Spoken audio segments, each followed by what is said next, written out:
There we go. What the hell is this? Alright.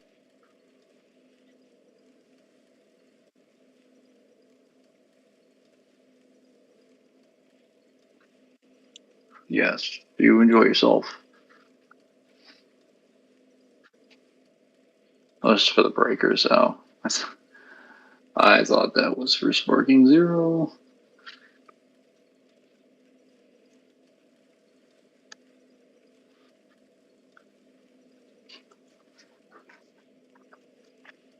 Slightly behind. Let me check. Oh no, it's just rendering in less frames, even though it's in 60. Actually, I wonder what would have happened if I rendered this game in, what's it called? I do wonder what would have happened if I played this game in 30 FPS and then it was streamed to Twitch. Would it just be in like 15 FPS? Because it's clearly playing in like 30 on the actual stream, but then on the actual game it's running at 60. It's buttery smooth. Strange. Well, hello, Melissa. Hello, Sparta.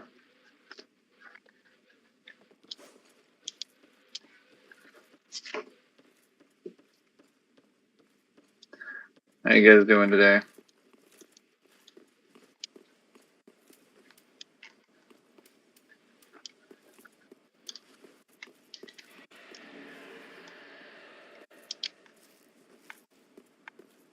We're gonna sneak up behind this man. Sneaky, sneaky.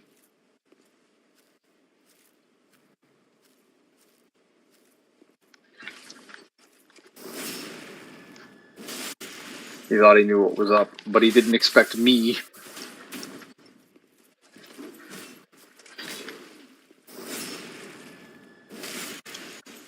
Expect the unexpected. Loser.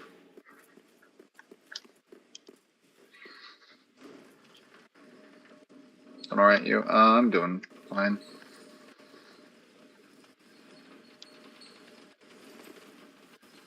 Just playing some DS3.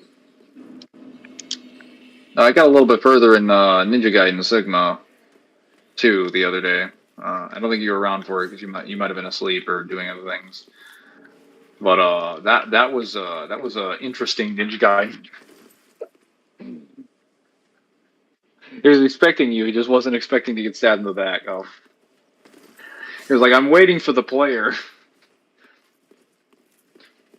Teleports behind him. Nothing personal, kid. Wait a minute, you're too early. I was asleep. Yeah, so I got to the point where I got the boss fight with, I think it was the third boss fight with Genshin. I fought him, and I fought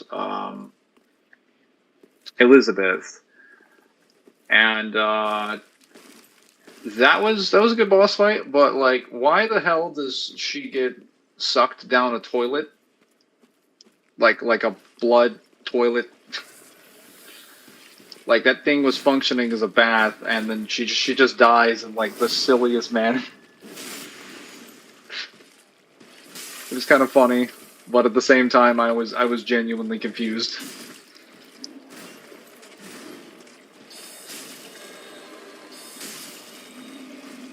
Oh, so you got the Blade of the Archfiend. I'm at like mission 15. I don't know if I got the Blade of the Archfiend necessarily. I did get the the True Dragon Sword though,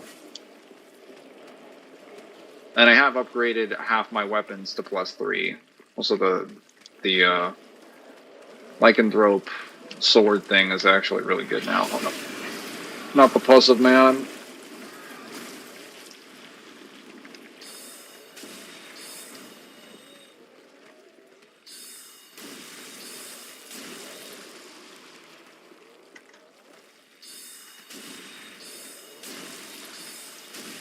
Let's try some Soul Spear. Wow, that did nothing.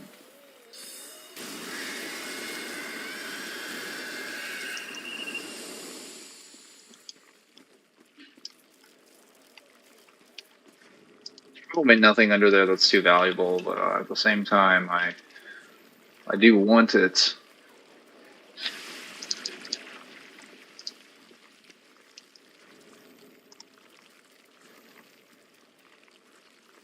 Oh yes, the moss fruit.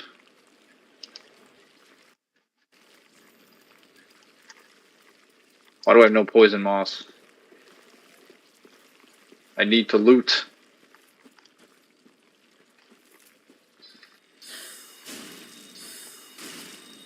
And how long are you going to be streaming for today? Probably, Melissa, I will probably be streaming for about,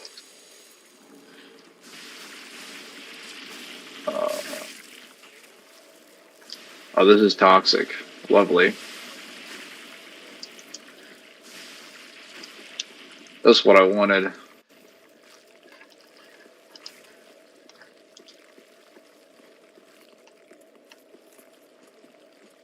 Actually, I have an idea.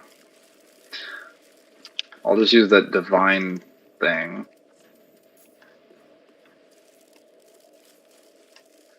Okay, there's nothing over here.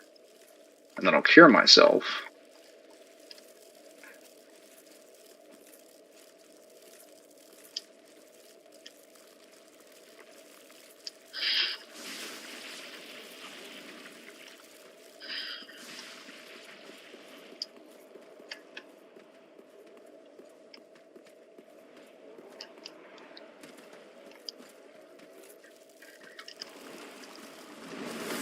Great.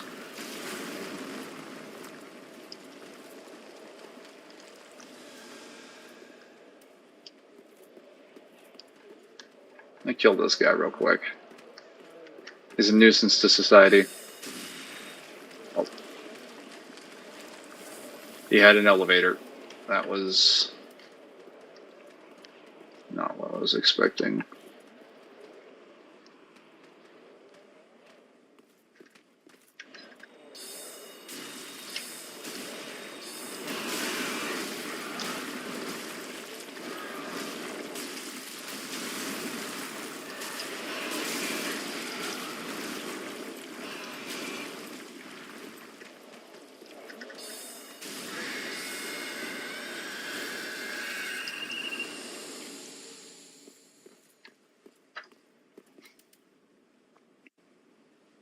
Beefing Genshin, right? Made it to the underworld? Yeah, I just arrived in the underworld. I don't remember if it gave me the Blade of the Archfiend, but I definitely am in the underworld at this point. So I might have it. I've never played Ninja Gaiden 2, or at least I've never gotten this far in Ninja Gaiden 2 before, so I don't know what I'm supposed to get. Did you play Wolong Fallen Dynasty? I don't remember which one that is. So I can't answer that question because I have no idea what you're talking about. Unfortunately. Oh. Come on, buddy.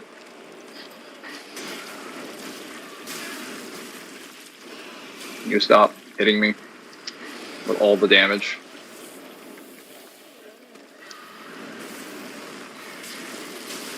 How did I manage to fall? Okay, fucking camera, Jesus Christ. I should have just stood there and then poked him from a standing position like this. I should have just did that over and over again. I'm a failure.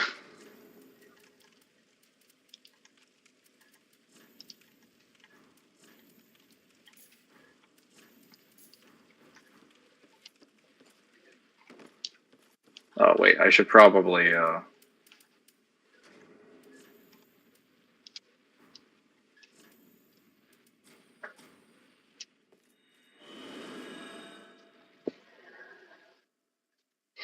Oh, so you haven't gotten into it yet.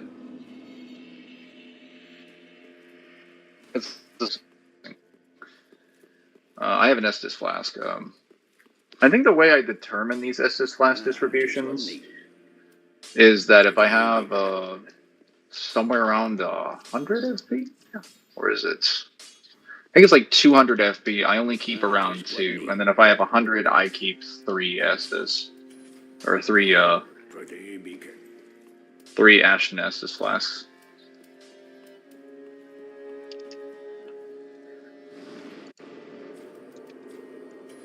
You never really seem to need them. Where's the poison? You have poison? You have poison moss. Nice. You have toxin ones as well.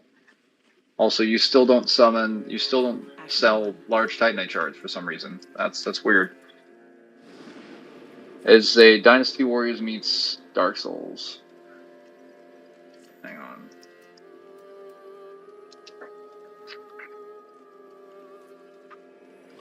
How long? Fallen Dynasty.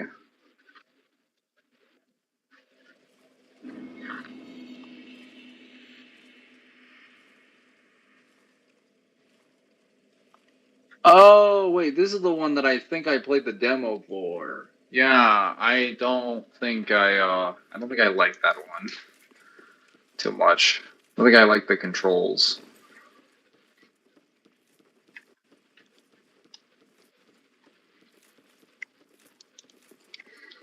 I just played the demo, so maybe the main game's a little bit better. But if you typically don't like a demo for a game, then it's probably not going to turn out well with the actual thing.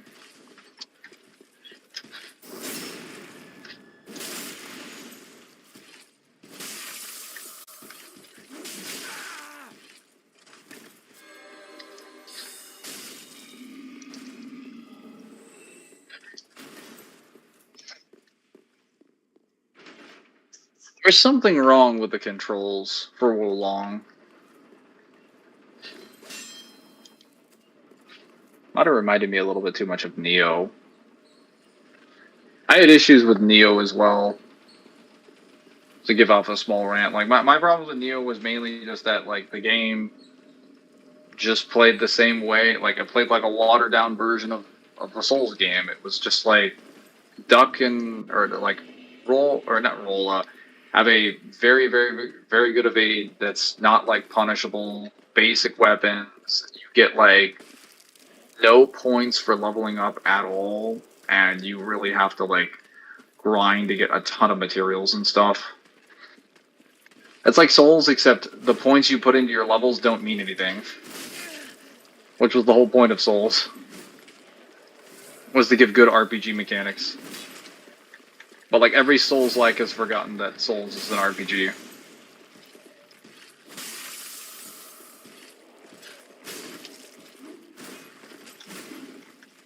It's not just backstab, backstab, backstab. I know it seems that way if you're running decks.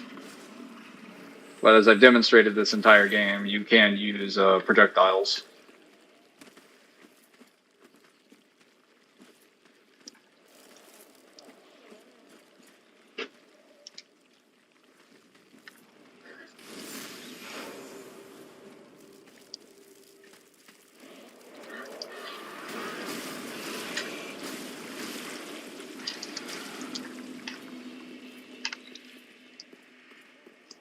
And Neo's ass. Hey, Liza P was good.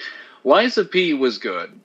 But Liza P was good primarily because they actually made the direct combat weapons in that game good. They took the trick weapon system from Bloodborne, but they actually made it like interesting this time around. Because a lot of your attacks could be used in ways that were productive. You could break armor, you could stagger, you could poke people with a bunch of multi-hits. You could use some projectiles. Status conditions for the player were pretty good. Like, players could actually mix up, like, what was it, a fire and break and a bunch of other stuff. That's what made Liza P, like, really fun, even though it only had, like, 3 starting classes. Like, that game had more role-playing than, like, Nioh and Bloodborne combined. Though, to be fair, Bloodborne didn't really have role-playing that much. Even though it had, like, the same exact stat list. Liza P is, like, the only good Souls-like that I've played. Like, period. Because it's the only one that actually understands that if you're going to make the game like a direct combat system that's mainly like a direct combat system bolstered by RPG mechanics. So the opposite of Souls. You have to actually have RPG mechanics, and they threw RPG mechanics in there. The story and the soundtrack for Lies of P was also good. The evasion wasn't too crazy, and they made healing very interesting in the game. It was like a much more balanced system of Bloodborne's healing, where it's largely dependent on how much damage to the enemies that you do, and that determines whether or not you get your charges back. You played Lords of the Fallen? No, I have not.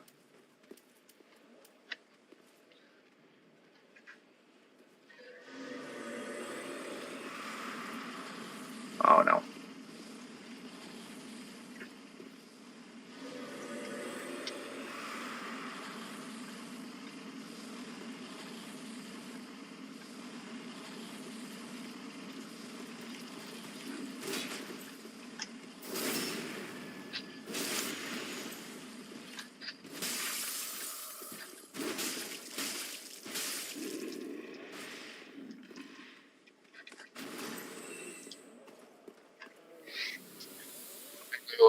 Alice. I really hope they continue something like Alice in Wonderland type setting. I never finished Lies of P because I played it on a sort of Game Pass like membership, but I would definitely buy that game on sale. It was fun as hell. The weapons were crazy good.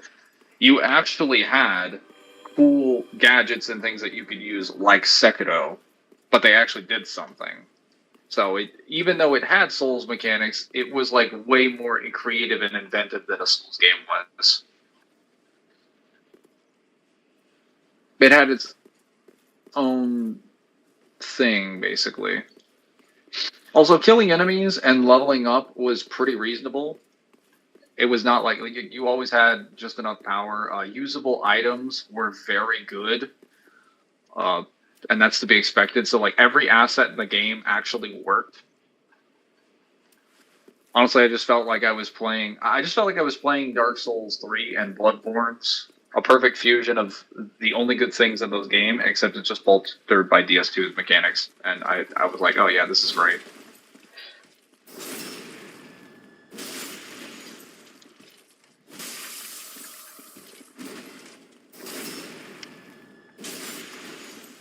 To circle strafe to victory.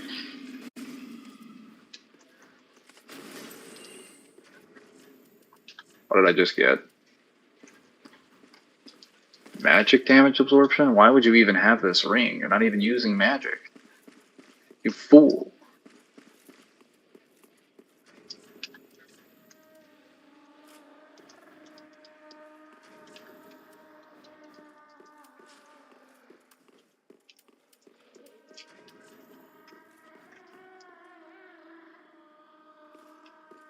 Someone seems to be crying on the other side of this door.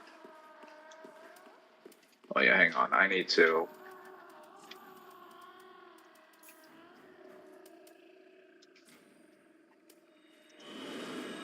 go use my souls. Would you play Lords of the Fallen? Maybe if it gets optimized.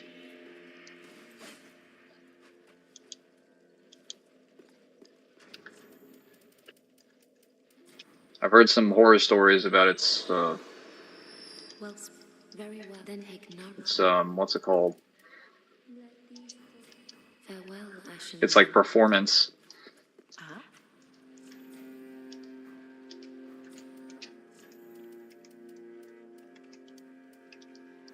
Ashen.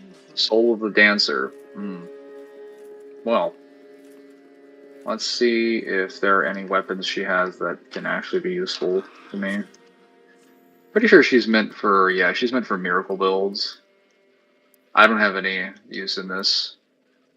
My stat lines don't even work for that. Aldrich might, if I decide to go with a bow.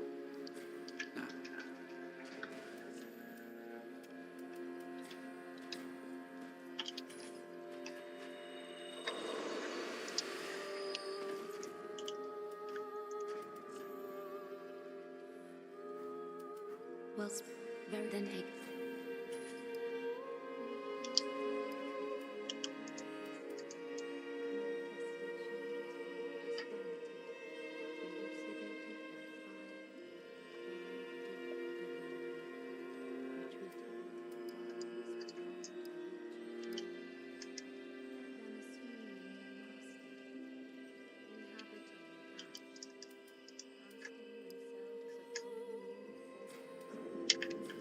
Farewell, Ashen Maid.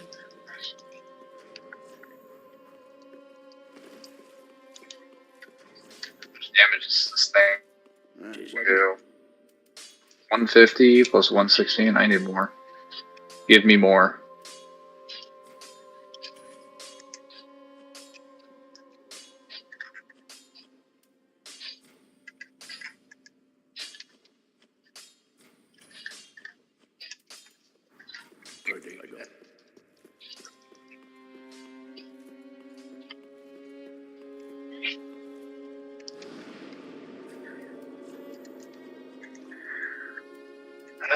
Oh yeah, I have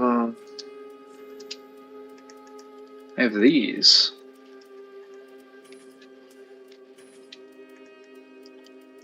Do this.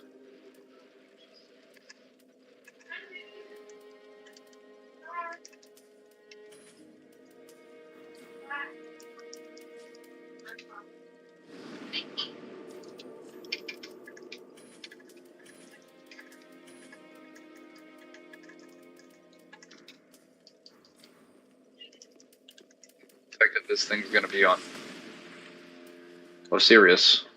I also played Prototype 2 on stream, right? Yes, I did. And I played Bolt Gun. Got a little bit further. I had to fight the Hydra. That went not so well.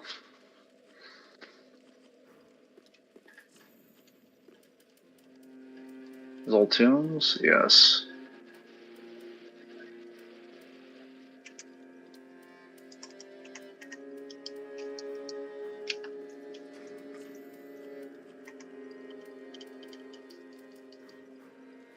Right.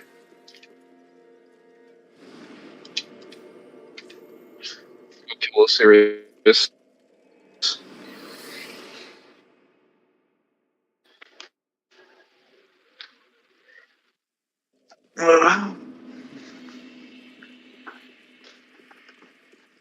Man, I really should finish Lies of P. I'd be fine with even playing Lies of P over again. That was a fun game. Everything about the aesthetic was great. I enjoyed it. It was, I love the whole, like, Pinocchio vibe they had going. They just took Pinocchio's lore and used it in sort of a dark manner. I've always been, like, a great fan of, like, the stories that Disney crafted for a lot of its old, novels. But I would have loved to see them in more of a dark setting.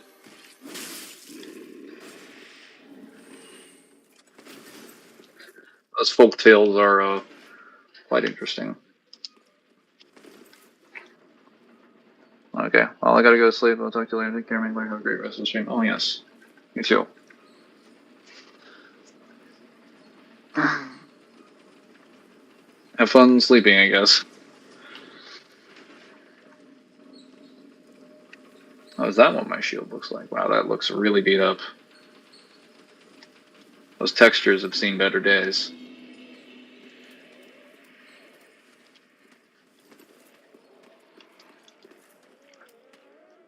Oh no.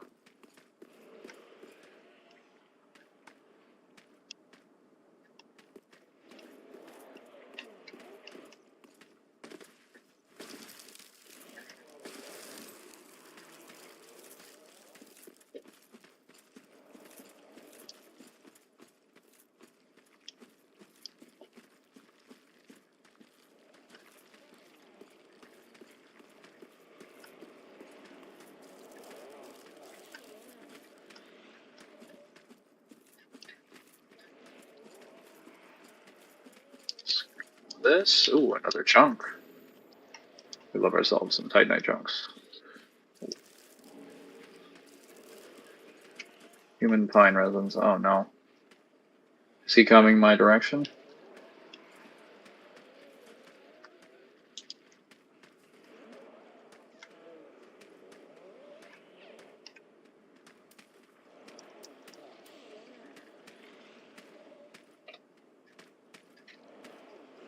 Okay, he's turning away.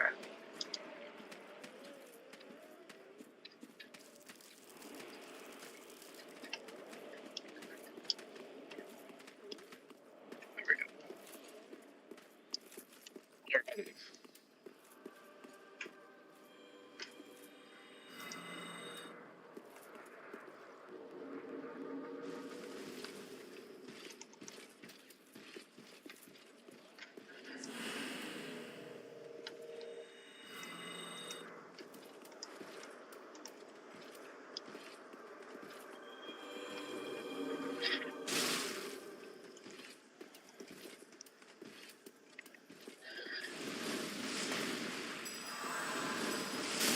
You hit him from up there? So funny. I didn't think that was possible. Got him.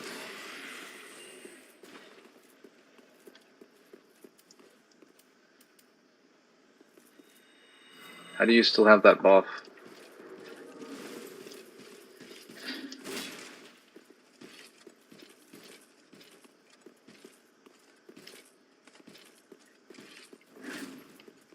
Come on, buddy. Okay, that's suspicious. Like, very suspicious.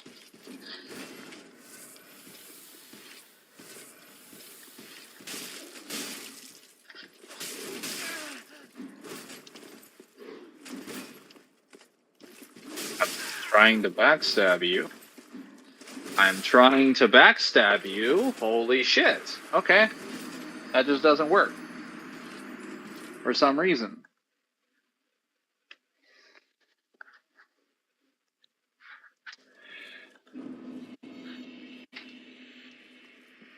Well, at the small of his back.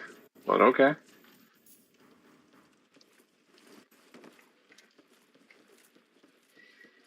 Just gonna run through this entire area then.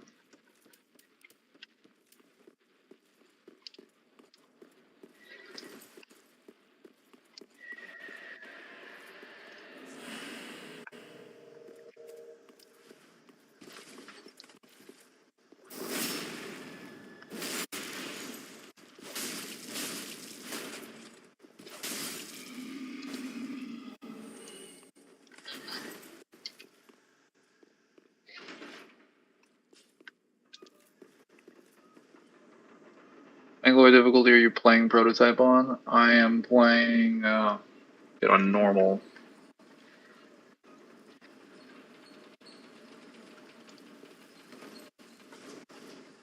The default difficulty.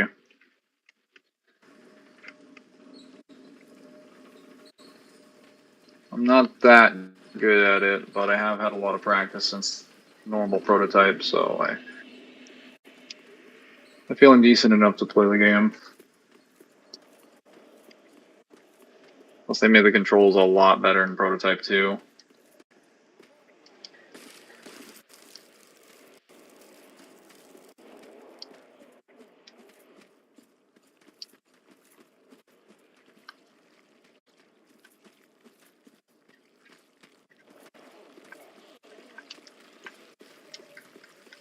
Wow, he didn't even notice me at all.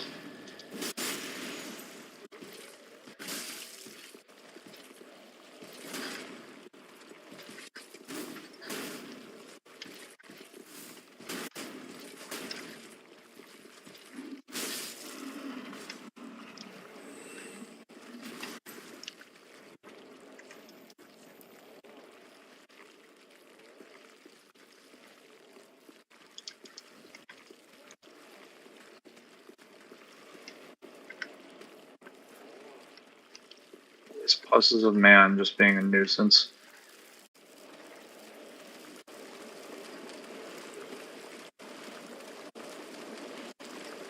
Oh, great.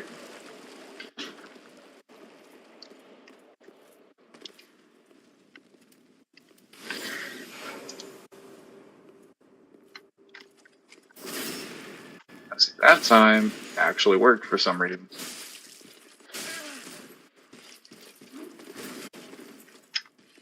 And it worked that time. Like the last time. Strange.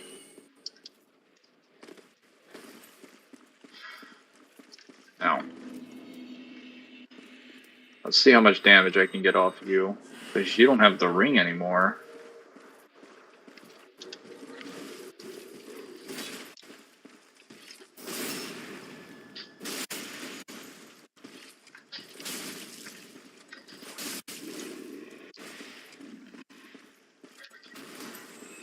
It's just dead. That is a doorknob.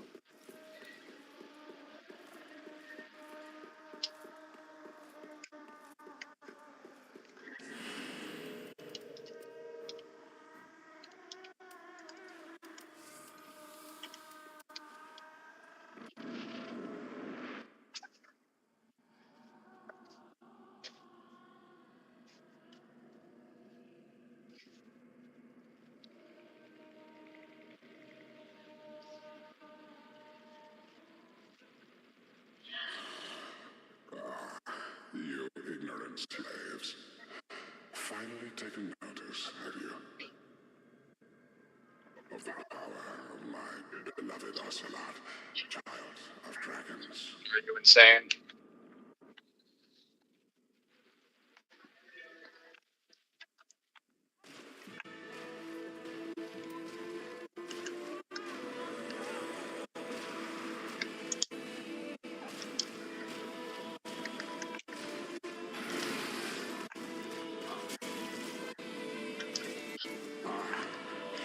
Dear little Ocelot, where have you gone? Are you hiding from me?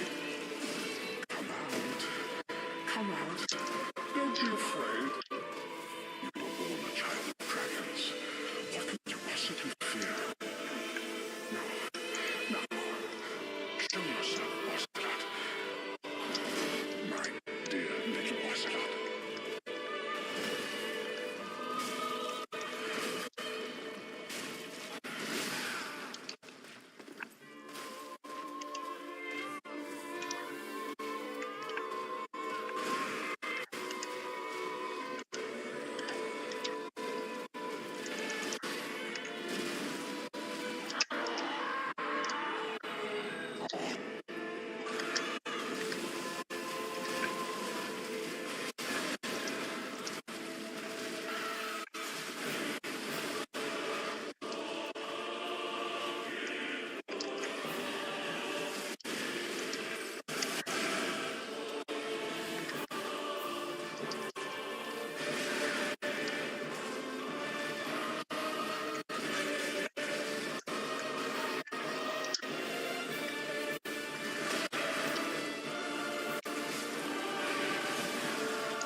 Ignorant slaves.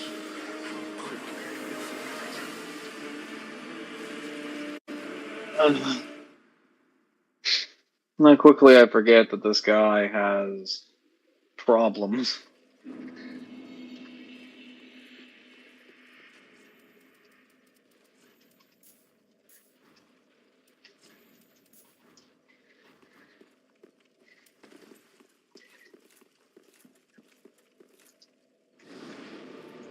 And he doesn't seem to do anything.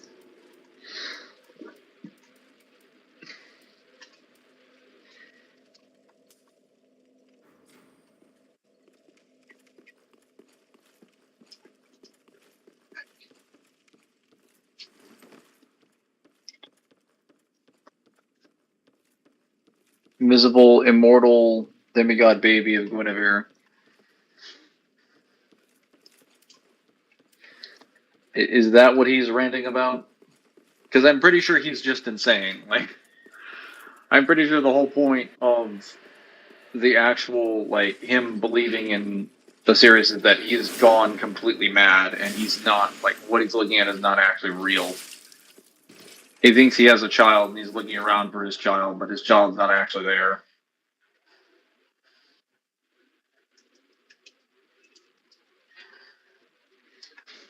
That guy is actually supposed to be the king of Lothric,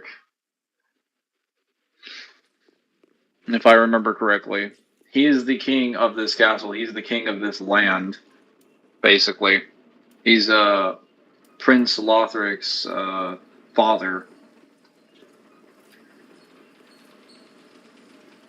And he's reduced to being a madman that's transformed himself into a giant dragon thing.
exit.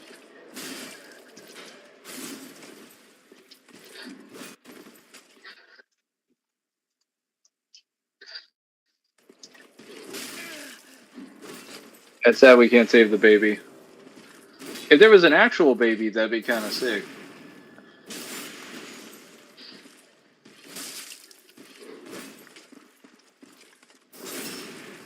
But there is no baby. Like, the baby's not invisible. There just isn't a baby. He's gone completely mad. He's hallucinating what's happening.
Dear little Oscar, You're cutting out. where have you gone? Mangler, there actually is a baby in that fight. Come out. No, there's no baby. Be afraid. That's the whole point of the information that you're given in his description, is that he's gone mad. He Yes, thinks he's but made a child, but he failed. no, he's gone mad because he thinks a random baby can fight back. Like, I'm pretty sure you'll see the blood when it's like, yeah, when he slams his hand down, there's actually blood. Pretty sure there is. Yeah, no, there's an actual baby in his hands. It's just that what happened is it just wasn't special the way he thought it was. That's what made him mad. He pinned all of his hopes onto a random child. Granted, Pretty sure the baby's a figment of his imagination. I'm also pretty sure you can hear the baby in the boss battle. Yeah, you can hear the baby crying.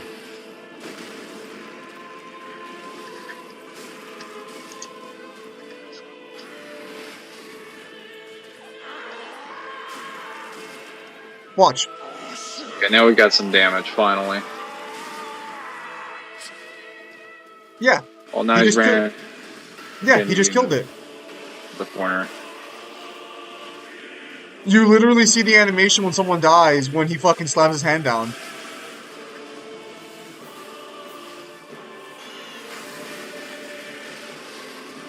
Now, granted, I think he was a little too quick on the trigger there, because, he's only at half I always HP, took that as but more of an auditory effect. no, like, you literally see the visual of a soul, like, dying, the same way it happens to everyone else who dies in the game.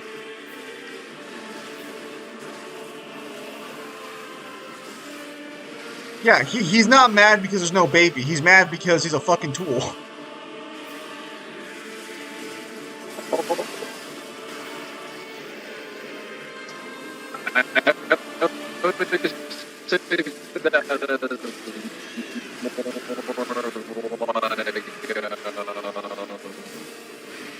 Mangler, you're lagging.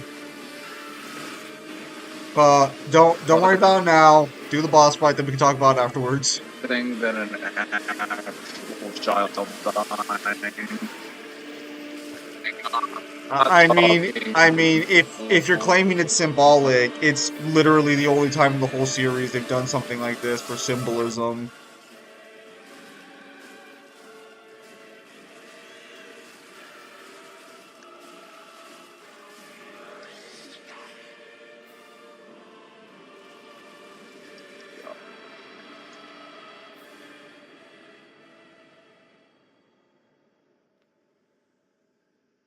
I am back. Welcome back. You were saying? I was saying I always considered it symbolic because of the fact that you can't see the baby or anything. You have an sound. Well, yeah, the reason you can't see, well, no, there is sound. You can hear the baby during the boss fight. Like, Yeah, I I know, and I considered the audio sound to be symbolic because it's supposed to represent his fucking madness. Mangler, has there ever been a point in a From Software game where they had that level of subtlety? Yeah, like all the Name well, one. okay. To say that's subtlety, I wouldn't say that's really that subtle. They're being Okay, pretty clear that he's gone mad regardless. Mangler. They have him holding a baby or cradling something in his hand. You hear a baby crying throughout the boss fight, and when he slams his hand down, there's a death animation. I don't know how symbolic you think they really want to be here. I did not, I did not see the death animation. When he slams his hand down, you see the dispersal of souls the same way when other bosses die. And I think, not units, I don't think units make the same effect, but bosses do. Like, you know that white geyser that I leaves their didn't. body? Yeah, that happens when he slams his hand down. Also, the baby's invisible because I'm pretty sure it's supposed to be See Priscilla's child, him not Guinevere's. slam his hand down. What? Can you repeat that again, Mangler? Oh, you kidding me?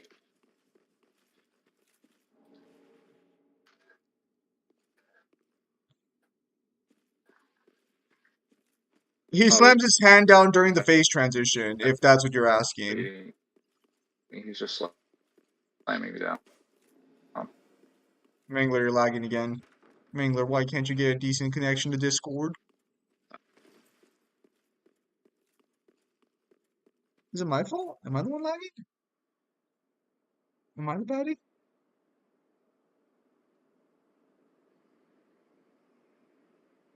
I don't understand.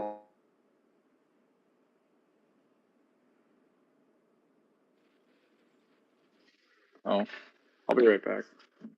Hang on. Yeah, I lost. I did lose signal there for a second, but that was So actually it wasn't me. no. It was you. It's just that like I went to check my internet strength, so I clicked on the Wi-Fi signal. But when I clicked on the Wi-Fi signal, it kicked me out of the internet, and I was like, oh, I didn't realize I could just kick myself out like that. Yes. Come on, Now you Mangler. know. Mangler, we've been through this enough times. You know when there's an internet problem, it's usually almost always you. Come on now. Come on. Oh. What is that hope? What is that hope? That's not backed with any science or Then why logic. does it only happen with you? It doesn't happen with anyone else. Maybe the landline to California and Texas is fucking ass.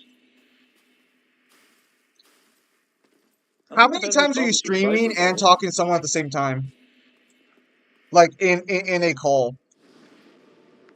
Uh, I've done it every so often with someone, and they live in New York, and there's never been like a connection issue. I wonder if it is just If Texas to anything, Cal. they live further away. Yeah, but you might have better connection in New York than you might have to me, depending on how the landlines are labeled and set up and shit.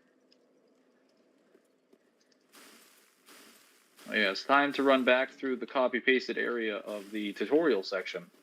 But yeah, no. Lovely. Yeah, I don't know how much more clear they could have been made that I was a baby.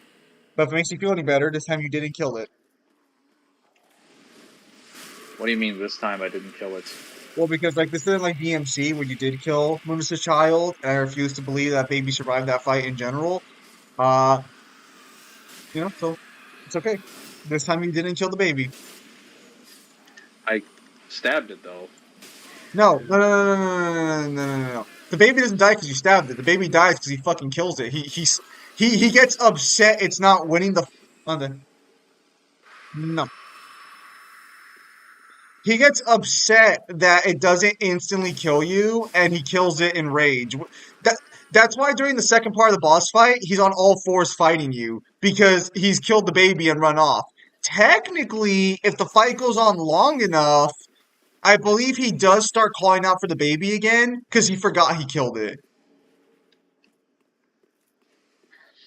Yeah, that just sounds like he's fucking insane then. Yes, he is, but that doesn't change the fact there's a physical baby in his hands.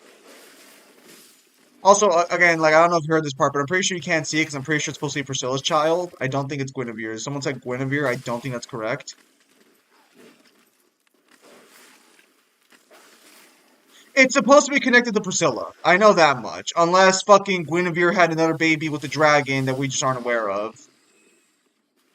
Stupid. I hate how they try to tie everything to Dark Souls 1 in this game.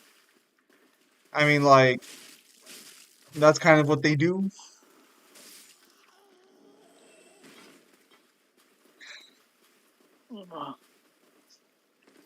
I restart this. To be fair, I don't necessarily hate the idea of tying back to Dark Souls 1 because technically it's supposed to be like a cycle, so it only makes sense that the circle goes back to where it started, which is all the dipshits in Dark Souls 1 who ruined everything, except for I could except for understand that Gwendolyn. if they were just referencing it here and there and then mentioning history, but like they just rip NPCs out of the game and make them copy paste it. How They dare you? will like How dare you? they're like, hey, remember Anne Orlando? Here's the entire location and all the Silver Knights and Gwendolyn and Gwen's kids. They're still alive and some of them are being eaten. And it's like, no, you're literally just ripping Dark Souls 1 out of Dark Souls 1 and putting it into the game. This is not a reference. This is a full blown like continuation. But how can you act like there hasn't just been like hundreds of thousands of years that have passed? Stupid. Just be grateful they didn't bring back the Secret's boss fight. What do you think Osiris's boss fight is? Osiris's That's boss fight is just a small dragon. Seat the Scaleless is a different beast altogether, bro. Dude, that is Don't this basically just Seath, except he just gave up any sort of magical prowess he had, and he got down on the floors and started throwing don't hands. don't disrespect my boy Seat. Not only did he betray the dragons because they were racist towards him, but he also got to smash Guinevere. So Welcome, don't sweet. disrespect my boy. Farewell. Then touch, take, nourish. He got to smash Guinevere because she had a fetish, and nothing more. That does not change the fact that he smashed Mangler. Does Mangler? The evidence clearly states he smashed. Ancient one. Yeah, as much as anything else in Dark Souls is clearly stated. Mangler, for fuck's sake, he has a kid with her. I don't know how much more clearly you need to be, Mangler, Exhibit A is clearly on my side. Exhibit B will also be on my side. I just say Guinevere because she was the one having all the children. Didn't she have like one kid? Or am I mistaken? Were some of the other lords her children?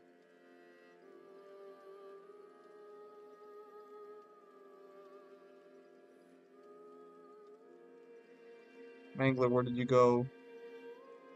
Just checking something. Oh, I cut myself. That's what that was.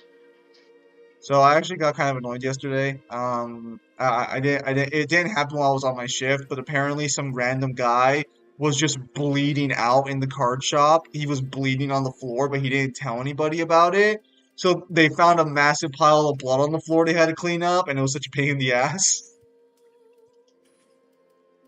Thankfully, I didn't have to How clean bad it. are we talking here? Was he like obviously like probably like a cut finger, right? No, according to them, there was like a small pool of blood. Like it was very clear there was a constant stream, but it was under a table, so it must have been someone's leg or foot. But like they didn't realize it till later. Did he have a gunshot wound or something? They Like don't know. what They the don't even know. They don't even know what happened. I think what more than likely happened is someone cut themselves like near, like probably deep enough to where there's a blood, but not deep enough to where it's a serious issue. And it just, I don't even know how that happened. It must have gone through the shoe somehow. Now I was like, are you guys sure it was blood or if it wasn't just Jello or something or like some sort of red drink? Because that sounds really fucking weird. And they're like, nah, it was blood. It's like, okay. Okay. It's pretty easy to tell. You can smell it after the fact. No, And if it carries I'm like not doubting. I'm not doubting their like assumption of the matter. It's just that like, well, I mean, just telling you about it, you can already understand the problem. Like that sounds really fucking weird. How does that happen? Because again, the guy had me bleeding out people enough to be noticeable, but enough for it not to bother him. Maybe there's something else going on. True.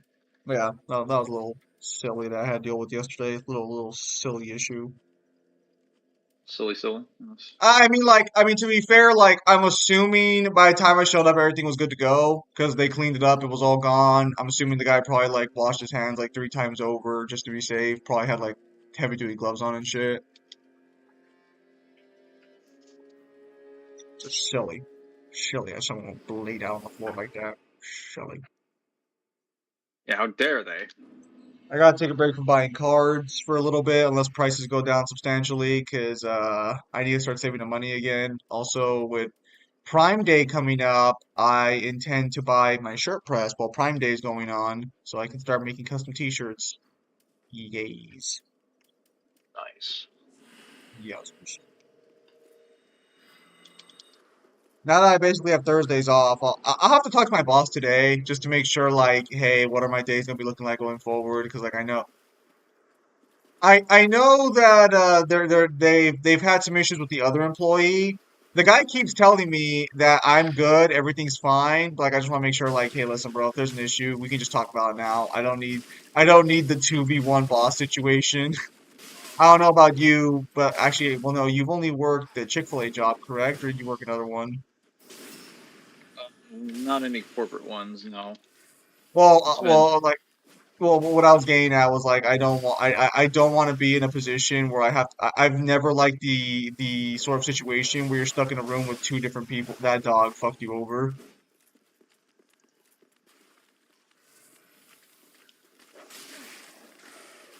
You know, This can I is the just kind of aggression I'm talking about. Like, fucking hell.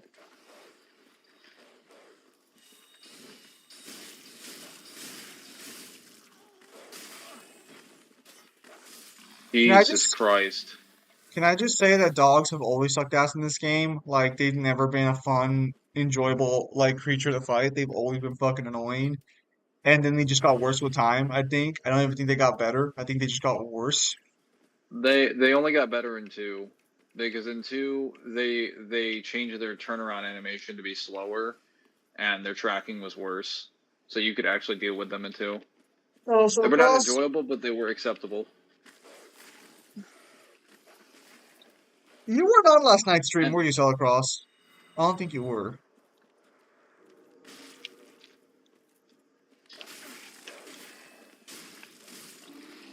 I'll say Rockin' House wasn't there, but they can check it out later. Melissa was there. Sparta was there for a little bit. Aviator showed up and then immediately just dipped. it was Aviator.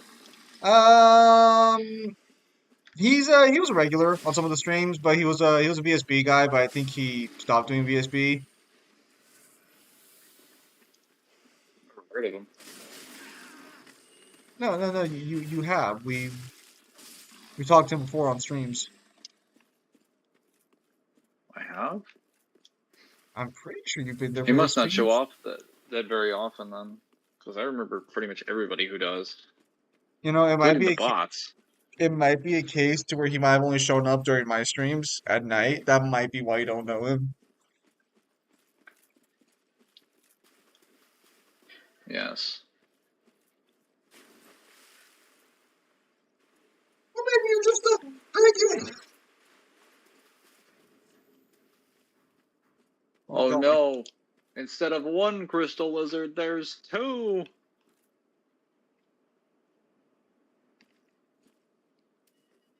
Well, Apparently, Elden Ring's DLC is getting review bombed into the ground, which is kind of interesting. why? Too hard. A lot of people aren't satisfied with the story either, which is kind of ironic. Start, From Software fans being satisfied with the From Software story. I was gonna say, were they ever satisfied with Elden Ring's story? Apparently, they were. I don't know. Give it like a few months for Vadi Vita to, fix the lore, and then we'll be good to go. Give him time to give the copium fucking to the Dark Souls community. Like, guys, there's actually a hidden intrinsic meaning here that we didn't really consider. That's actually very depressing and deep. I've I'm like, oh, thank you. I've come to realize in my journey of literary analysis that I don't believe symbols are intended unless they're super overly obvious. You know when a guy's like fucking like, oh well this action actually symbolizes this. No, it did not. No. The writer just put that there to make it So happen. you can have some nuance, but nuance is usually, even when it's indirectly being presented, there's a lot of evidence for it being presented in the context you're referring to, and it's not connected across different contexts usually. It's usually referring to that same thing. It just won't directly confirm the thing, but it's clear enough to where you can say there's a symbolic messaging. But a lot of Yes. writers will just generally tell you directly when they mean something. That's kind of When what they, I'm getting at. Is that like they don't make it as convoluted as other people's like things make it seem. Like you go on YouTube and you think every fucking old writer was this legendary person who had this fucking fifth brain mentality of just like here's where my symbol's going to be. This is what they have it, to realize to figure it out. No, it's a lot simpler than that. you may it makes it sound like every old writer was treating their story like a giant cookbook, and any sort of like words they throw out as parts of a sentence were ingredients in this large recipe of just knowledge that they were dropping on you, and that's just not true. Like that didn't all collect itself together for the purposes of a narrative or even for expanding the story. Oh, hello there. What? Why do I always get denied the backstab? Because yes, sadly I wasn't able to make the stream yesterday. I had dental surgery, so I was at like a light. Oh, well, hopefully you had some fun, sleeping.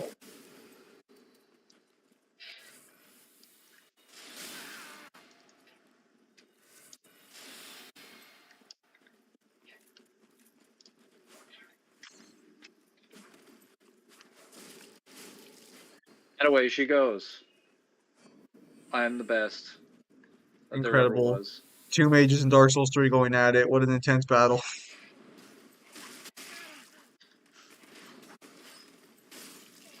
What? Okay, it didn't give me the ability to block there for some reason. I think you were stuck on a hit frame. Yep, I got stun locked. Couldn't do anything. Just died. Let's As get was rid of intended. this and put the Great Soul Arrow in.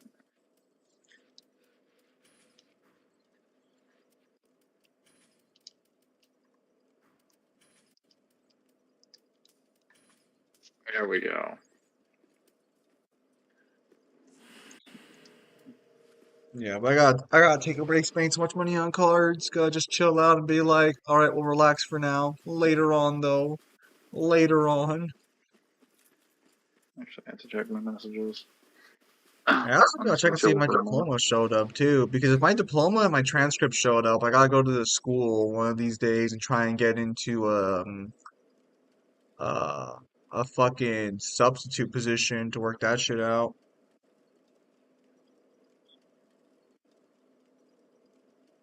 Cause like I'd like a higher paying job. Maybe some Medi-Cal benefit or Medicare benefits as well. Medical benefits would not go amiss. Nothing wrong with having medical assistance. Could have Uh, I assistance actually on anything. I actually went to the doctor the other day, but I didn't have any health insurance, so I filled out the application and everything. They're like, "All right, because you're so broke, we'll only charge you $25 instead of the usual 115." And I didn't tell them this, but I thought to myself, "Oh, so this only costs $25. You guys are just upcharging $115. I understand." Yeah. But on the plus side, you got to pay 20% of the cost. Yeah, they did tell me that if the doctor does anything besides the checkup, I do have to pay for each individual thing about that, and I'm like, let's get some health insurance in here. Well, that's kind of why you need to ask for what the price of that medicines or those treatments are off, like the market or on the market, because they'll usually give you a medium. Yeah. But no, so fucking I signed up for Medi-Cal a while back, but they haven't gotten back to me. So this Thursday, I'm probably gonna go to their offices and be like, "Hey, so I filled this out a while back, but like you guys haven't gotten back to me. Can I please get the fucking card so I don't have to? Can I please get the card so I can do shit?" No. No. And while I'm there, I'll see if I can't get fucking food stamps. Why not? Oh man, if everyone else is gonna mooch off it, maybe I should too. Maybe I should be a Does this disgusting guy have degenerate. any health left? Are you just a little upset that it's one off? It's like one or two off. I can't even see the health bar.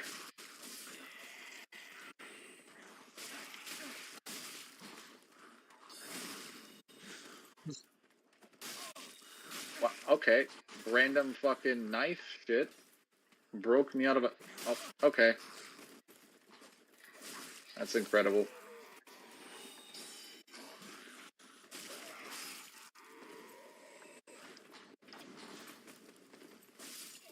That is stupid how close I got to dying because of just getting hit by multiple enemies. Hey, remember when people said that Dark Souls 2 mobbed you with enemies? Yeah, Yeah, you remember that? yeah, I remember that. Definitely not seeing mobs in this game. Nope, not even close.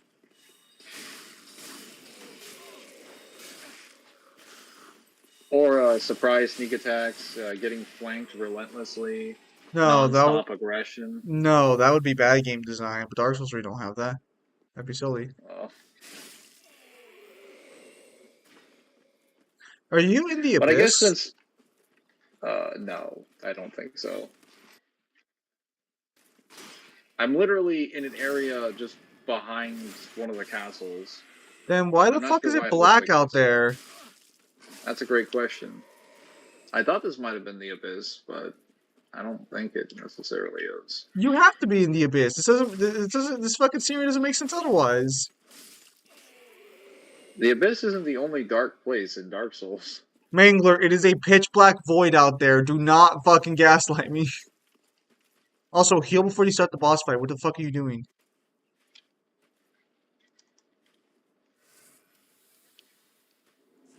Yeah, for this one in particular, I'm gonna need some stuff. Drugs. Is this the same character or technically a different one? It's the same guy. It's just like a different version of him. Oh wow.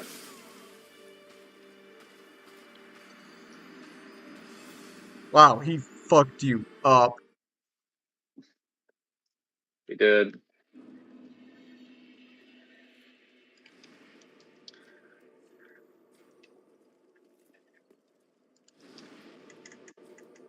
To be fair, you could have dodged better. Not take criticism from someone who didn't get this far. What can I say? Pontus Sullivan the dick.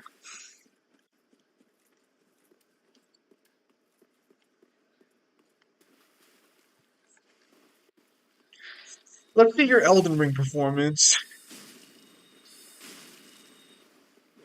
Oh, that's a cool ability.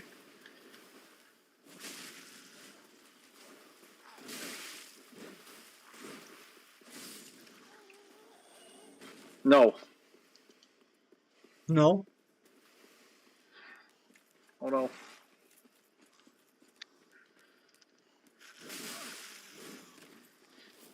Wow, okay. Interesting. Also, Okay, apparently, so super armor. going back to the DLC situation, apparently also it's super fucking hard to the point where even if you're like on New Game Plus 4, you still get fucking stomped out by it. I mean, New Game Plus 4 does upgrade like every single enemy in the game, so So the problem is that how do I say it? The problem is that apparently the enemies are designed They have a different difficulty slider, so to speak, where you have to find a specific item in the world that reduces the damage you take from them, I guess. Oh boy. Yeah, because So From you're Software playing was on the so. hard mode now. Yep. Are Dark Souls fans saying that they want an easy mode? Is that what they're saying? A lot of them technically, yes. They're saying it's way too hard. Oh, they can get good. And then I mean, I haven't played it Miyazaki, myself, but like they said that Dark Souls doesn't need an easy mode. So, and then Miyazaki came but out and was like, "No, I won't put an easy mode in my games because it defeats the purpose of the games and it ruins the whole experience." And I can't help but think, listen, if that ruins the main experience, I feel like your game kind of is trash then, because like I think your game would do fine with an easy mode, but you don't seem to think so. So how much of this game's experience is based solely on the idea of fucking just being hard? You're in the main timeline I right now honestly, where they failed to light the flame, and so the emergency protocol was activating the Ashen one. So then this is the abyss then, effectively. This is what the world would look like without flame. Which I must say, it looks just as shitty as it did with the flame. slightly less lighting. Honestly, it might be an improvement.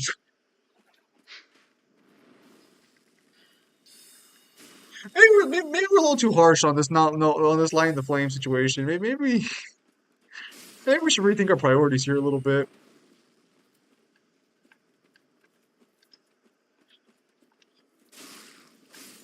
I mean, I just think that if you were to make Dark Souls have an easy mode or a lower difficulty setting, all that would really mean is just that um, you would just reduce the amount of damage that or reduce the amount of damage that the enemy can inflict and the enemy can receive by It would like I don't also know, like a 10 or 15%. it would also incentivize its diversity in play style because it would make like other play styles that are less optimal more forgiving.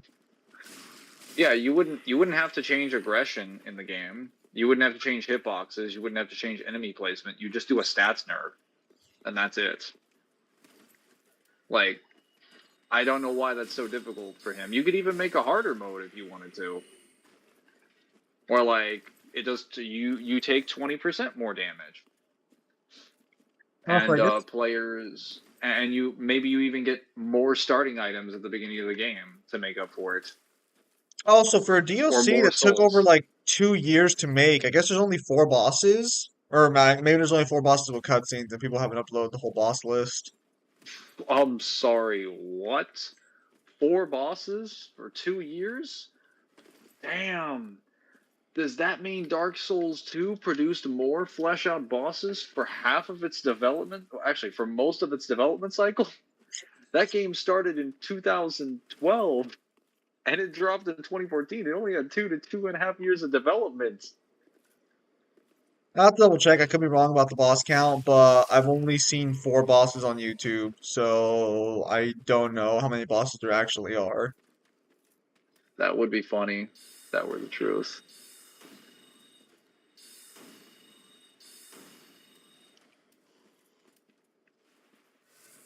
You do get more incest situations going on, which is kind of weird, but okay. I mean, more incest.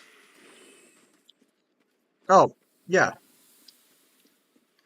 The As world is just opposed to, the world is just back to the way it was when dragons were running things. Wow. No wonder Seed betrayed them. This is ass. Steve was like, we need a little light in here. Seed, you can't see, you dumb motherfucker. How do you even know it's dark? I can smell it.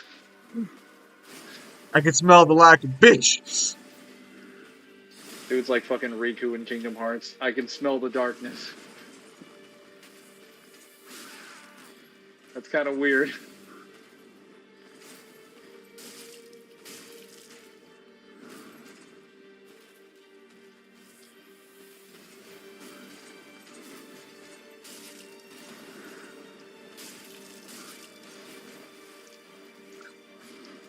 I was about to say, I think you want to stay in front of him at all times because I think it's easier to dodge his frontal attacks. Because he's gonna do the kick right now. Oh, nope, no kick.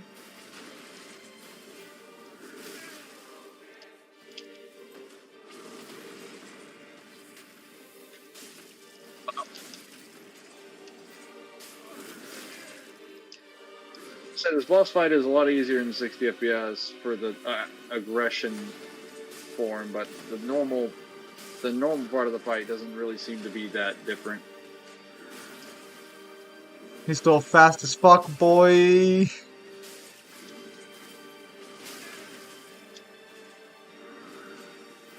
Sure, he Oh wow, transform. that was no. He doesn't transform. He just gets aggressive.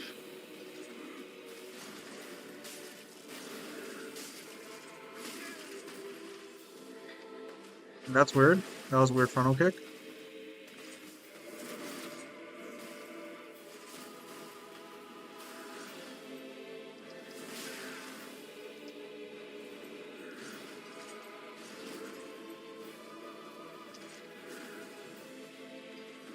I get a heal off? Like, holy shit.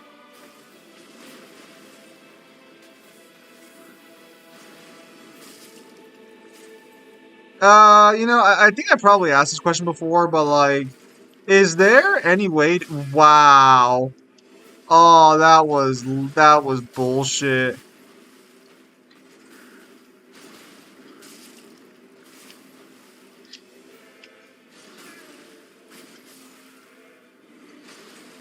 Some of those hitboxes are egregious.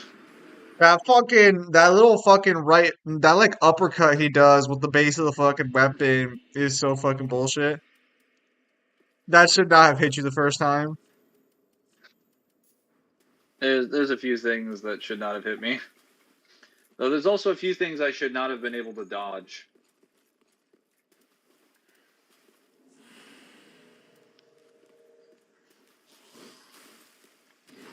What were you saying?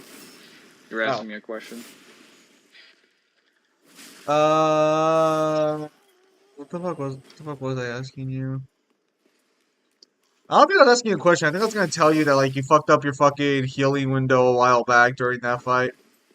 Because technically, like, there was a point where you could have healed just fine, but then you decided to just fucking swing into him, and it's like, okay, and then you couldn't heal again. Wow. Wow. That I was just about to say, like, why do you wait to pop it? But then again, like, yeah, because it's a full restore. That sucks. I pressed it and it just took that long to activate. That Um, that and that's painful. like I hate that in order to get a heal in this game, you have to hope your opponent is far enough away and is not aggressive enough. And if not, you just have to deal with it. Like so for certain enemies, heals are just not allowed. I mean, like, And that's also to be fair, like. Why don't you just put one of your Estus Flask heals onto your blue scythe and just zone them down? Don't you like basically one shot these guys? no. Oh, other people. I guess I'm thinking of the others. It takes a lot of shots in there, and if I miss a shot, or if they armor through, because the wardens have an attack where they swing. Also, I just lost 50,000 pulls. Lovely. I I The I wardens did have not want to bring it up, but I was aware of the number. Yes, yeah. I Um, felt like you had enough on your plate. yeah, I was like, whatever. Technically, I've had enough for my default stat. Oh, wonderful. Where the fuck did this guy come from? Literally hiding in the corner over there. And they're both shooting projectiles in an interim that allows them to interrupt me in between interrupting the other one. So if I try to shoot one, I get hit by the other. And if I try to hit the other, I then get caught in the end lag of my attack by the remaining enemy. This is how Dark Souls 3 game design kind of works. It's just attack an enemy, get punished by the other enemy. Try to back off, get zoned by both of them. Damn. Uh, but if you pick a strength or dex build and you swing, because of how poise works in this game, you have hyper armor. You're basically encouraged, downright just told, to swing with hyper armor and kill every enemy in the immediate vicinity, and then heal away all the damage with your non-stop Estus chugging, and then roll away.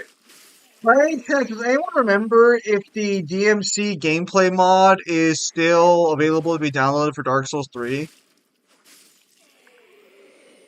For Dark Souls 3? There's one for Yes, Elden Ring. I don't know if there's one for DS3. there was one for DS3 where it changed the gameplay, the move set for your Ashen one to, I believe, DMC 1. DMC1 Dante? Yeah, like That actually you get sounds like an enjoyable way to play Dark you Souls 3.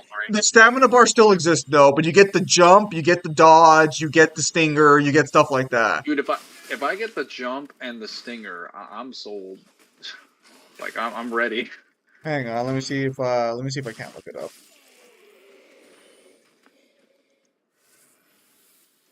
I'm telling you fuckers right now, if I go back to Elden Ring, we are playing that shit with Virgil's moveset. I am not playing Elden Ring legitimately ever again.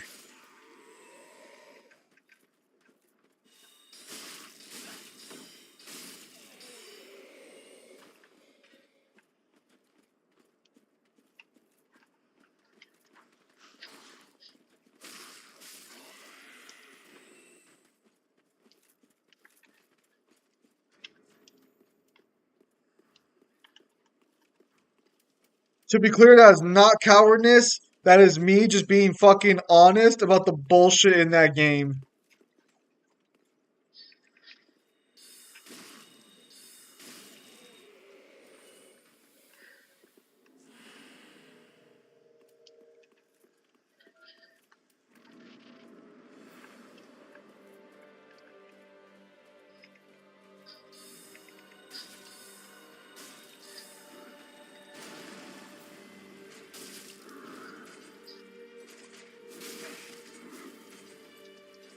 Okay, so that time I wasn't even at his right. He did a 360 turn when I was standing directly in front of him and then kicked me.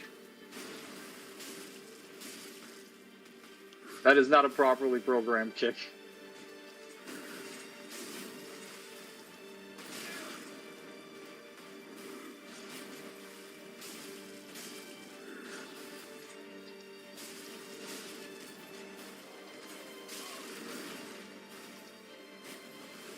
What? How did he cross a 20-foot distance with his shoulder? Okay. Yeah. Uh. Yeah. Okay. The mod seems to be free online.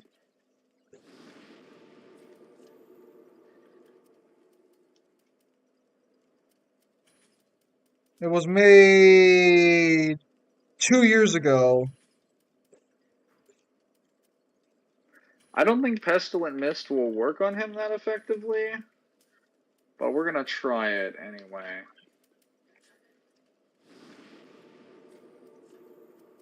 We're gonna give it a shot. Give it a whirl.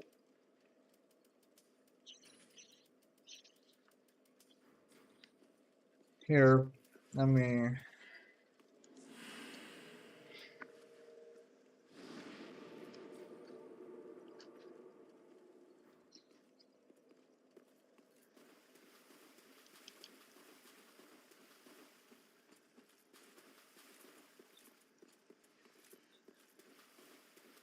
Let me just go ahead and share this with you.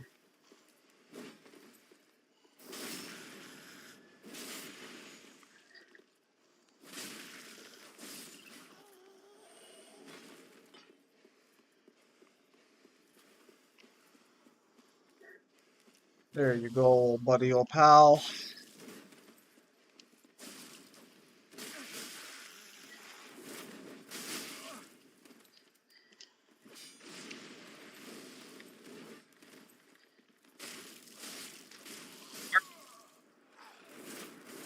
And souls are gone. See how that works Well, like that? Like, I'm hitting you, you're clearly being staggered, and then he winds up an attack in the middle of being stuck in hit stun, and I'm I no longer able to hurt him. I think you should just be happy that you didn't lose an Ember at the same time you died this time. I should be happy that I didn't lose more. Yes. Be grateful. You didn't break your leg and you only sliced open your hand. She could have done a lot worse.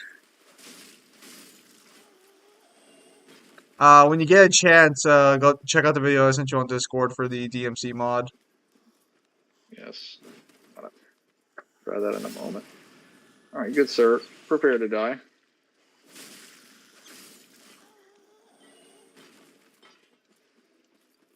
Ugh.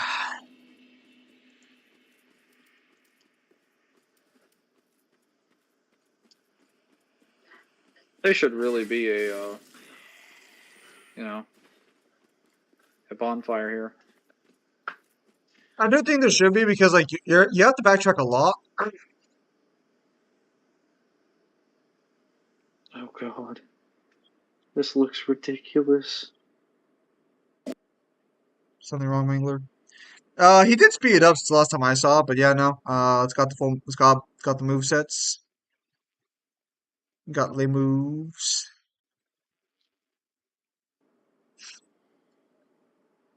See, now that's a Dark Souls 3 experience right there. You see that, Mangler? That's a Dark Souls 3 experience.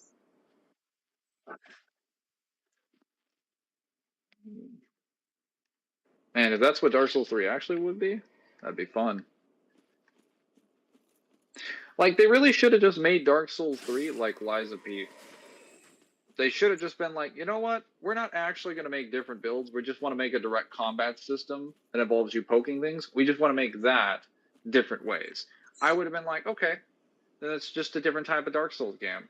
But instead they're like, no, we Is actually have magic systems. I'm like, what? is Liza P still on Game Pass or no? Probably.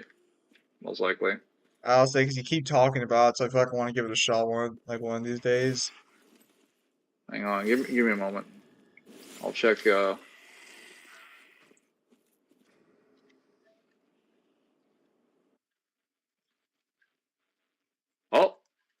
is that?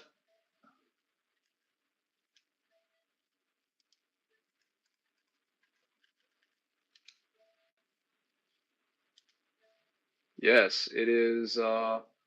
Is on Game Pass Ultimate. Excellent. Oh, wait, you try to pass by these guys, they just have they just swarm you.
I don't know how that's possible. Wow, I I don't I know how looked away. that's I possible. looked away for a few seconds, Did you see what and happened? I did not. Like I literally looked away for a few seconds, and you were dead. Then just rewind it like a few seconds. I can't. I mean, it's not that simple on the laptop. If I fuck with the screen too much, it'll start getting blurry, and then it'll look bad. Um, hello, Pimp Demon. Raid Riar versus Kratos. Who the fuck is that? Reels. Oh, okay. Trading is still bad. Holy shit. I don't know who Ragriar is. I love how I just love how you can clearly see he was being attacked, and he's just like, nah, fam, that's a suggestion.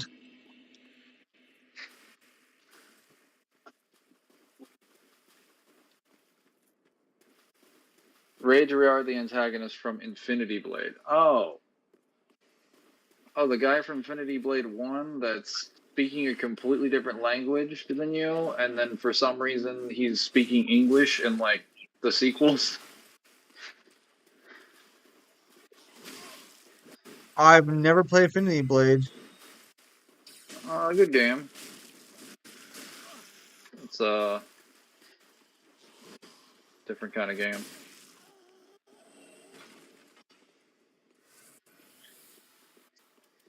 I don't remember. Well, actually, I never scaled Infinity Blade.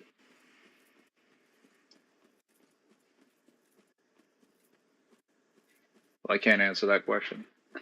I did play through the first game like probably twice. Like I started in Infinity Xavier Blade never play 2 and games. started I was 3. literally playing yesterday.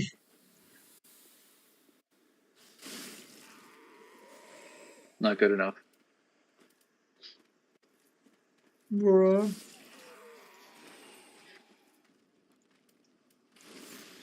Let me just run in there real quick.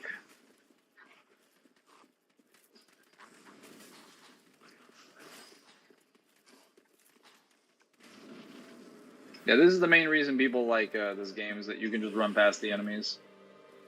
Enemy design is good because I can skip it basically. Versus Battlewiki says he's city block. That's not to be Kratos, right? No. You need to be like mount level to beat him. To fight him at least.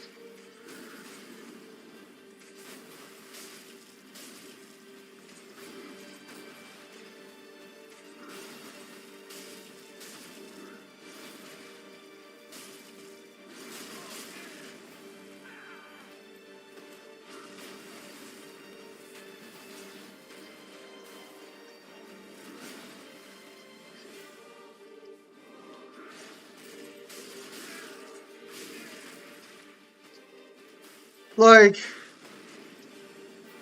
Kratos isn't weak.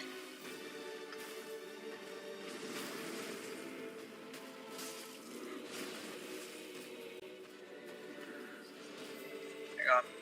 It's just that he's not as strong as. I'm pretty sure I was on the ground there. Bruh. So enemies in Dark Souls will actually come back to life, right? I believe Yep. they do, don't they? Yeah, typically. But then that's also like inconsistent because some of them get absorbed as your souls, but they still get reincarnated. Like they state the soul is the source of all life, and you take souls from people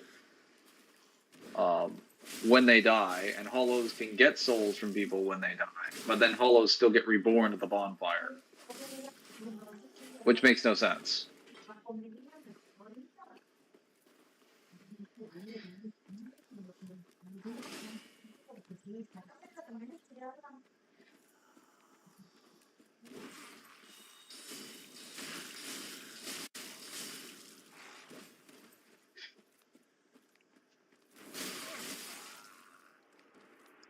If Kratos wasn't weak, how did he fall for a woman twice? What the fuck? What the hell? That is loaded.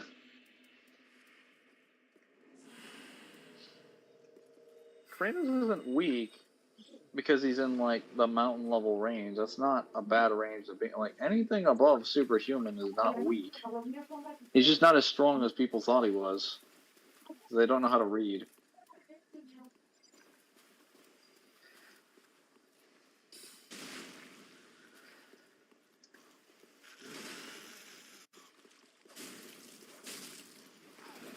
And for the record, as far as like mountain level characters are concerned, he's a good contender in that range.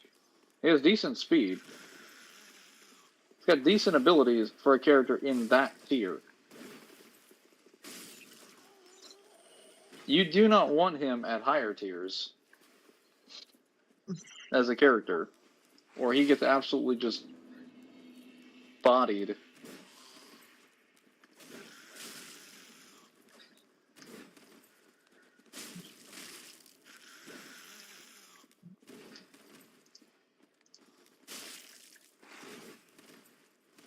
You stop?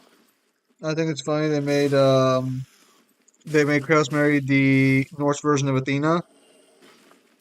That's not accurate. Pretty sure Freya is just a giant.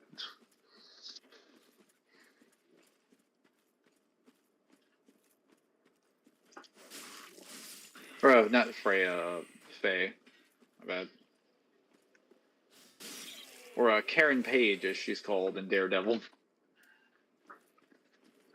Watch me a bit generous when you say they don't understand how strong he is when they put him at low multi even complex. No, I'm being accurate. I'm just not like, you know, just not ramming it home.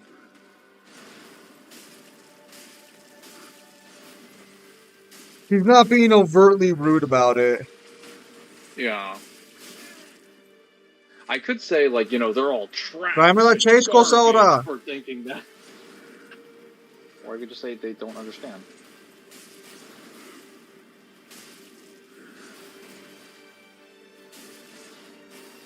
Wow, stunlock, okay. What were you gonna say, Liam? No, I was telling mom to fucking give me her credit card shit because she was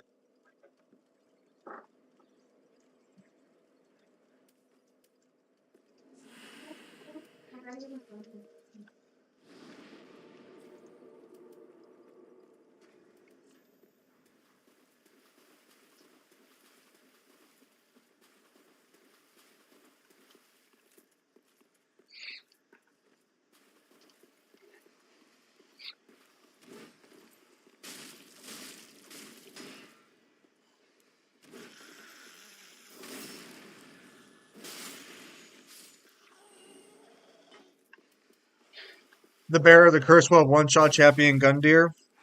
I meant the Norse version of Athena is that he married a manipulator. Um, I'm gonna give a hot take here. I don't think Kratos was manipulated by his wife. By Faye? I don't think so. No, because I don't think it was made clear at any point that he was being manipulated. She was just like, no. She was just doing what she thought was best for him. And it was the best decision to be made. also to be clear, I still stand by the position that all the Dark Souls protagonists are comparable in strength to each other. I don't think there's that much of a difference in their abilities from each other. You do? I do not believe there's a massive disparity in ability. No. I don't think that is direct. I don't think that is ever intended, nor is it meant to be shown. Hmm. Like, don't get me wrong. I'll argue certain characters would win versus other characters based on factors, but like, if you were to put all three protagonists in a room with each other, I don't think there's going to be any speed blitzes or any significant strength stomps. I genuinely believe that the Bearer of the Curse is a lot more powerful than either the Chosen Undead or whatnot, considering how many characters in Dark Souls 2 are actually valid and strong enough to link the plan. Whereas the Well, Chosen Undead himself is like the only person that's really like that strong. well, see that's why I wouldn't call it like a massive strength difference. I would just attribute that to more of a skill situation. The bearer of the curse is how do I say this? The other Dark Souls characters are big fishes in small ponds, with the exception of DS3. Actually, no, I wouldn't even say that's accurate because in Dark Souls 1, you're contending with the lords. I believe all of them could have lit the flame. Gwyn's just the one who did it himself. The others choose not to for their own reasons. In No, Dark it's Souls it's never 2, stated that they could. you don't think fucking Nico over there could have done that shit, boy? You No, disrespecting Nico? especially considering the Witch of Islay tried to copy the flame and it turned her into a fucking demon. I, I don't think she would have been able to light that sucker. Bro, she was trying to make a brand new flame, bro. Please, check yourself before you wreck yourself. Oh, I'm sorry. Doing something that's basically the exact same as linking to it. Please check yourself, Mangler. Please check these fucking slanders, lies.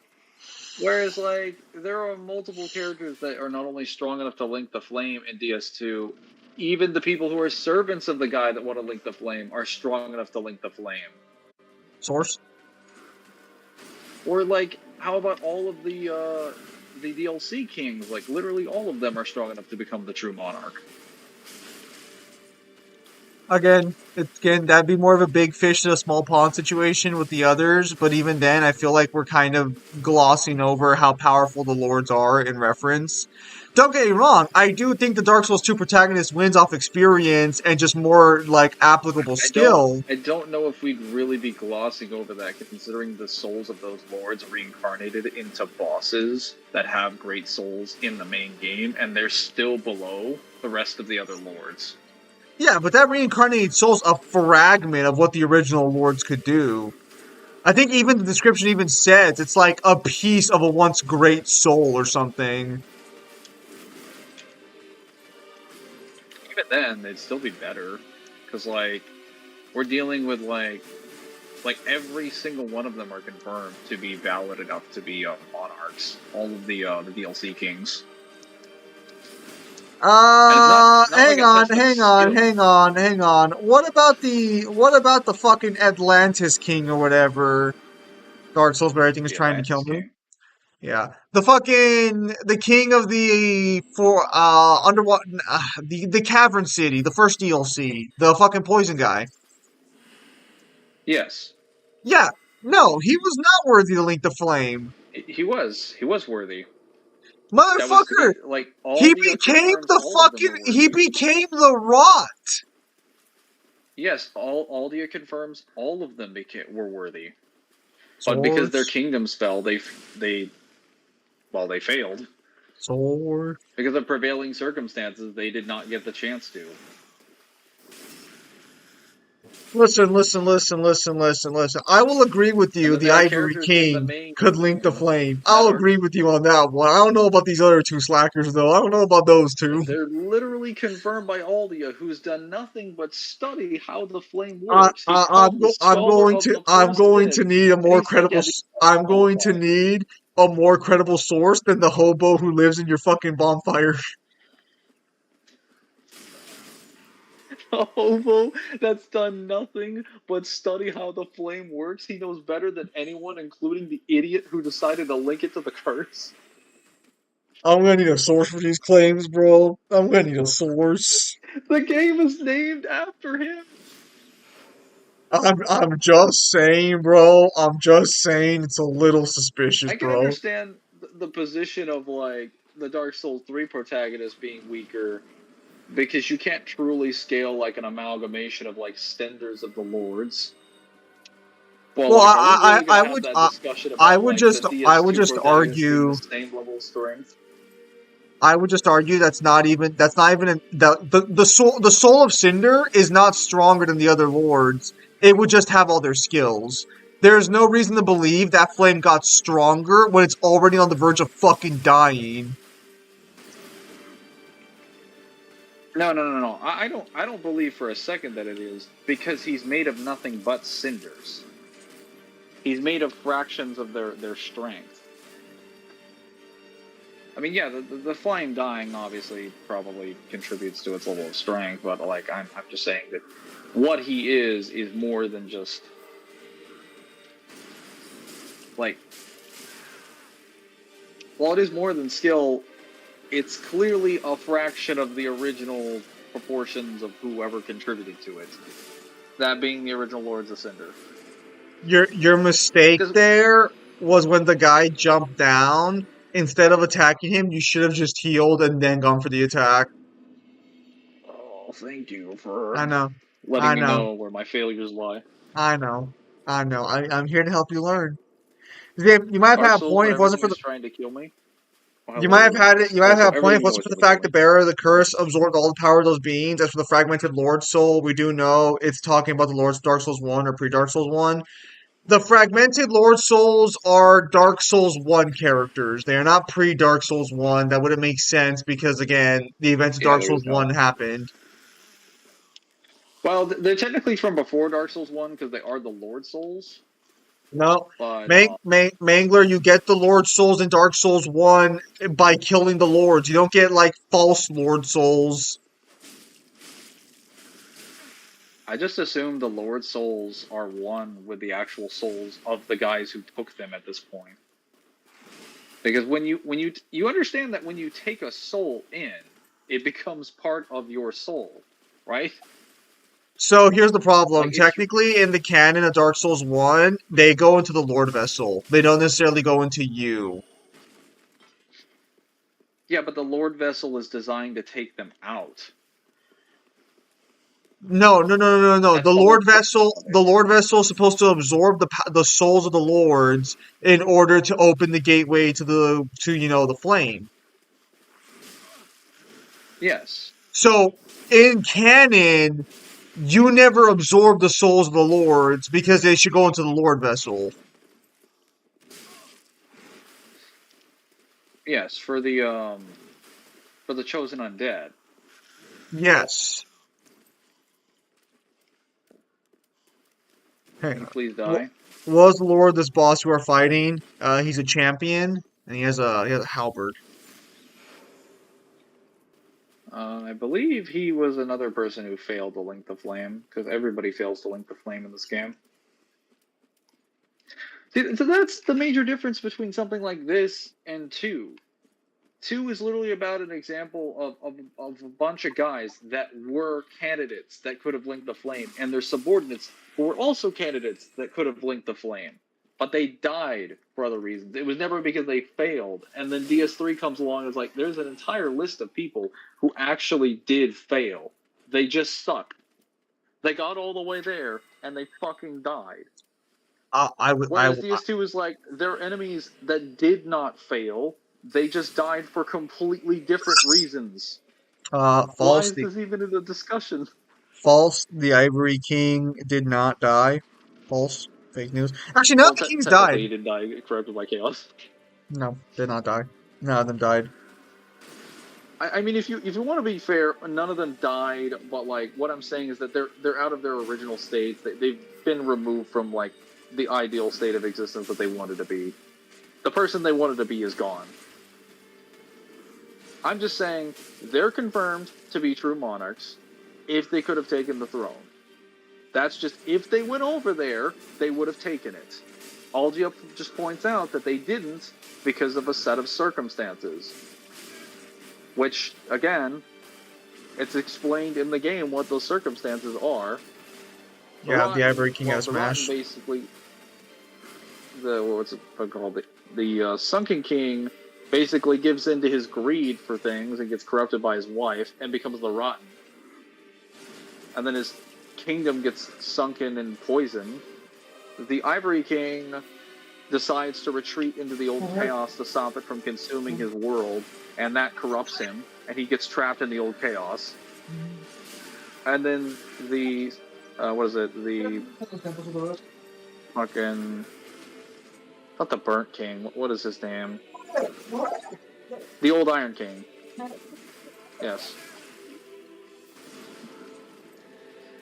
Is there a universe where you can hit me and miss?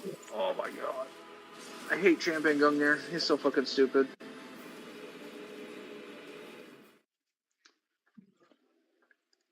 Such a stupid goddamn enemy. Like the Bearer of the Curse is the strongest because he absorbed and gained the strength of a fuck ton of Lords of Cinder level beings. The only way someone like the Ashen One will be stronger is if we seen the Soul Cinder was like the combined power of Prime of everyone who linked the Flame, which is dumb with how weak the Flame is in 3. No, no, because even absorbing their soul's powers, I wouldn't even argue makes you vastly stronger. Like, we're not talking slackers here. We're talking fucking the cream of the crop who all fought top tier, let's say, characters in their era.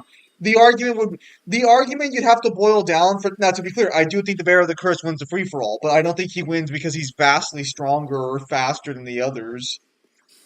But the thing I don't is, I don't know if I'd say he's like so much stronger he'd speed blitz them, but he should be stronger and faster.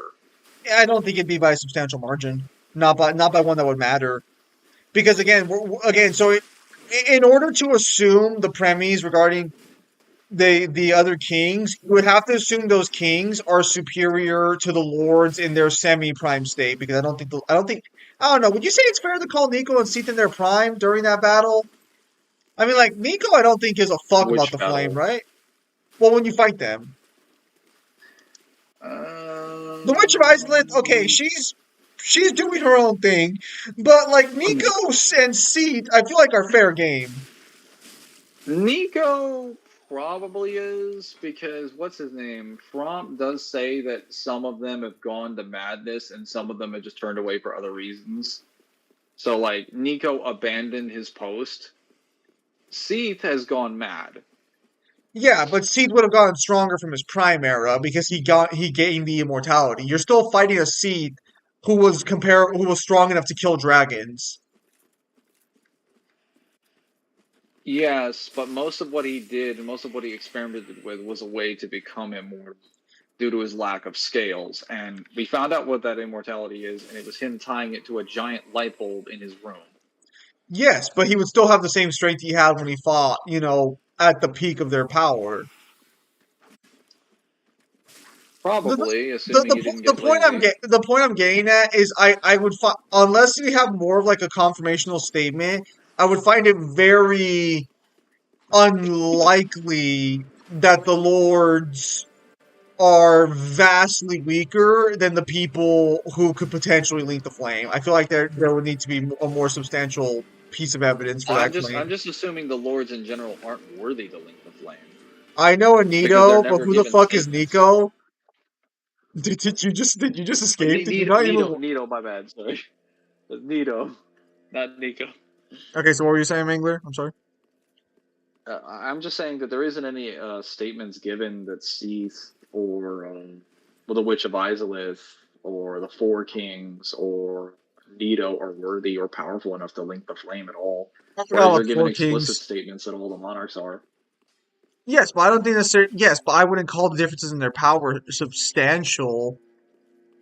Especially when, Well, unfortunately, apparently you can kill all the bosses and then immediately burn apart in the flame because apparently there were tons of people who failed. well, you can. So to put it in perspective, you can not Zim, you only kill started the the Nico lol. monarchs. Nonsense. That don't sound like me. You can kill their subordinates, like Rame, who is like a subordinate of what's his fucking face, Vendrick, that then goes to get greater power, gets the power of what's his face, the old Iron King's wife. You can kill him. Vendrick? Kill the the Which, which, Rame, the knight that the Fume Knight, the guy that kills the I didn't know he doesn't kill it. He's the rival.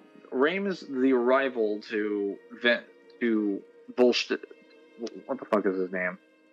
Velstad. He's right. like You the were left hand telling man me, to Vendrick. yes, I remember. You were telling me that the Fume Knight actually was an important character in the lore and some shit. He wasn't just a random knight. Yes, he's not a I random remember that knight thing. that's chilling in there. He's Velstad's rival, and he's the second or like the left hand man of Vendrick.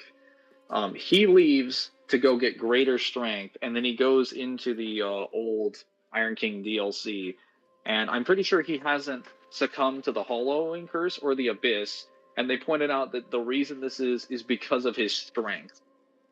So he is explicitly not being corrupted by the Abyss that is literally inside of his sword, and is corrupting everyone in the tower and that entire land. So Yeah, he's but like, objectively stronger than everyone there.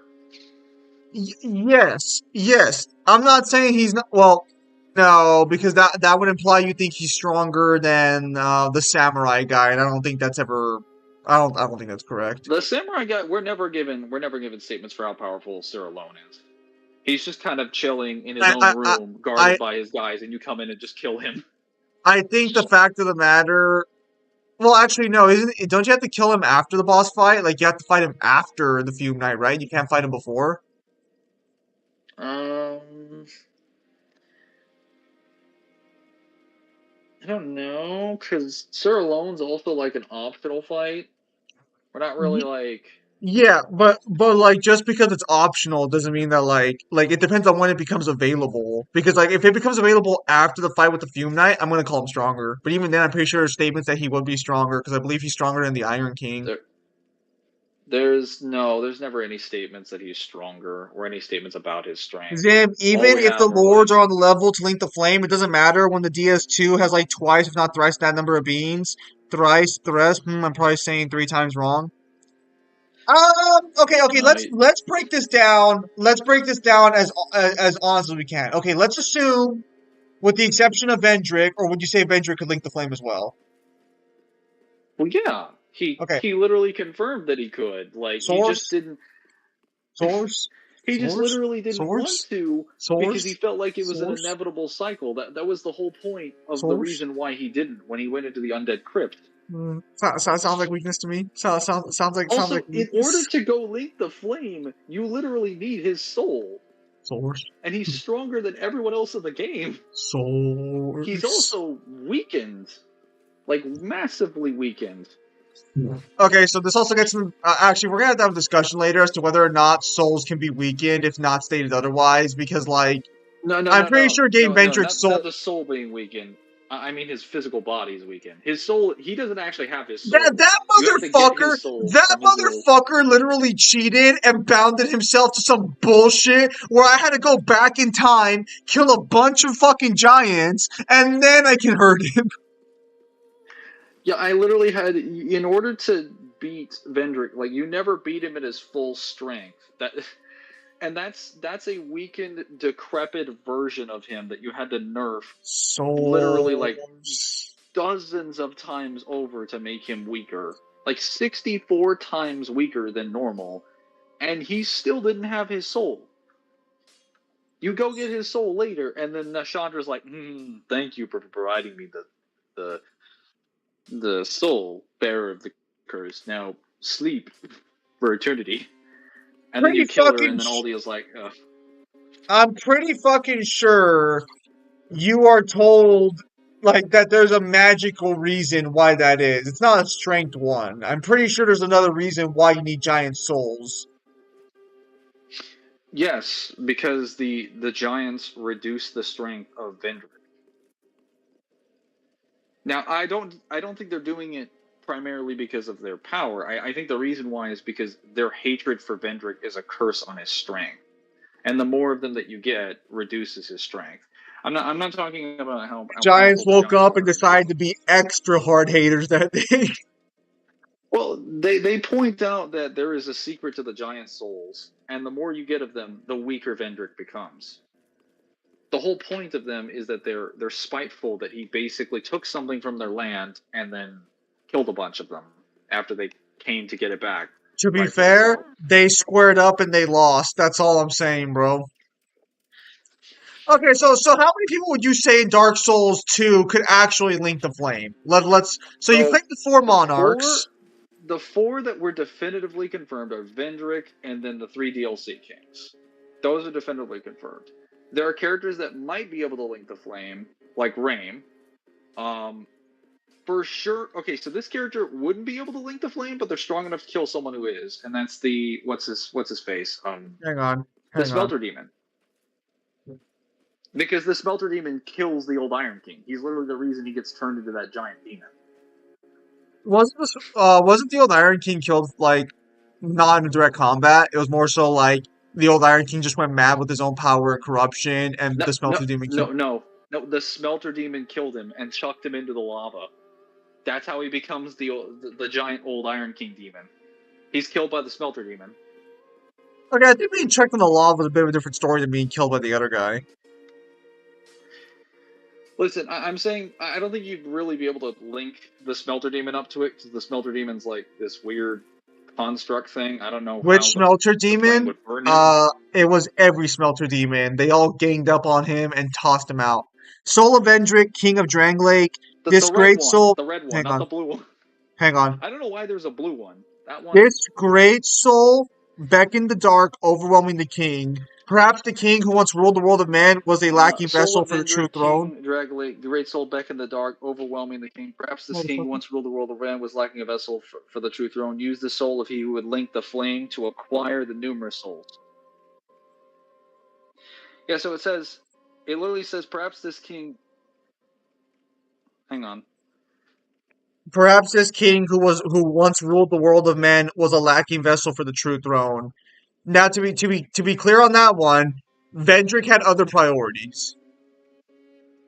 I Yeah, don't so think. Vendrick confirms he has the strength to link the flame. Can't you talk? You can talk to Vendrick, can't you? Like you can actually go back into the past and Yes, talk to him.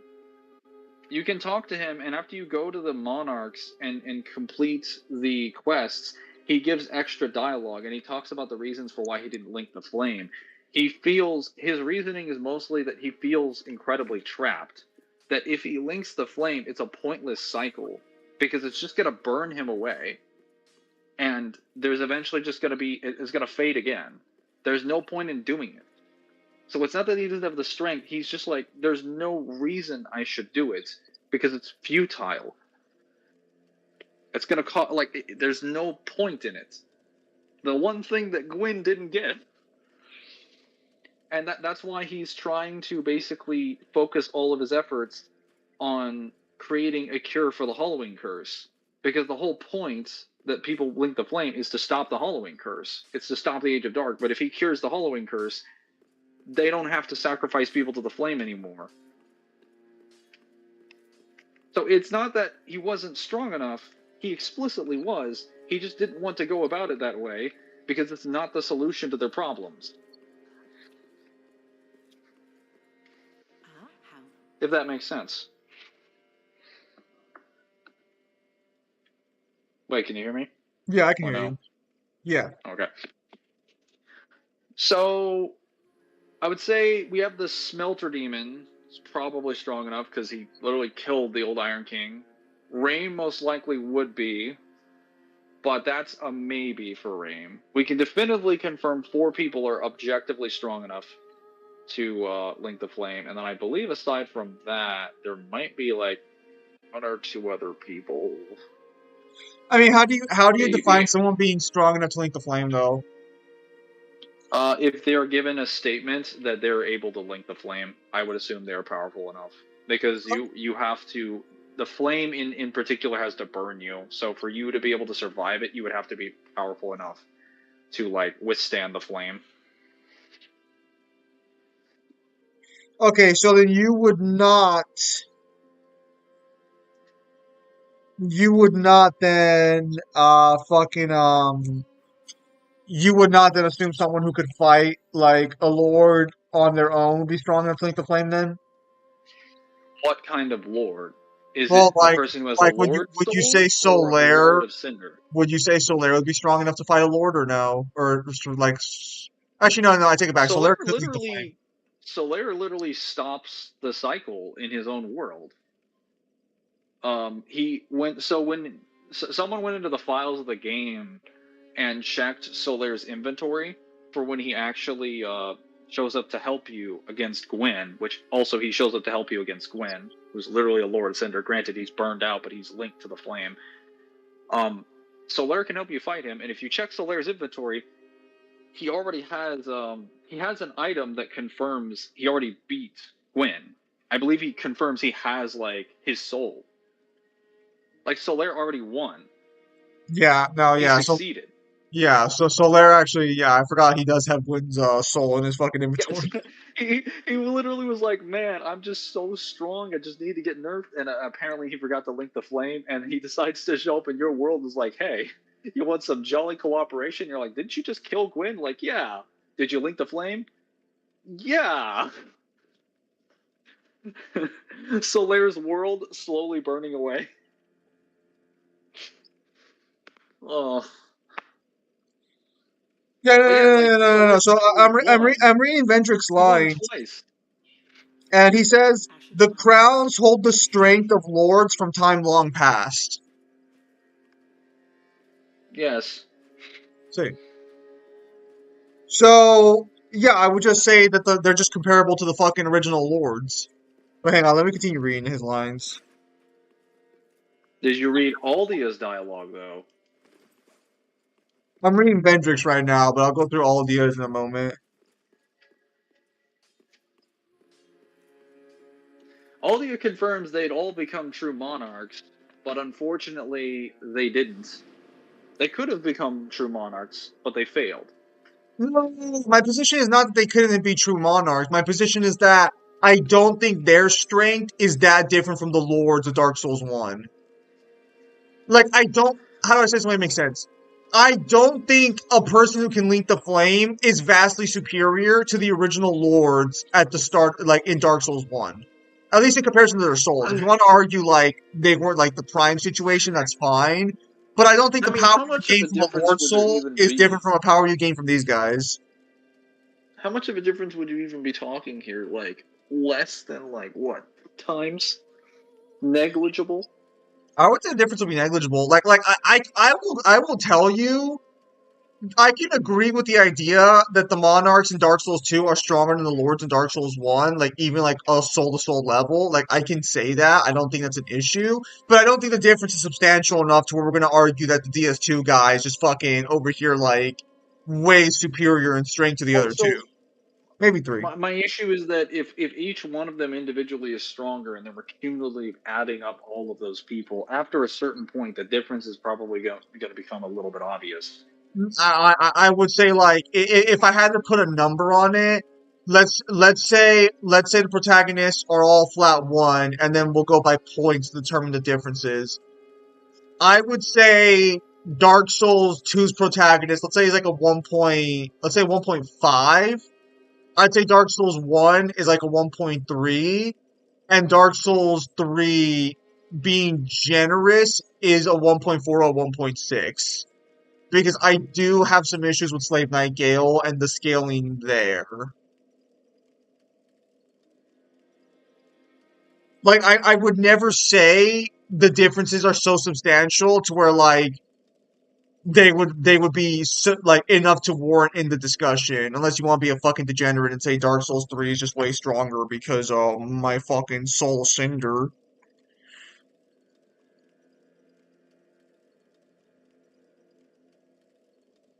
Oh no, Mangler's left this mortal coil.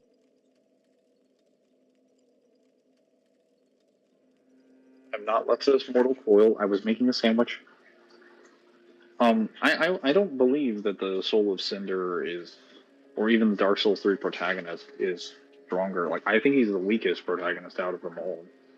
Because his greatest feat is fighting, like, the broken mess of, like, the Lords of Cinder.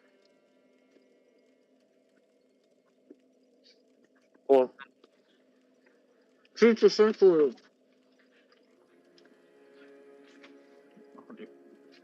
So, he's essentially. The issue with the Ashen One is that by the time you go to Link the Flame, not only is it almost going out, it's going out so badly that the bonfire not only had to summon like what I'm assuming is dozens of unkindle to save it, people who all failed to get to the flame. It summoned 6 Lords of Cinder and someone else who was gonna be a Lord of Cinder. Had you kill all of them, gather their collective ashes, and then use that energy to make that fragmentary amalgamation that became the Soul of Cinder. And that, killing that, was his best feat. That, for me, is not that impressive. I would consider killing Gwyn a more impressive feat.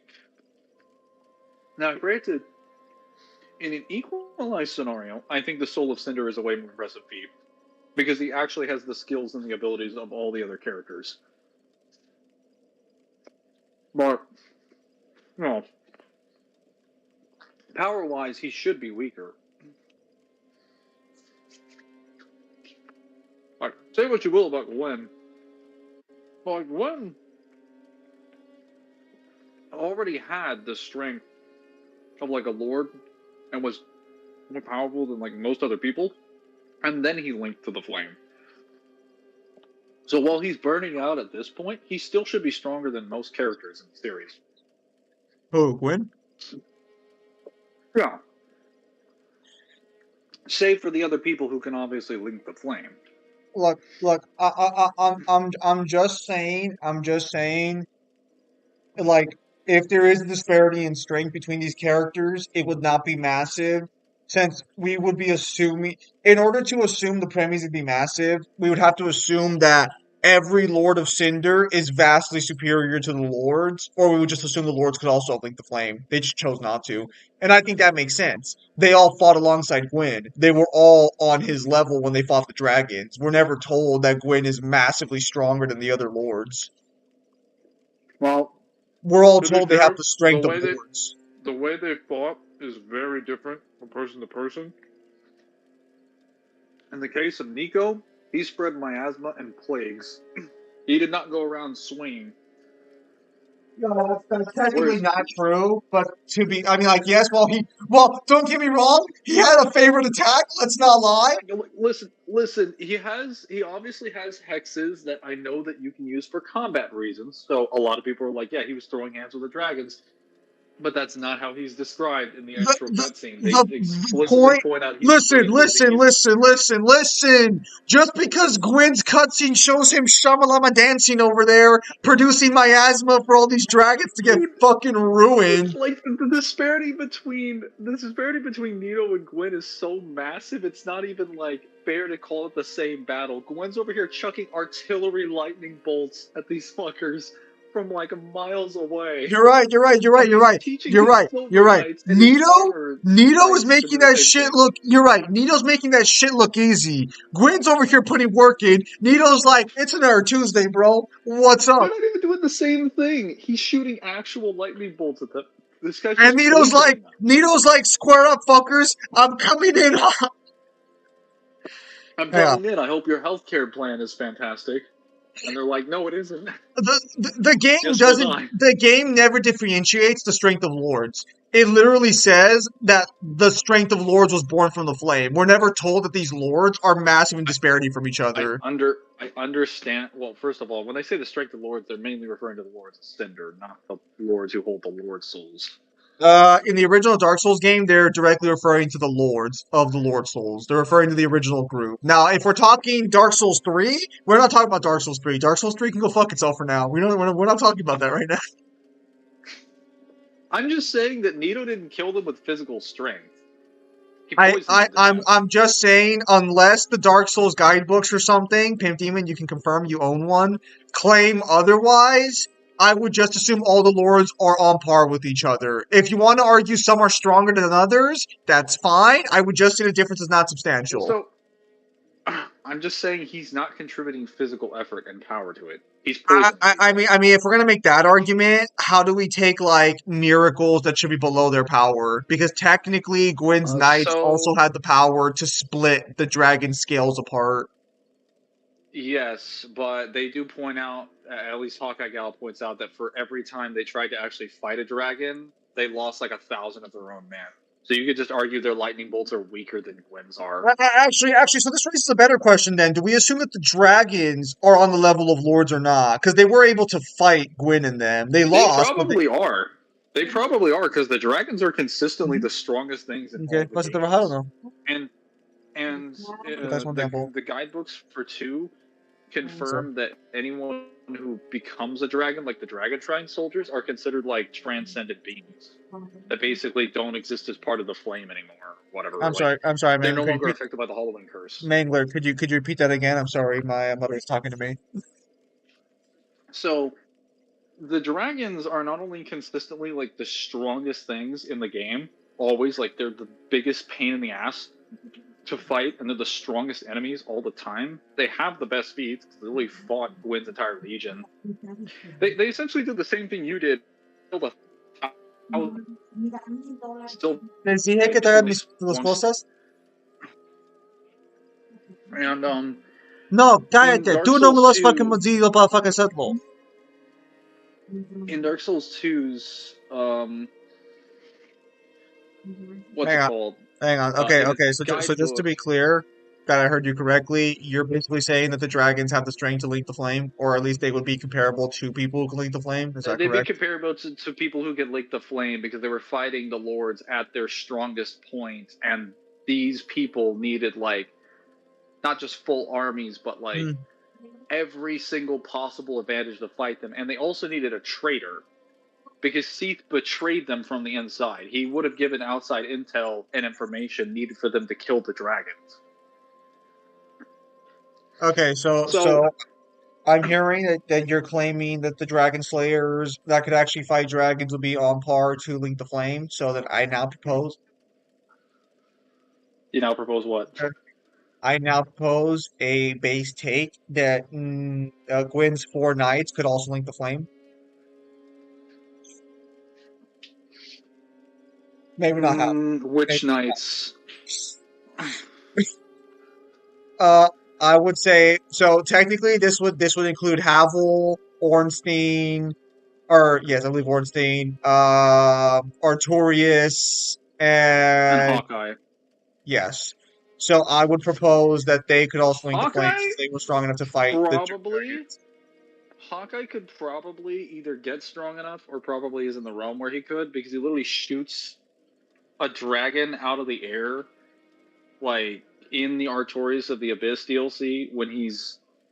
This is like years and years later when he's weakened, he's been chained up, and he's like way out of his prime. He just snipes a dragon out of the fucking sky with Well, his that's why comically that's large why I like would arrow. claim that fucking Artorias and Ornstein are in the same boat because they should have the power to do that since they were his Well, literal I don't best I don't knights. disagree. Like I'm willing to argue that Rain can do it because Rain has a direct statement that he's literally like suppressing the what is it like that his strength alone allows him to like ignore the abyss or something like that. There's something in his description that occurs that confirms that like he's not hollowed. That in the burning like DLC, he's actually completely in control of his senses. Hang on, He's just defending his territory. let's read some comments.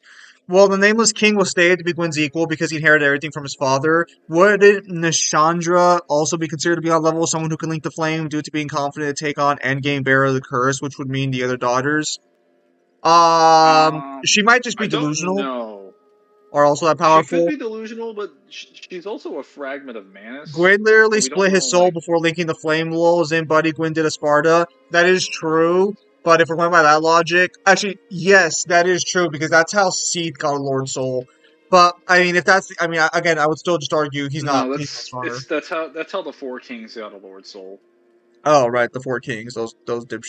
I keep forgetting about them. Those It's so losers. weird. Yeah, everybody forgets about them because no one ever wants to remember them ever again. They were a terrible boss fight. These are my Dark Souls 2 Dragon scans. So wouldn't that mean the dragons are above the lords since the lords needed so much to help to match them? No, because again, we see like someone like Nito was like, "Hey, bro, what's up? Bye, bro." Yeah, but Nito doesn't kill them with direct combat. He kills them with poison. Okay, the Witch of Islith Like and her daughters were burning them apart. I mean, I strongly doubt her daughters were putting that much work in.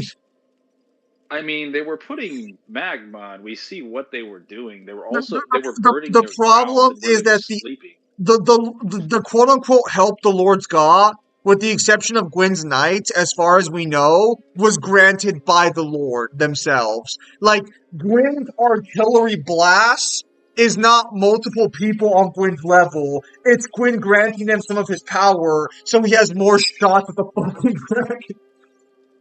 Well, no, I don't disagree. Like the miracles confirm that they're copying Gwyn's techniques. Like so, when it comes to Seath and Gwyn, I absolutely agree that they scaled to the dragons. I'm just saying that in terms of the power of someone like the Witch of Izalith, and Nito. Nito can do it, but it's because his poison is potent enough. And as far as we know, dragons don't have any poison resistance. Immortal scales, timeless beings, get killed by the common fucking cold. I mean, the common fucking cold didn't exist until Nito created it. He's literally confirmed to be the first of the dead, which also doesn't make sense because his body is covered in actual skeleton. Well, it does make sense because remember the dragons could never die. So, actually, this bears the question: would Seath have died of old age at some point? How long do dragons even live for? Well, the dragons are immortal normally. Like, Also, the Seath knights would from have the Ring died if he didn't City have the immortality thing. that were helping wipe out the dragons. So, my position is this: when it comes to people who could fight dragons, if you're not a named character, I'm going to assume when you fought dragons, you had like a fucking army on standby, and you probably had Gwyn in the background doing shit to help you out. What is this Warhammer 40k logic like? Oh, name characters get in front. Everyone else, you're cannon fodder for the name character. Because if we go by that logic, then we'd have to argue that all of Gwyn's knights are able to link the flame, and that's actually Well, somewhat. no, they aren't. Hawkeye verbatim states they lost like 1,000 men every time they killed a dragon. They were going through scores of people trying to kill the dragons. Laughs in Like, Ornstein, laughs in Artorias, laughs in the fucking old fucking guy literally telling you that lie as he snipes a dragon out of the fucking air. yeah, he said 1,000 guys. He didn't say him. You know what? You know He what? wasn't I referring. can't help but wonder if the game plan Gwyn had was Hawkeye, snipe one of the dragons. Alright, dragon down, knights, go get them. I think the plan was just to have like Havel defend him, Ornstein, Artorias, and Hawkeye to just attack and like flank, and all the knights would just follow his command by throwing lightning bolts. I'm assuming that's what they did until Yeah, the here's the thing. Nito would never been able to harm the dragons if their scales were still on. Also, Isla and her daughters never actually fought the dragons. They just burned the trees. yeah, they burned the trees and they burned their Uh, I resting ground. believe, I believe Nito is not stated to need the scales removed to hurt the dragons.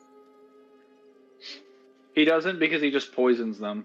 He That's affects why them I'm with saying miasma that because eats them away. let's be perfectly clear here for a minute. If you genuinely believe Gwyn was that essential to the game plan, then I don't even think they're introduced that way, right? I think how are they Also, it's introduced in combat? I'm just saying, like, I don't think any one of the lords is super essential. They all bring useful things. It's just they're not all bringing AP. They're bringing something else to the table. Specifically, No, no, no, fake news. well, so if you need more examples for like the dragons in the Dark Souls 2 guidebook, they confirm that the guys in the Dragon Shrine area are transcendent beings. Like they, as a result of getting the actual dragon pieces, they're no longer affected by the Hollowing curse. They can't go mad. They've like escaped the cycle entirely. They're literally just superior to normal beings, or at least Chosen normal the humans. Chosen the Dead escaping the cycle by literally just being not Chosen the Dead, no fucking True Monarch just escapes the cycle without being a dragon, without becoming a fucking furry.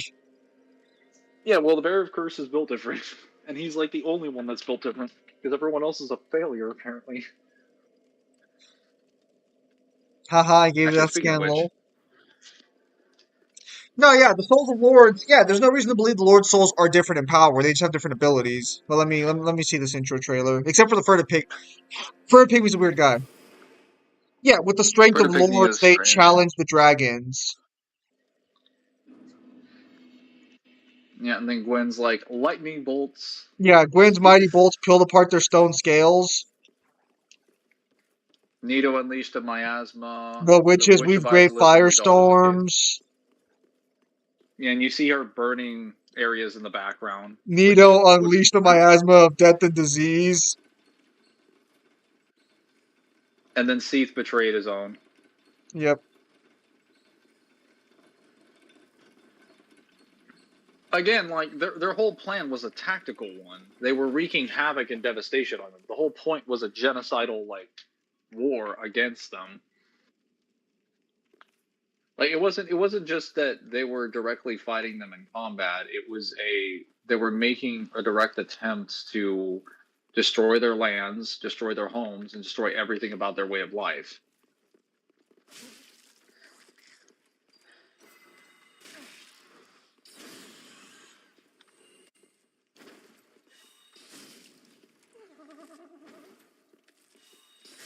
Look, all I'm saying is that they're all comparable in strength, and they Based all, on what? based on the fact that they have the strength of lords. Like, you understand the strength of lords doesn't equate to physical strength. It just means the power to change things. No, source, scan, provide now. If not, silence your whore mouth. Silence your. You are an English major. You know how words work. Don't be disingenuous. So the thing is that you have to prove that strength in this context means something other than just like strength, because they all have unique Oh, abilities to sure, themselves. because we can literally use the visuals to see how they're actually fighting the dragons. It's no. So your argument is that because they have different abilities and those abilities are not directly all AP, which to be fair, if we're going by that logic, two of them are, so two of the Lord Souls should be comparable. Um, the entire game reinforces it's just the strength of lords. They are just that Also, strong as I'm lords. specifically coming to the conclusion that Seath the Scaleless is not that powerful based on the Lord Soul. I'm assuming that he wins because he's a fucking dragon. Yeah, Like, he's already a dragon. but then he gets a So Lord why Soul why and he gets laid. Those are both boosts in strength. well, actually, if you look at the Lord Soul scenes when they happen, I believe only Gwyn, Nito, and Izalith get one first. Yes, because Gwyn, as like thanks for helping kill the dragons, is like, here, have a portion of my soul. No problem, Okay, so bro. then that would just prove that dragons are strong enough to be at the level of the lords Yeah, without it. yeah. So Nito didn't need that. Which again would put at least four, which puts at least 8 people in Dark Souls 1 on the level of the Lords of Cinder. So that's 8 people, and then we go to Dark Souls 2, and let's see That's like here. half the boss roster then. Hang on, shut up, hang on. So we have the four kings. Could Sir Lloyd fight dragons? How many people could actually fight dragons? Do you ever absorb, you didn't absorb the souls of the other daughters? No, you do, right? You do absorb Manus' other You do. daughters. Do you absorb You the one from absorb the all the ice, fragments. even the ice king? Not that one. Not the ice one, but you absorb like all the other ones. Okay, so let's assume. I think the guidebook confirms what their strength is or something about it, but I don't Pim have it. Demon, does the guidebook state anything regarding Manus' daughters? Also, I forgot Manus, so that technically makes 9 people who could link the flame in Dark Souls. Well, are we assuming Killing Solaire is canon or not? Because if we're not assuming that's canon, then we're going to call it 9. If we assume it's canon, that's 10. You can absorb the ice one, but do you as part of the story? Because I don't think the guy would kill him Probably not. outright. There's no reason to kill Asana. She's done nothing wrong. And that'd be kind of out of character for the Bearer of Curse. Nashandra got the smallest soul.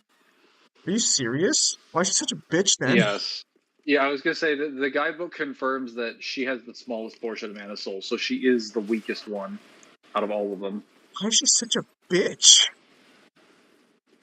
Maybe Okay, because she got the smallest soul.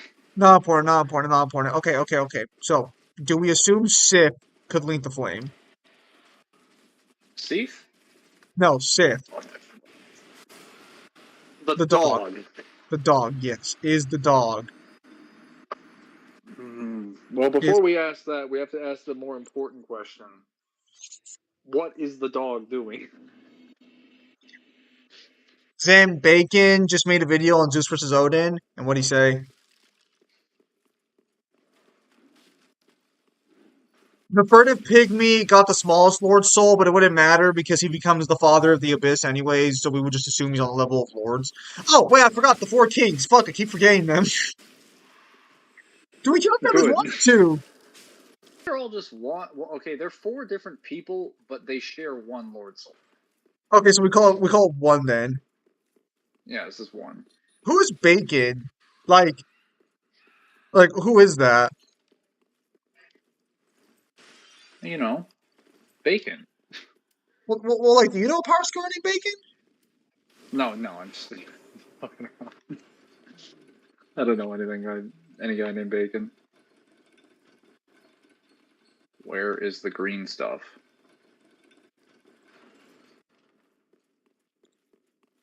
Oh, Tactical Bacon Productions. Who the fuck is that?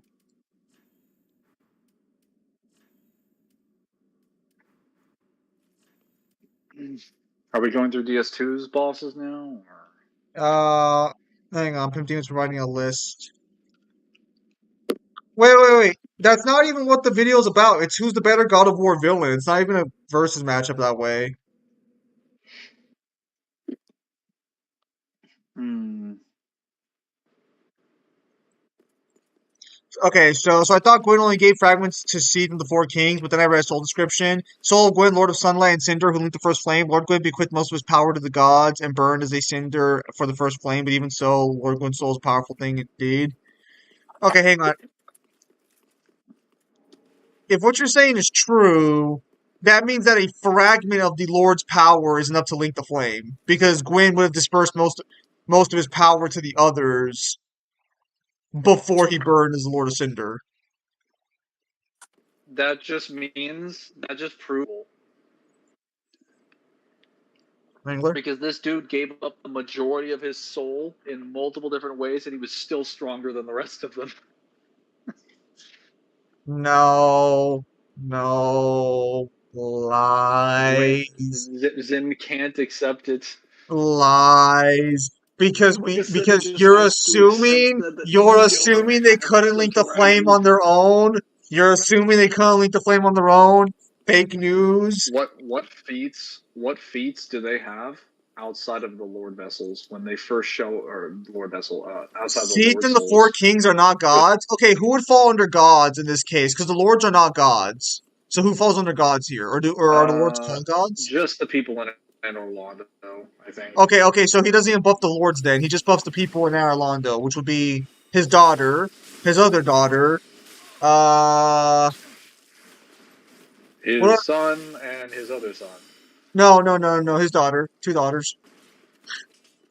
The nameless king. What about his Technically, a nameless sons? king would fall there. That's correct. No, I know. Two daughters. Two daughters. No, don't muddle history. Two daughters. You know he has like Yorkshire, right? Like she's an actual daughter of Gwyn, right? Oh, three Or daughters. are My you apologies. forgetting her? Three daughters. We're just gonna forget that son that he had, Yeah. who shall remain nameless. No. The nameless king is fair game. Nameless king is there. He's the only son.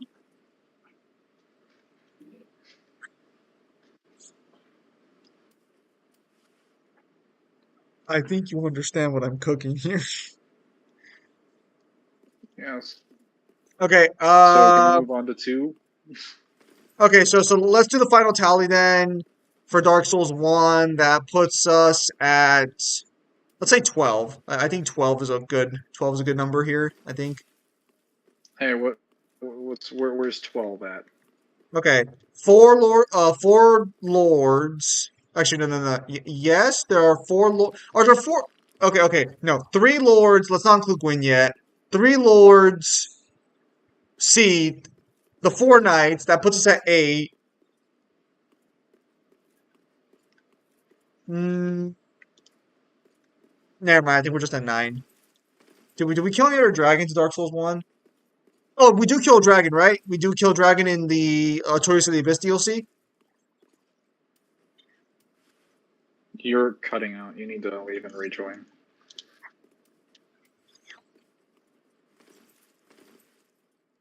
Alright, I have returned. So, can you hear me?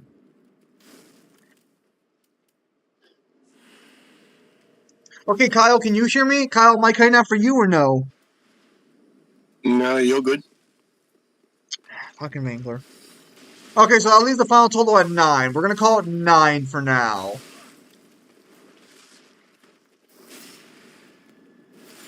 Mangler, can you hear me?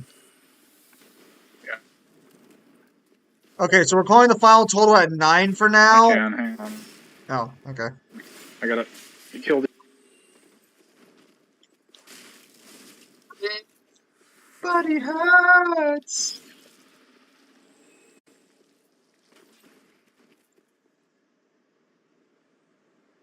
Okay. I should be able to hear you clearly now. I couldn't join or lead all because I was killing people. Yes.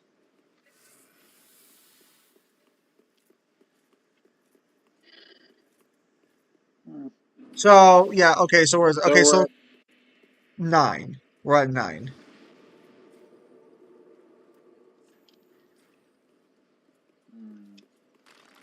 right. Who else? Alright. I think 9's the best place for Dark Souls 1. So let's move on to Dark Souls 2.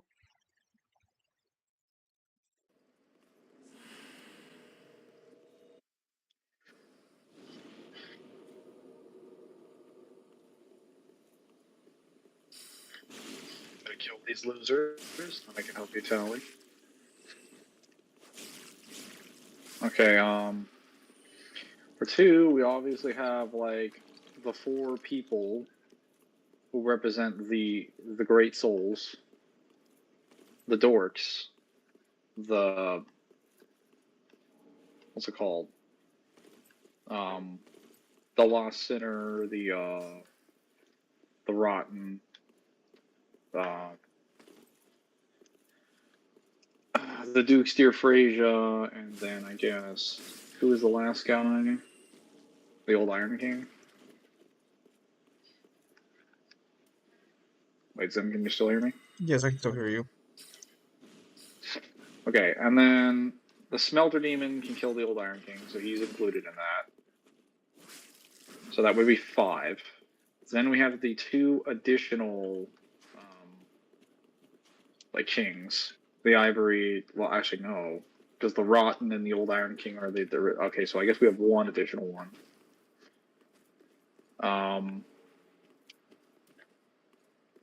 I guess we have the giant sunken dragon thing that you kill, and we also have Yes. the ancient dragon. So that's like 7, 8. We have Vendrick. Then we also have, I guess, Rame. It's like 9. If we want to include the blue smelter demon, it's just a normal smelter demon, except it's magic instead of fire. What else? Like 10 something. Do you want to count Sir alone? Let me look up let me look up Sir Alone's actual fucking soul real quickly. I feel like Sir Alone should count. And his weapon as well. Because they usually get 2 descriptions.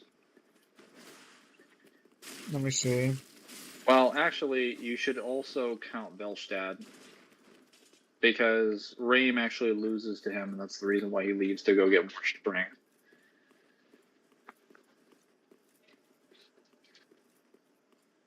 I probably have to look up his actual soul.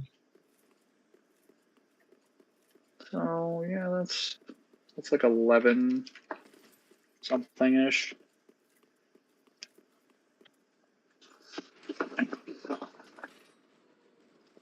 Soul of Sir Aloyn, who once served the old Iron King. Sir Aloyn came from an eastern land and became the king's most trusted knight. Used the wondrous soul of this knight to acquire numerous souls or create something of great worth. Uh, Are you telling me that Dark Souls has a character called Sir Loin? Sir Aloyn, Or I alone. guess. I thought you were telling me that they fucking named the character after a cut of meat. Why not? What's wrong with that'd that? be fitting considering he cuts you up like meat. Katana forged from the soul of Sir alone. The captivating, undulating design serves to enhance its weapons of mystical allure. Alone came from the east and soon became the Iron King's most trusted knight. When he departed, the old Iron King bequeathed Sir Alone's name to his Iron Warriors. Now Yeah, look it at this. says nothing about his strength or his skill. He would be the most trusted knight, though, which probably Unfortunately. means he was his strongest knight as well. You can't I mean, make I me read guess. Yeah. Toriko. I refuse. We don't need you. Why you gotta be so... That's fine.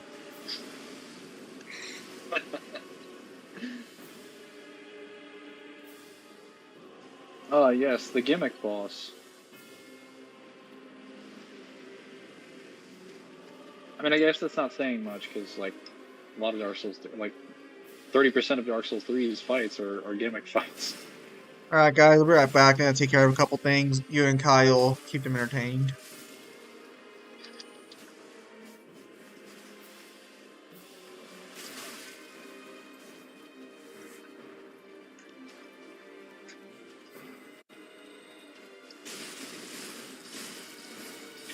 Does anyone else feel like this isn't really a boss fight and I'm just running through a level that happens to have a boss health bar?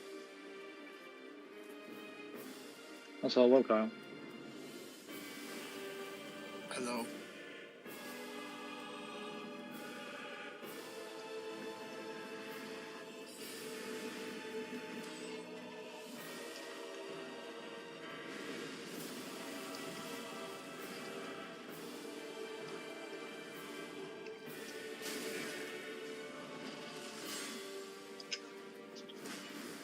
Oh, this fucking boss is terrible.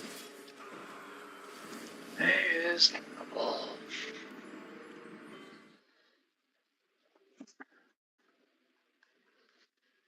I read too much of Toriko in the last 2 days. Yes, I you got seem past to be. Monkey King. So you've seen the size statement then? The what statement? You've seen the size statement for the planet then?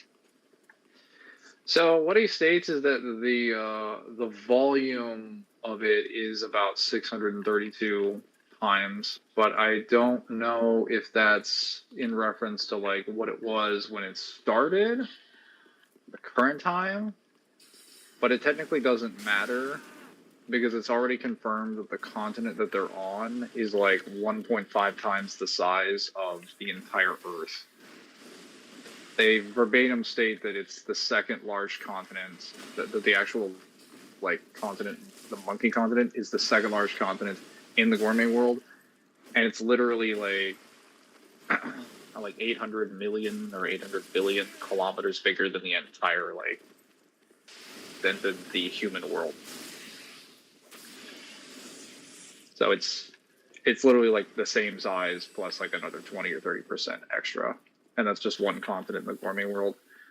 Granted, you would assume the actual gourmet world is a lot larger because that's just the land mass, which should make up a small portion of it, since the waterborne areas would be much more. Well, I'm trying to think of where you're up to. Has No, I remember the statement. I see it. I just have to remember what she says exactly. no, because there's another one later about what's going to happen to the planet. That's really interesting because that really changes how you have to take like the planet. Well, she's already explained. I should say she was in the middle of explaining the history of the Nitros, and then somebody just teleport backstage after. Because that seems to be the thing that people in Toriko like doing in the middle of important exposition. And I get it, she was giving a ton of exposition. Like, I don't think I've ever seen that much exposition from a character except from that one female Nitro character. But man, the author was like, oh no, you don't get to talk anymore. You've given just enough exposition. Now put it up or shut up.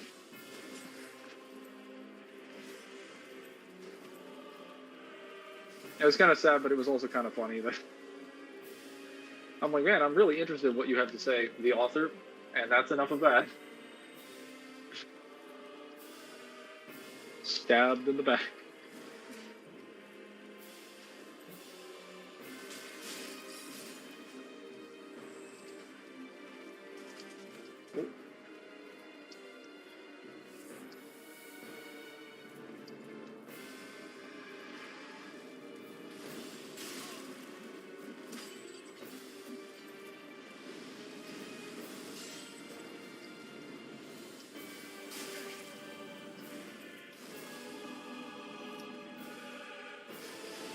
Ow!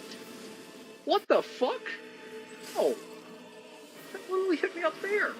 I wasn't even in the range of the what? I don't even. That should not have hit me. That's so stupid. My goodness. I think with the Storm Watcher don't have the Lord of Cinder level because they're tasked with protecting the throne of what? I mean, if anyone that's tasked with protecting the throne is considered able to link it, then I mean, I guess. Well, they are actually the only characters in the series that have that statement. Because the Black Knights technically aren't protecting the throne; they're just there because they followed Gwyn to the keep, and they lost their minds, and they're just wandering around.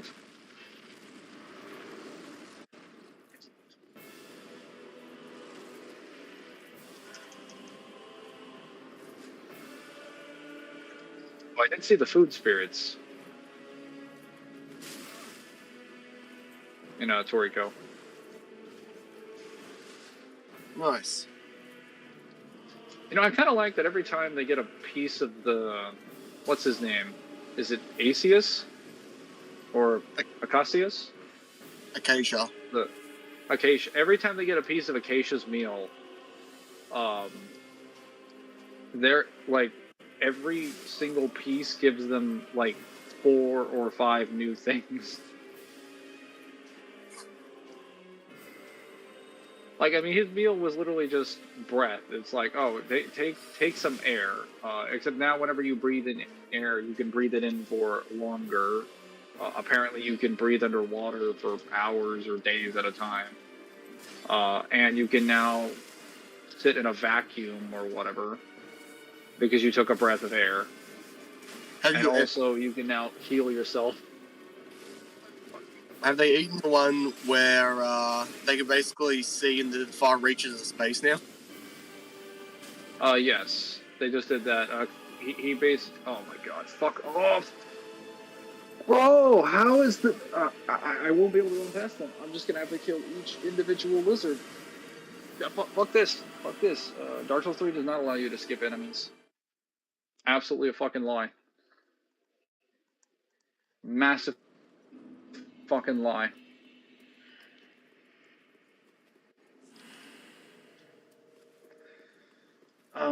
Yeah, he eats the jewels of the Bamboo King. Very funny.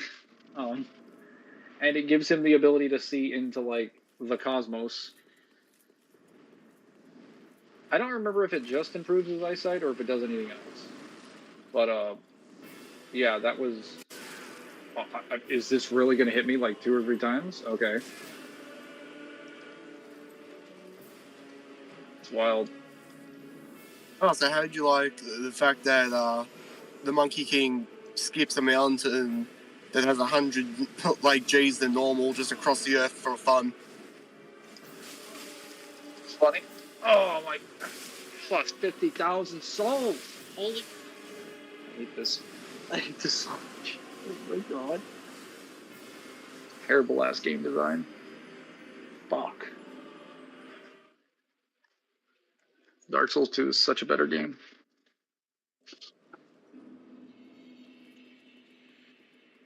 Yeah, I found that funny that he was tossing things around, and it would just return to the size of a pebble because the sheer velocity at which it was being thrown was just chipping away at the rock periodically.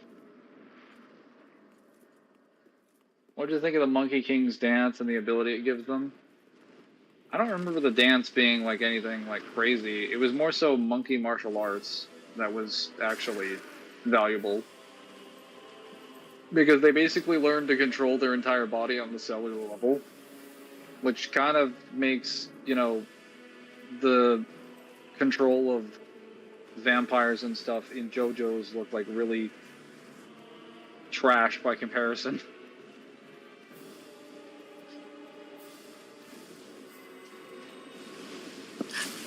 Shit.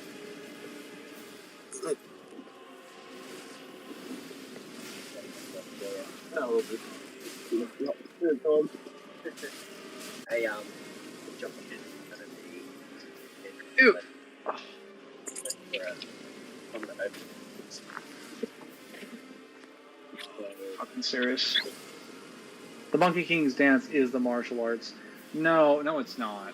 So, the entire martial arts, they explained that the martial arts, the monkey martial arts that everybody uses, isn't the dance itself. The dance is just the highest form of what you can do with the martial arts. Now, like, yes, obviously, like, that's what he taught to the other monkeys so that he could have someone finish the dance with him because that's what he wanted. But, like, the actual procedure of the what he's doing is referred to as the martial arts. Like, the reason that you would learn it has nothing to do with the dance moves itself. That's irrelevant. You want it for the control it gives you over the body.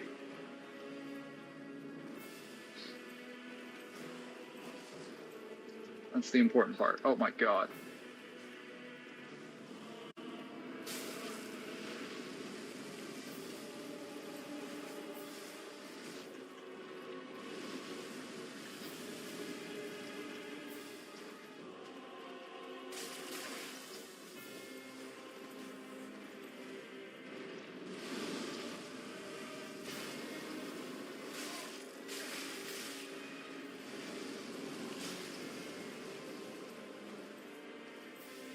Dude, why does this fire not kill them?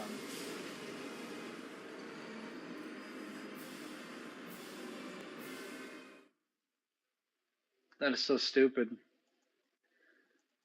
I'm burning through ember after ember after ember. Enemy that is otherwise garbage.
Killed him.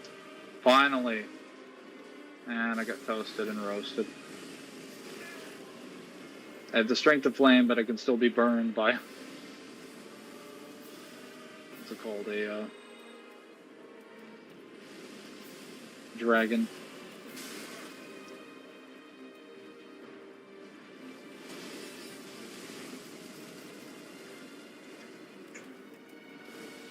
Finally.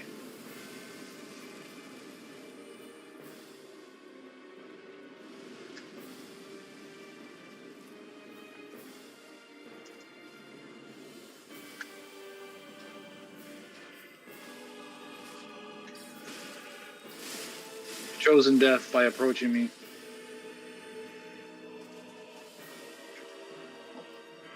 There we go. Got him.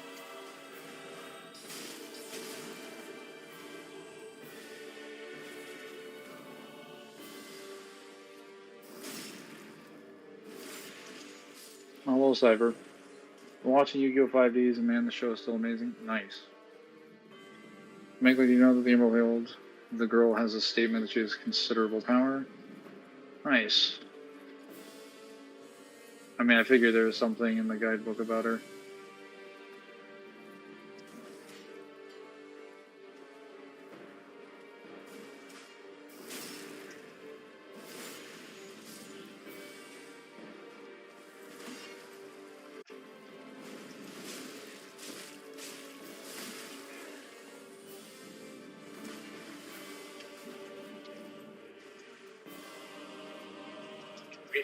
Get a single.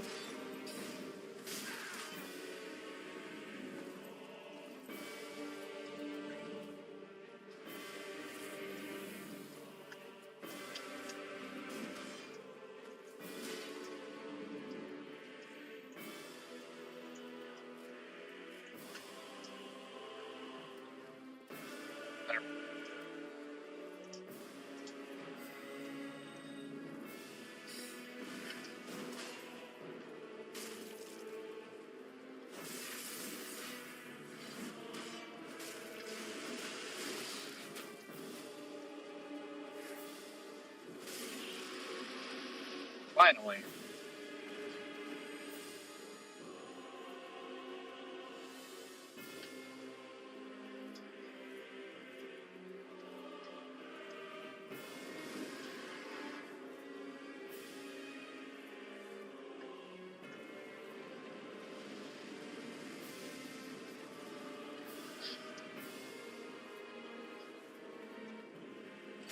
Bro, what is that range? What is that range? That's incredible. Holy shit.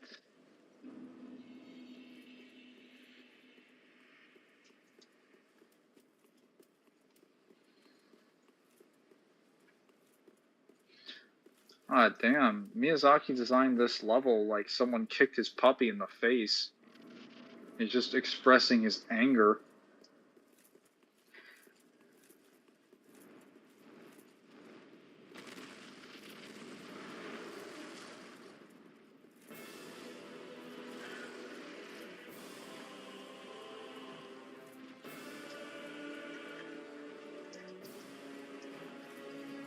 Sucks.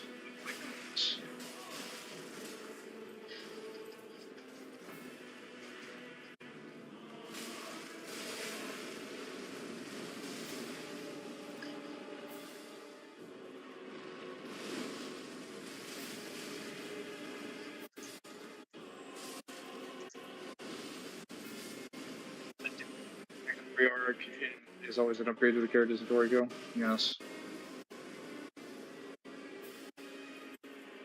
That's just because their gourmet cells evolve.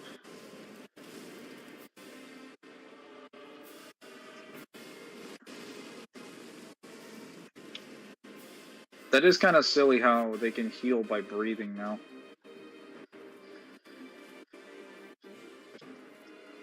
God.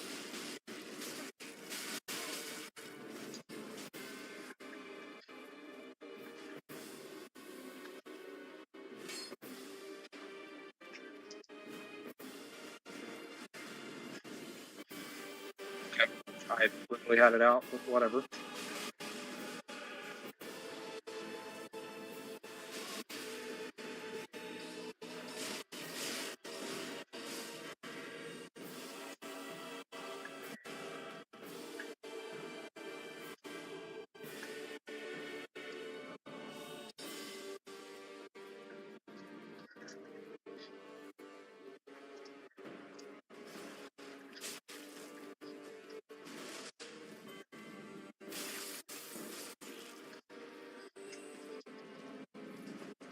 Why were you around the corner?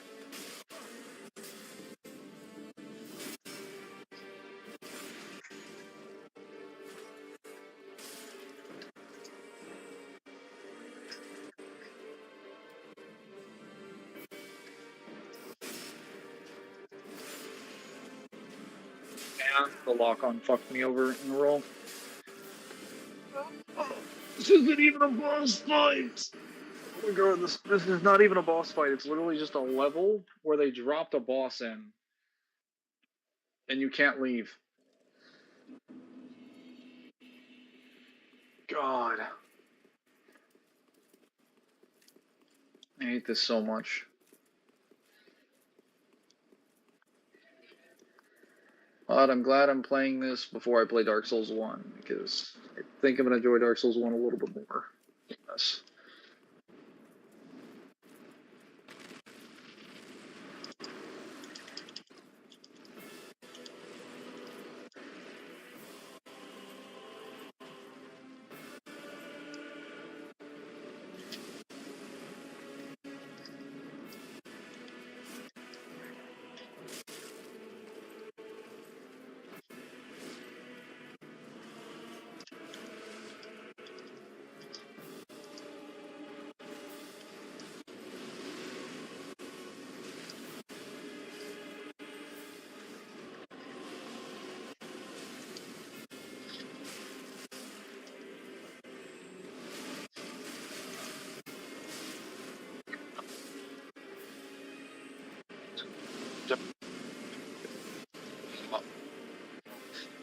I like Naruto a lot from reading it.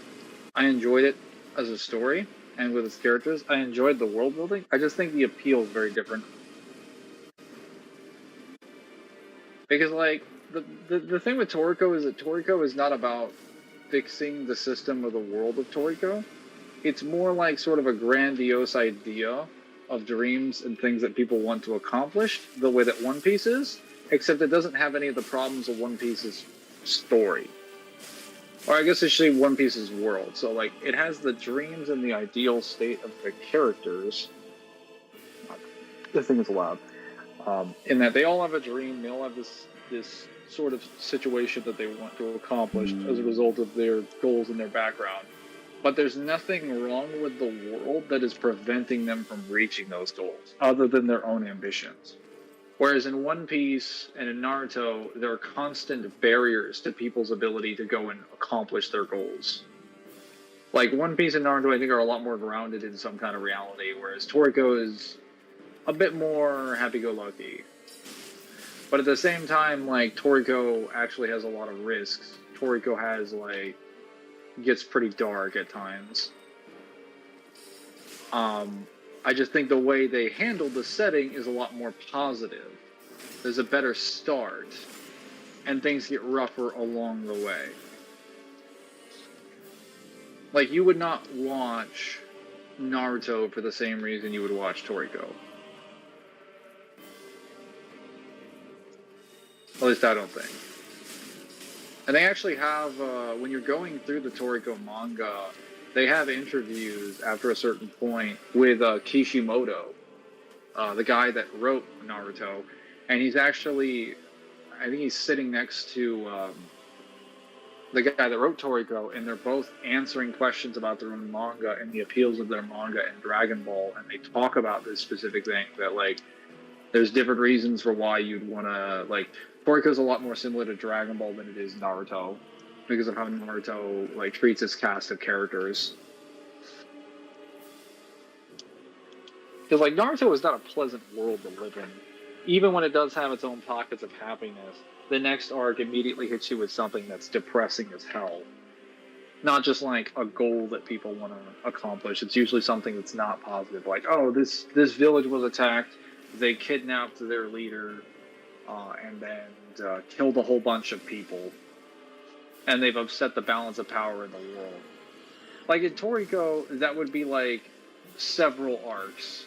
And that would be, like, a huge deal. But in Naruto, that's something that happens, like, every single arc. Like, it's always something bad happening. Which is not necessarily bad, per se. I think that's good to have that kind of risk.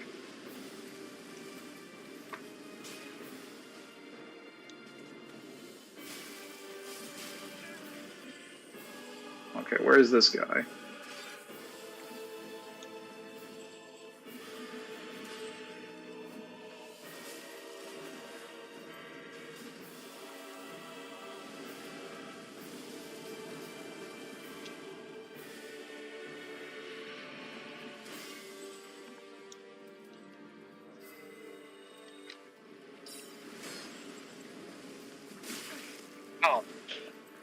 There's just no winning. There is no winning with this guy.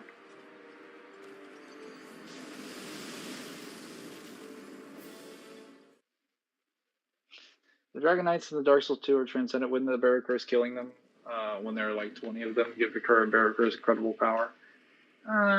Maybe, maybe not. We're not sure like how clear, how much stronger it makes them. But like, given that they're all getting the strength of dragons, yeah, him killing them and absorbing all of them is definitely impressive.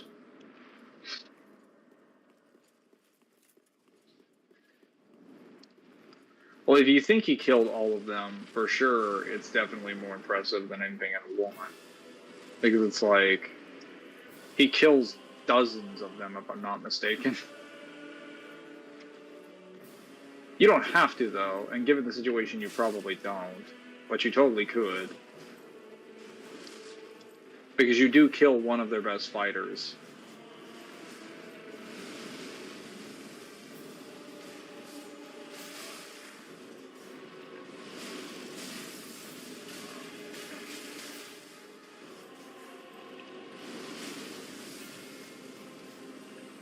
Dimensional wall? Just kidding. Yes. Be a trash argument. I hate people who do that. They see the word transcendent and they're like, oh well. Higher dimension. Woohoo. I'm like, that's all? Wow. Crazy. Hey, whoa. Stun locks. Don't like those. Bad game design. Get that out of my face. Come on, buddy.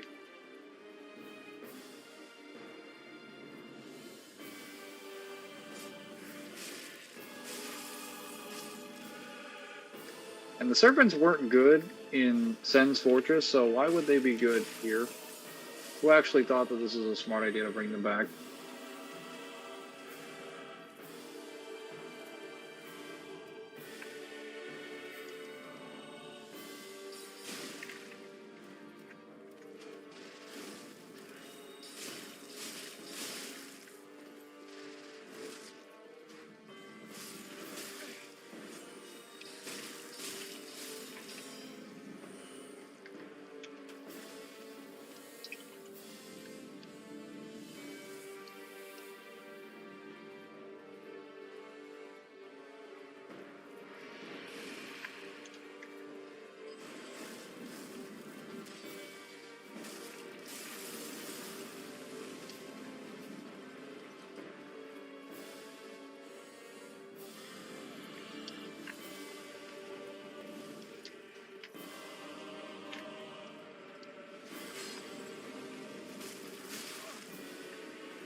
Lord. Fucking Christ.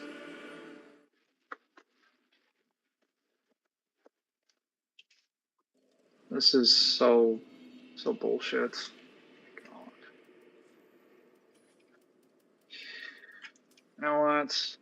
Where's my great soul arrow? I'll start shooting people now. Should have been shooting people from the beginning. Shooting should always be my first solution to every single problem in this game. Just fire a bunch of magic shots at someone until they are dead, and then even after that, keep firing until their corpse is no longer visible.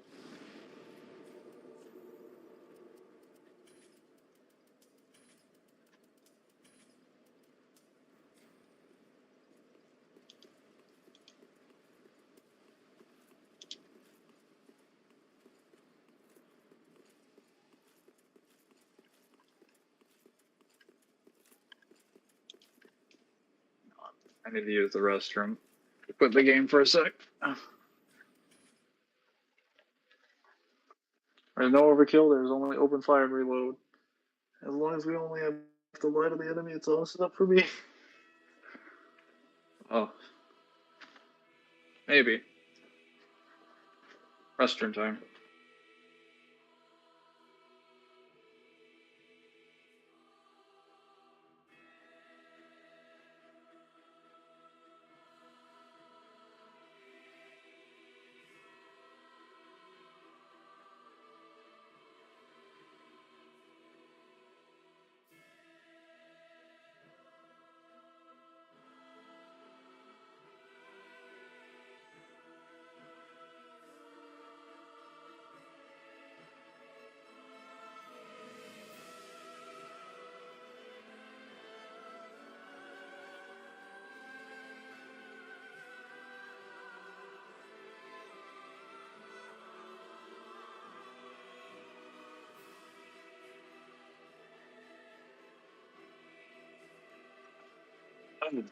Okay.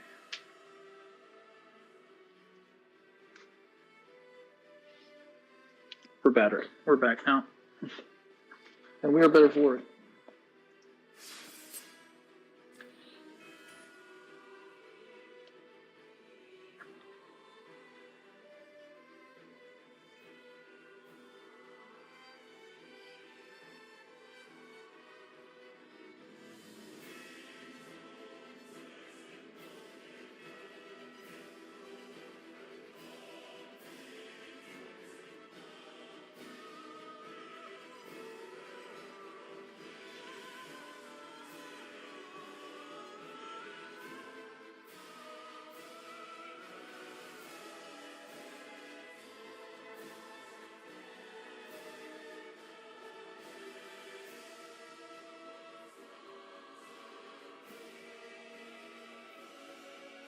Hmm.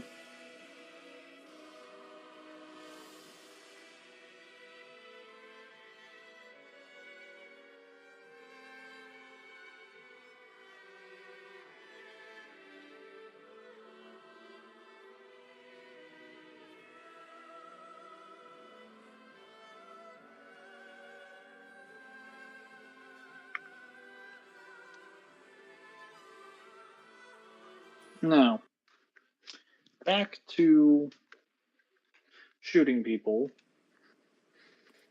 with my soul arrows.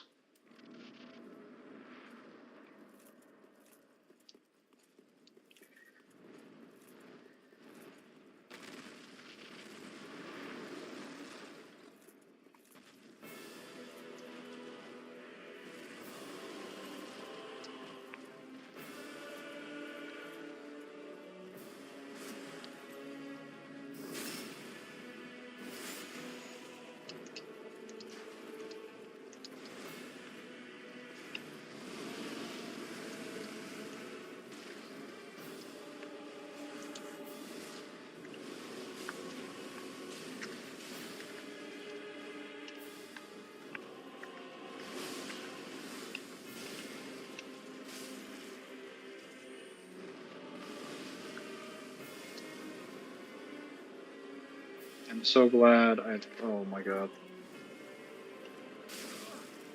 I just burned me.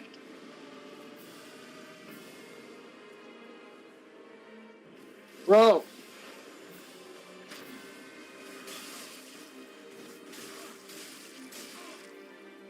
Pairing is a fucking stupid ass mechanic. Enemies should not fucking have it.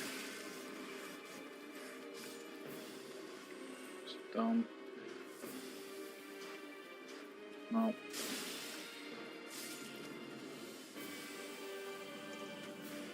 Goodbye. You're done now.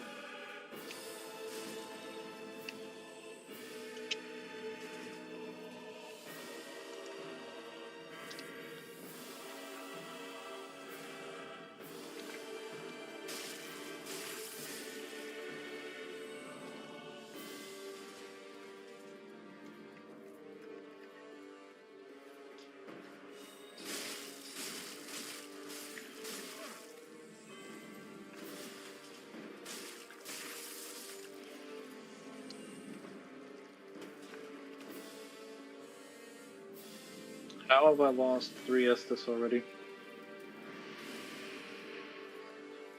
How did that track me? I was moving. That literally tracks. Okay. Interesting.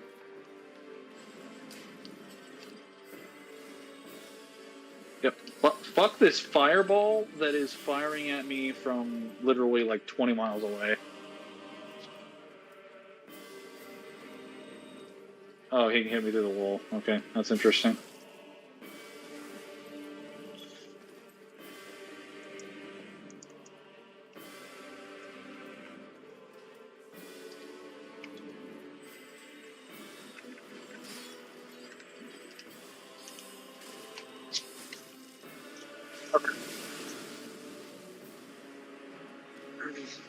The one time I move in to hit him, he decides to just throw out a flame breath attack to the left that he's never done before in any of the attempts that I did previously.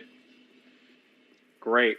So he can swing through the wall. He has a forward and backwards hitbox attack that goes forward, hits me on the way back, and is also like 30 feet and tracking and hits everything. He has armor, enormous amounts of health. Like, there's literally no weaknesses to this enemy. Why is this enemy a thing? Just make him a fucking mini boss at this point. Like, why make him a normal enemy? It's respawnable. What kind of irresponsible game design is that? So stupid. Just get you the upper flame. Ah, perfect. Toasted and roasted. I could have sworn that actually hit me, but I think I got out scot-free. I guess I'm gonna get hit by the fireball. Wow, I almost got hit by the fireball. Wow, that's crazy.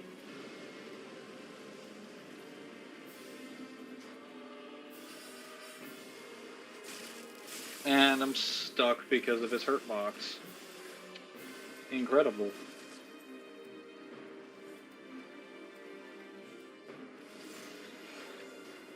They really need to eliminate weight from hurt boxes on minor enemies and just remove it entirely. Like, weight should no longer be a factor in a Dark Souls game. It shouldn't exist.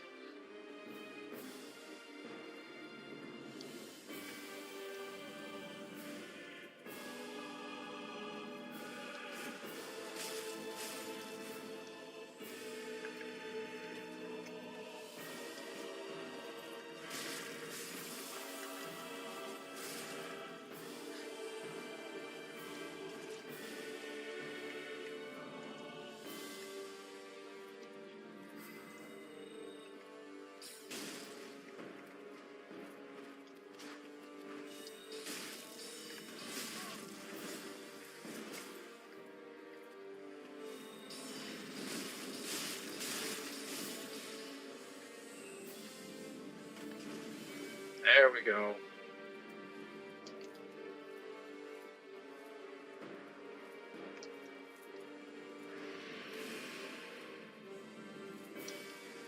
Yeah, that kind of tracking is hilariously unacceptable.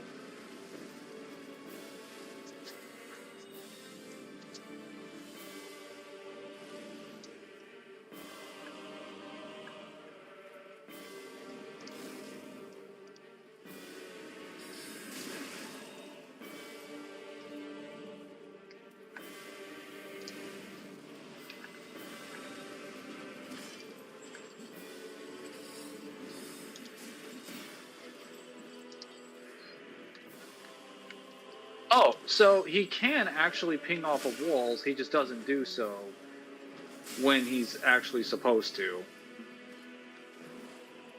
That's interesting. Okay.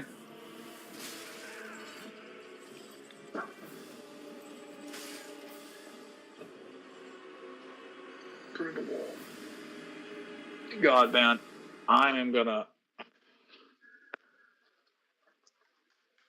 I'm just gonna clip, like, dozens of examples of my deaths from these streams and just put them in a compilation of how many times Dark Souls 3 has bullshit hitboxes that are completely unfair and unacceptable.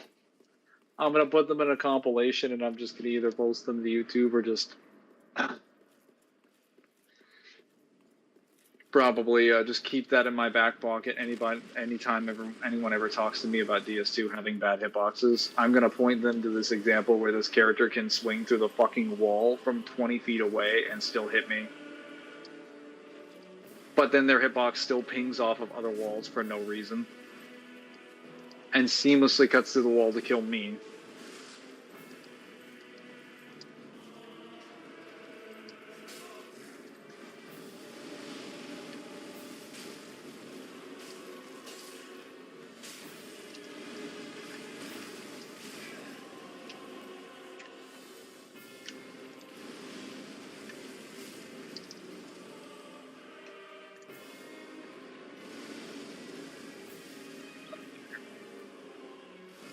So does anyone in DBZ have a better kit than Boo, or do they have any abilities that would be good for him to have? No. There are like no abilities that would be good for him to have.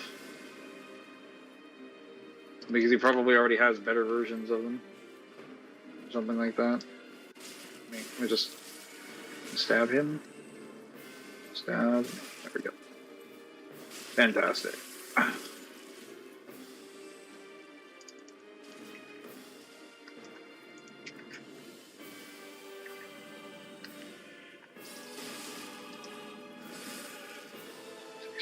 Die.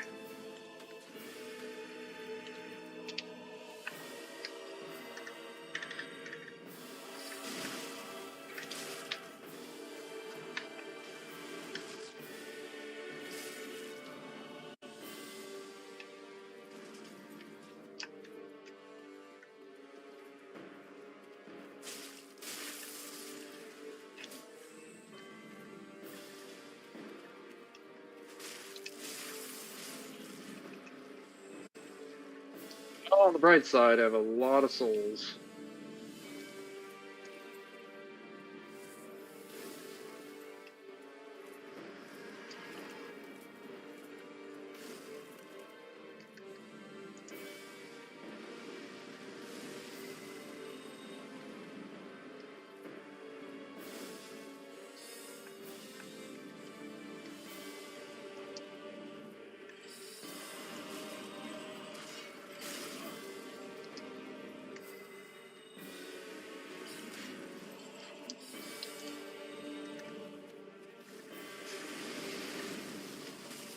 Finally, he did the hitbox he was supposed to. Now we can move on with our day.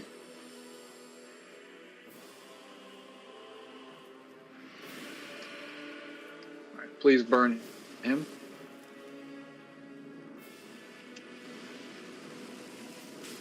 Got him.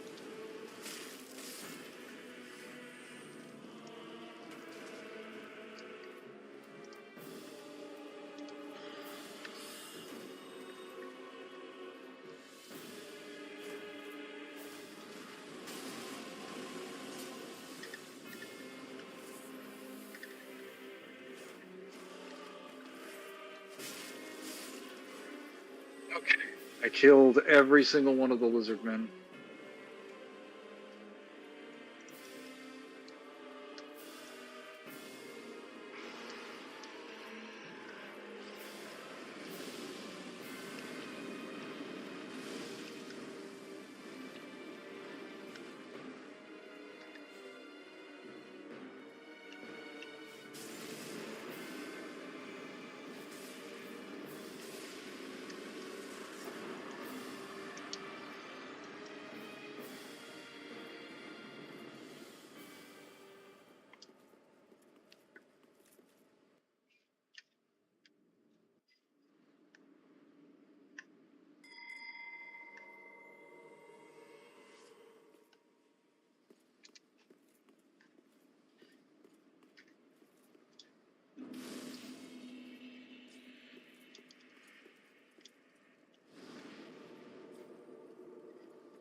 forever. Oh, we did it. We finally killed them all.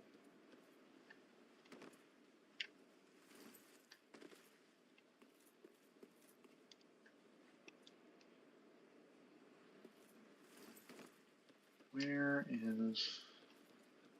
Wow, this is taking a lot of my health. All this fall damage. Good lord. How much dexterity do I have? Dude, how much damage would I be taking? I have almost max dexterity at the... Oh my god.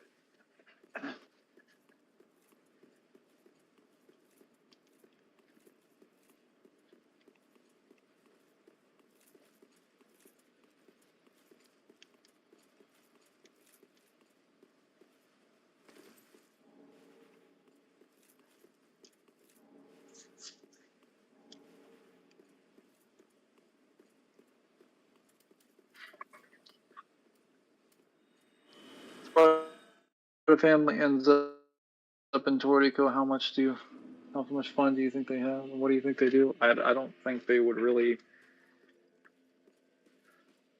I mean, I don't think they're really like a super huge fan of like eating things. I mean, yeah, Dante like eats a lot of stuff, but I think from what Dante says, he's inclined to just eat pizza and strawberry sundae. So I don't know how well he'd do in a world where you're expected to have a pretty. I mean, you're not required to, but you're expected to have a pretty diverse palate. I don't think he'd survive that well. And Virgil's probably a very picky eater. I don't know what Nero eats. I don't have any details on his food things.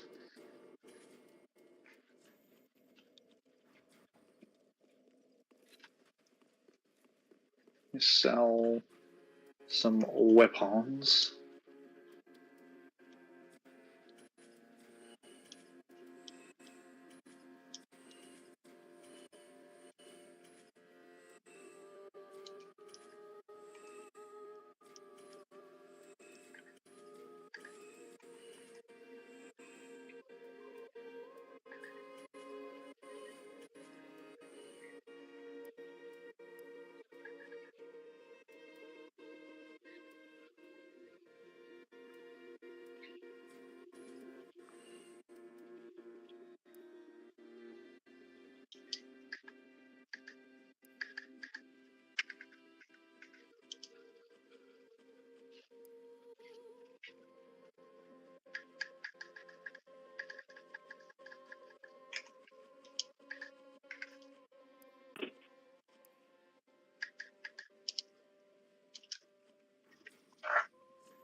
Someone has returned.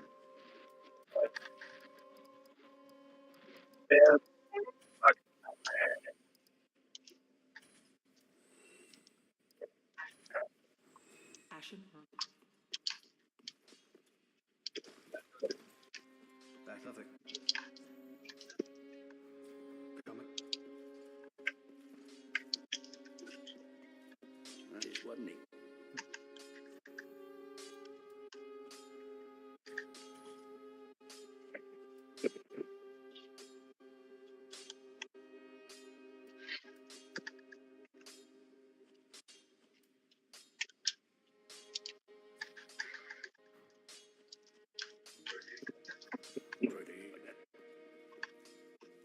Are you saying something, Kyle?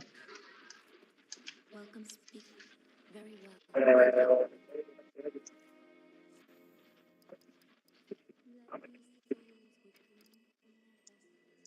You're kind of running on a 1980s VCR connection.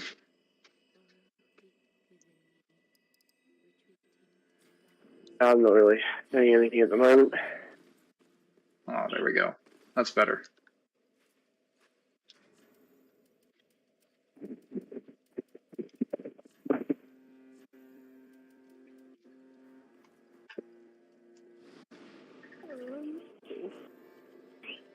The rings in here. I don't need all these.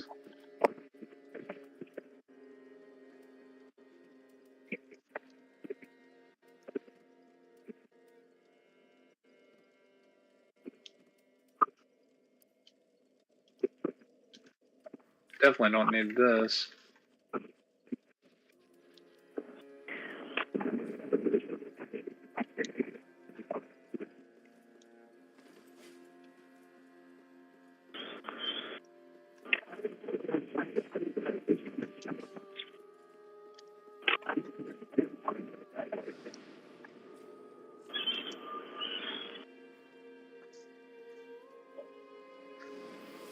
Ooh.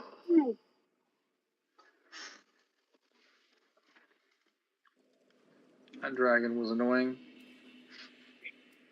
Wasn't even really its fault, technically. It's the fault of the fucking level design.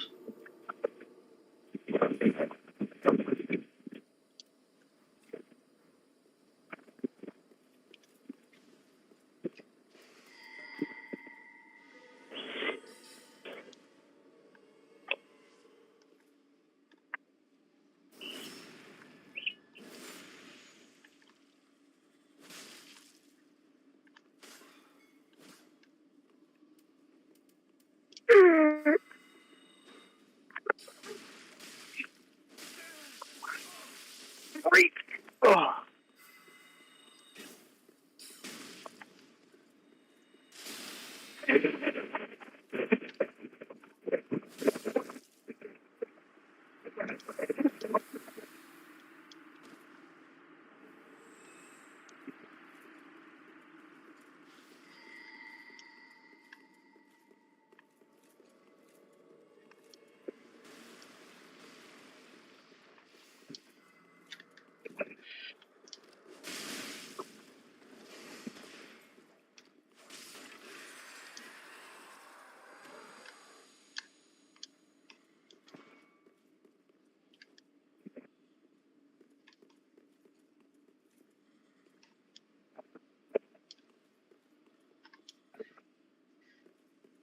Another one of the Drake Blood Knights.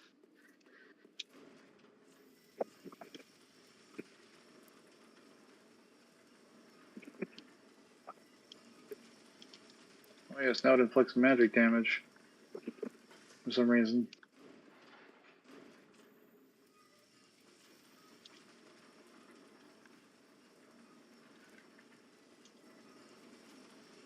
Drake Blood Sword was always a fantastic sword. Especially when it was buffed. Beautiful weapon.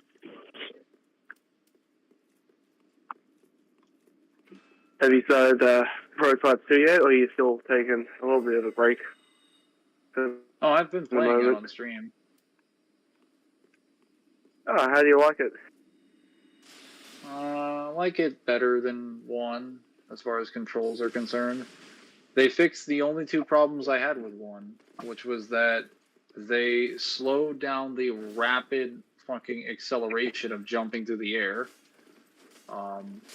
which is nice, and they fixed the problem with healing, which is now they give you armor when you go into healing, so you can still be damaged, but you don't get broken out of your healing animation when you consume people. So, yeah, we have no problems. We had a problem, and it's gone now. So what did you think of that? So what did you think of that adaptation feat at the very start of the game? I told you about it. I thought it was pretty good. Didn't we discuss this already? It was like clear that he was immune to the fire.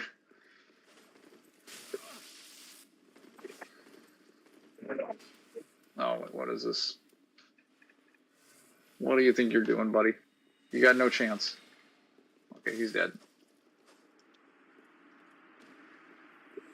Yeah, it was nice that they're like, oh yeah, this will burn him out completely. Then you eat somebody, and then it's like, okay, just hit it again, and then it does nothing.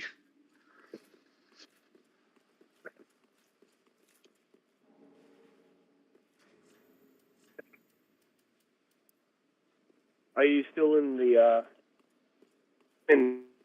yellow zone? Or have you gone to the green zone? I don't know what the green zone is, but I have I've killed the Are you Hydra. still in the first? Okay, so you're still in the first area. Yes. I just killed the Hydra, and then I think I did the next mission after that. So I'm doing like 2 missions a stream usually because I swap between like several different games.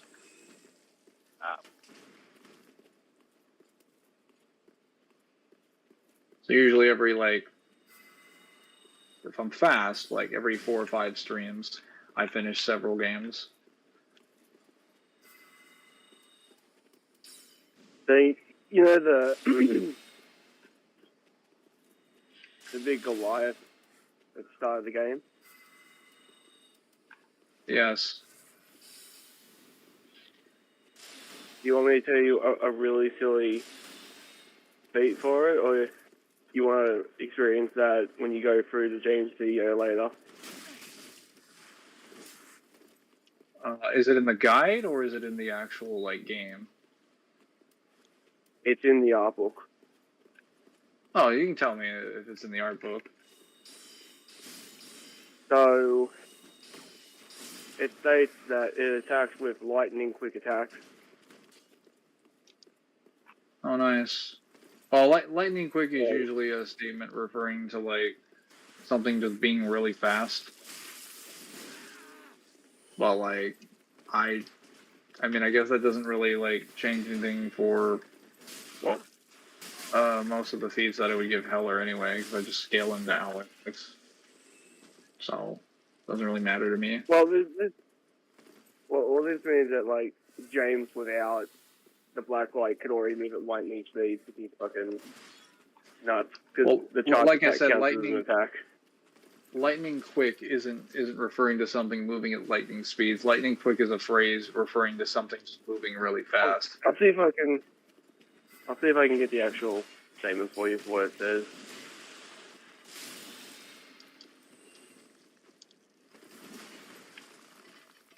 Oh, great. Not this guy again. How did that miss? He is a ginormous fucking target.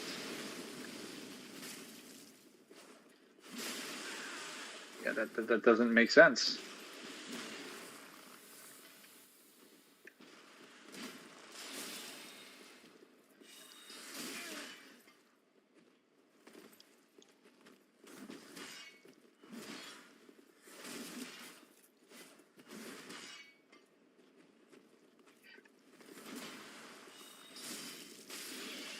Can you die? Please? My goodness. That was irritating.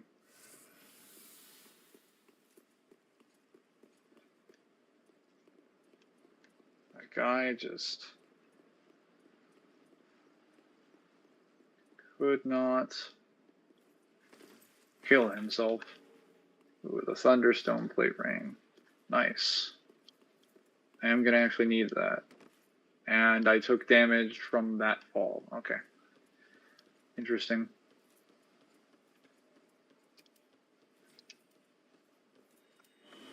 I need all my health back.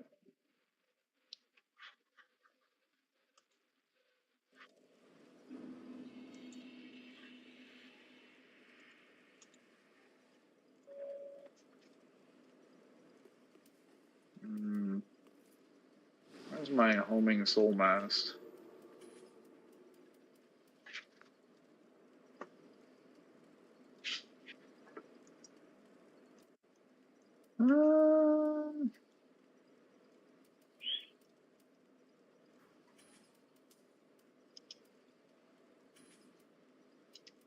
I guess we'll just do that then. Soul arrow.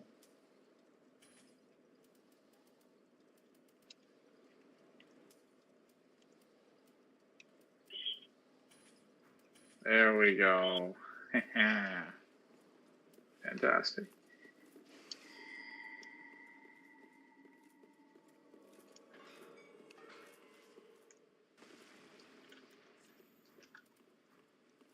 Level 93.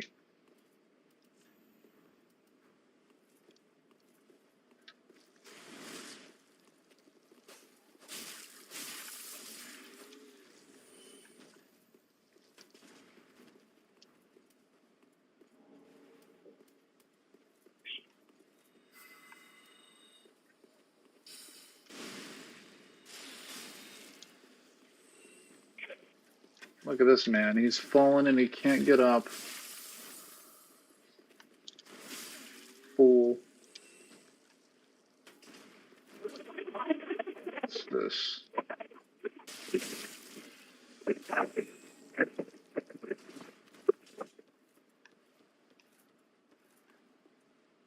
Yes.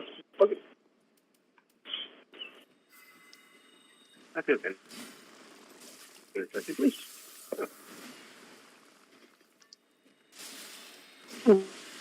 Oh, okay.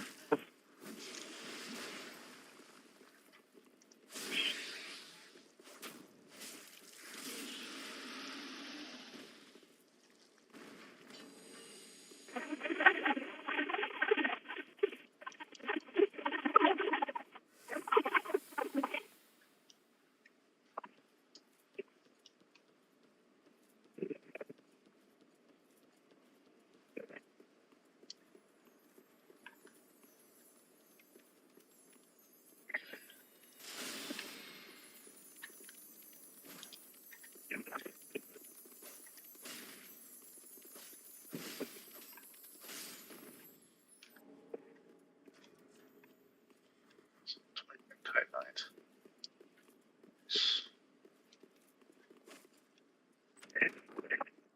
Well, more Titanite skills. I don't really need those because I have like 24, but I'll take them.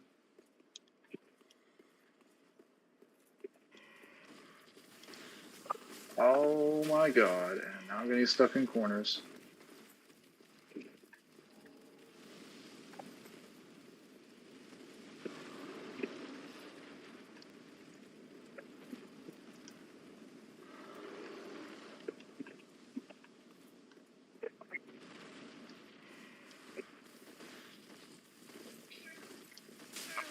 Does that attack last?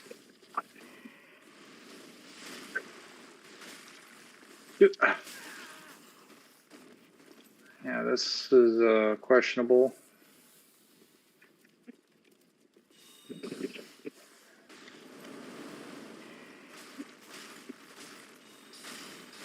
Okay, so magic actually does something against these guys. Just not against anybody else. Let's not forget that the Goliath moves as fast as it does when it's as big as it is. Honestly, ridiculous. It's a lot of energy and power to move as fast as it does so quickly. Mangler, Zarthos, just came back with a fatherless name. Always Zarthos came back with a fatherless name. They tend to be different angels and demons. Hello. DDF, I'm just gonna pass by and like the vid. I mean, I guess it's more video, but more of a stream, but thanks for stopping by, I guess. Nothing wrong with that. Alright, where's that giant wyvern? It might be around the corner, but I don't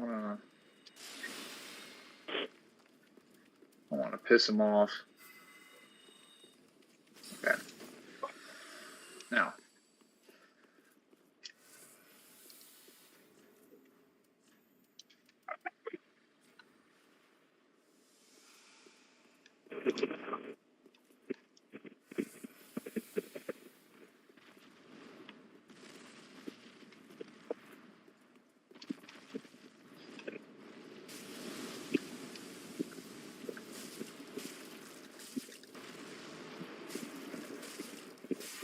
Oh, can you actually kill this dragon? Hello.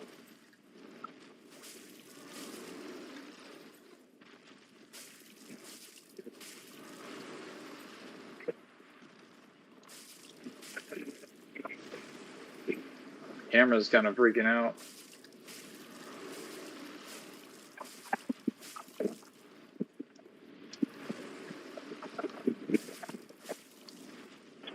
Yeah, this camera is spazzing him out like crazy. Oh my goodness.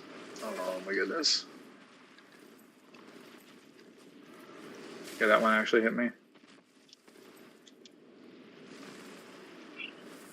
I just realized I put this flame resistance thing on and he has not, like, set me on fire once.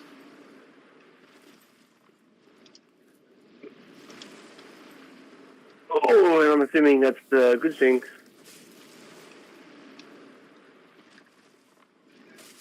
Sorry, what? And I'm assuming that's a good thing, right? Yeah, but like I was not expecting this camera attack. Like it's honestly harder to fight him with the camera than it is to fight the actual boss. If you look at the screen, you see what I'm talking about. Like it's spasming out like every 2 seconds. How big his model is.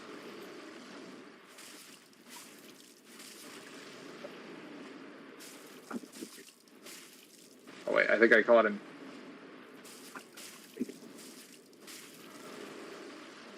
He's attacking over there. Oh.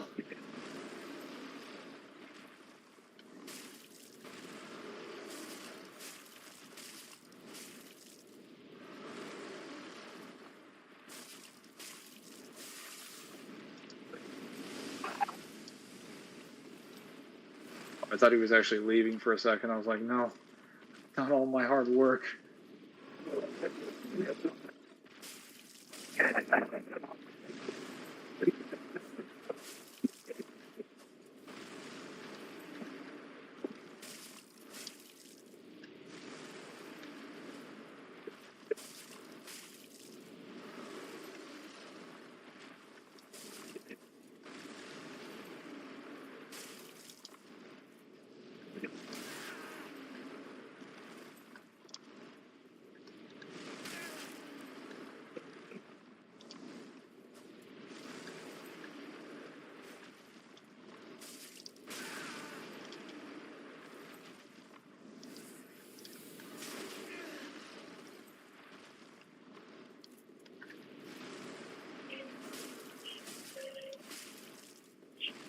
Just got sent flying off the edge.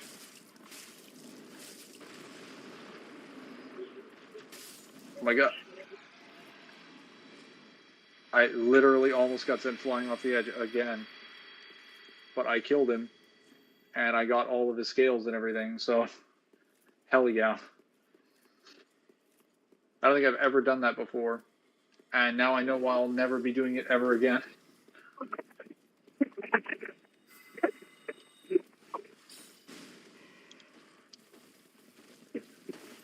What the? How did you hit me?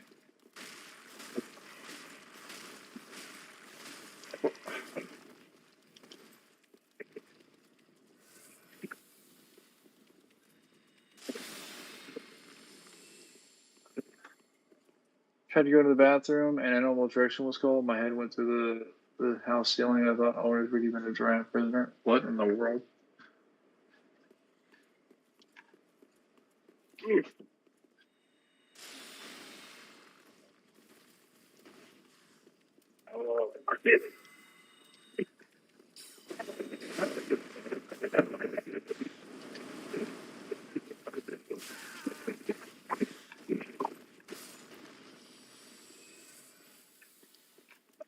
Where is... Got him. Oh! How does Dark do, like, no damage to you at all? Let's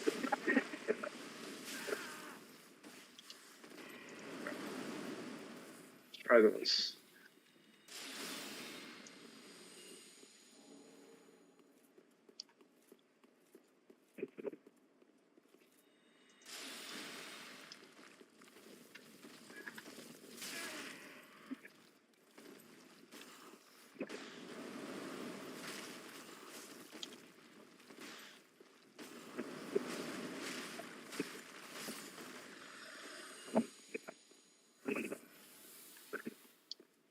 See now why these enemies are skipped.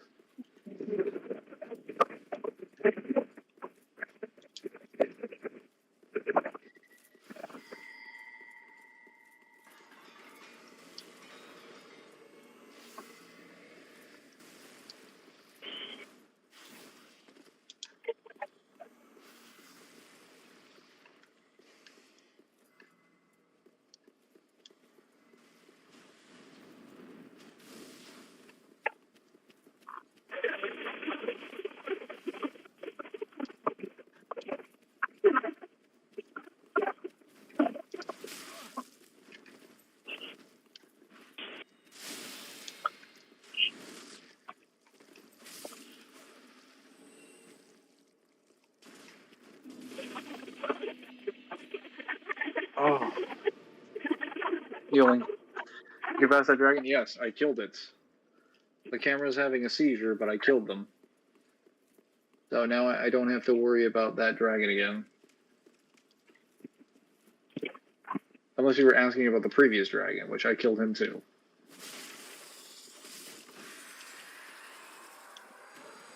All the dragons have died.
Huh.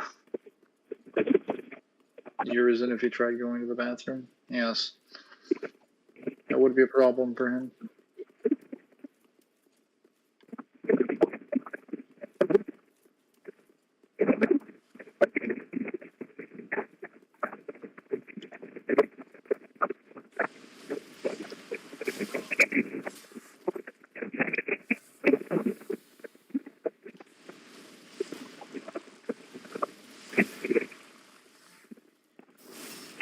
I didn't even stab his chest, I stabbed his ankles.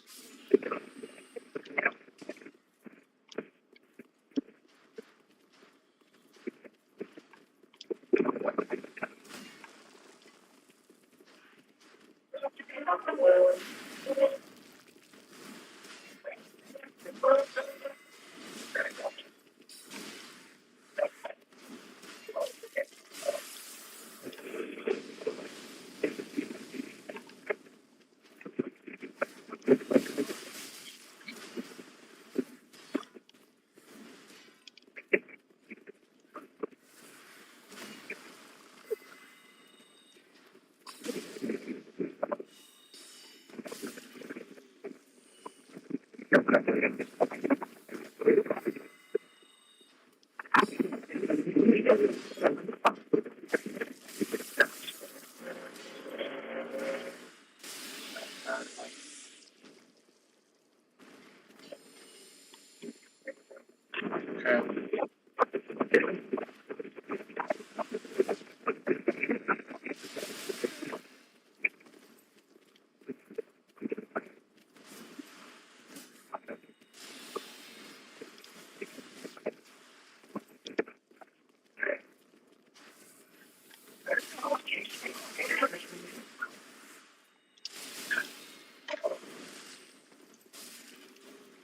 Two for one.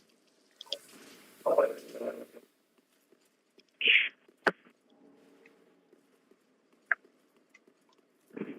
think DMC5 would, what world do you think DMC5 Dante would like being in the most? Naruto, My Hero Academia. High school DxD.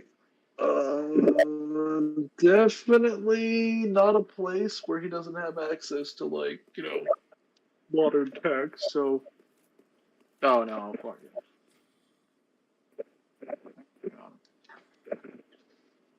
I think all of those technically have some level of, like, modern stuff in them. I don't think he would like being in Naruto, though. Not just behind, like, more than a few decades.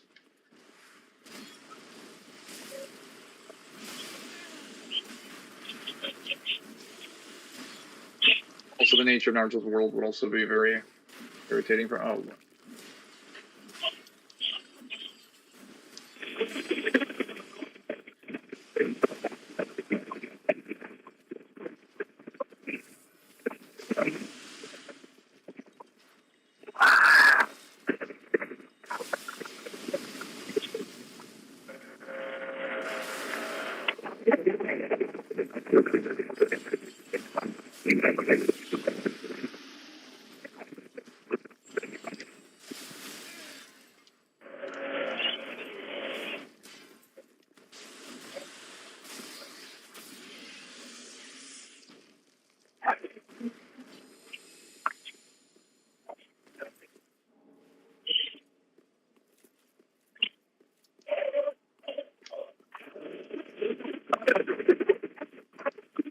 part of the political, the way,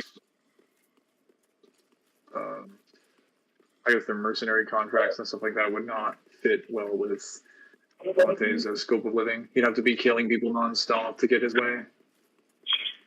And it wouldn't even be people who would necessarily be criminals in the world. It would just be people from different nations. I don't think he'd like that.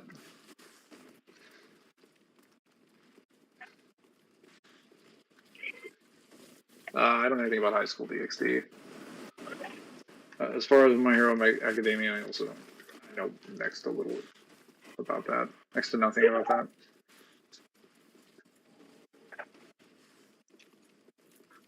Finally. Dreamcatcher's Ashes. What is happening over there, Kyle? Working. Oh, never get old, Mangler. Looks like someone was dying on the other end of that mic. Oh, never get old. I won't.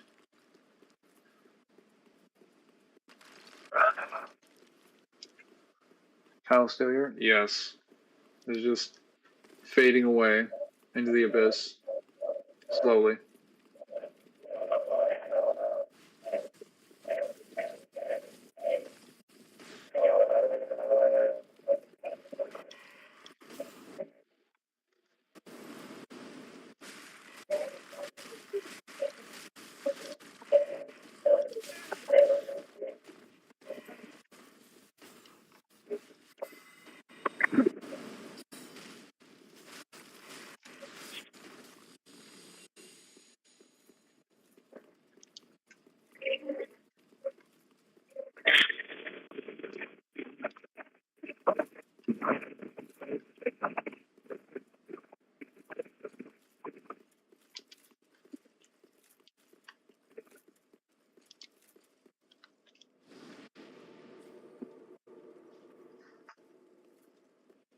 DMC3 Dante already is in Naruto. To be correct, start of the game, DMC3 Dante. What? What are you talking about?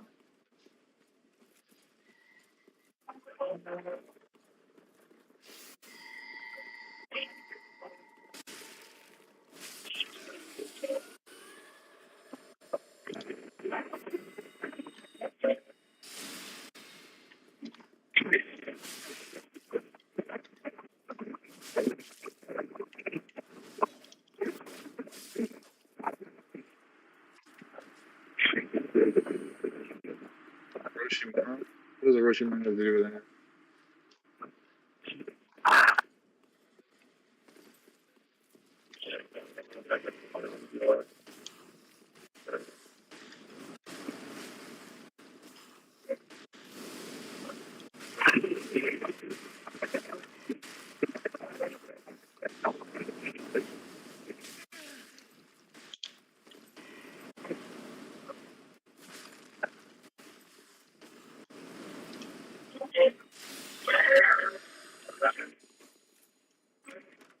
Plenty of Twinkling Titanite.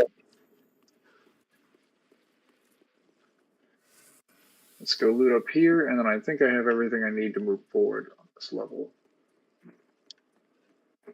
Oh, look, another dead dragon.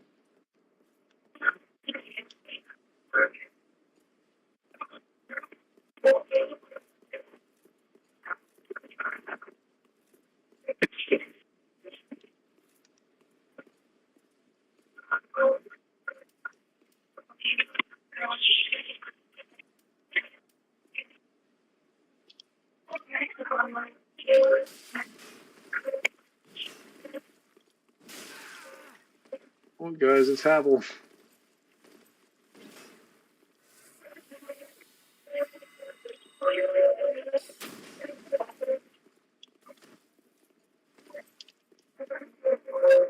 Nice slab. Perfect.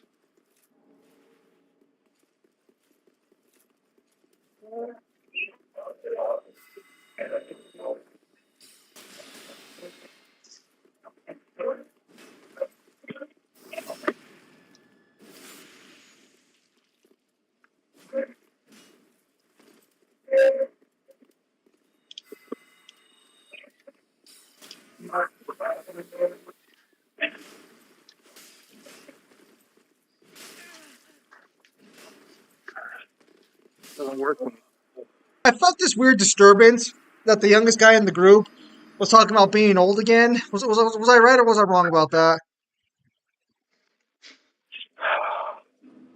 who knows?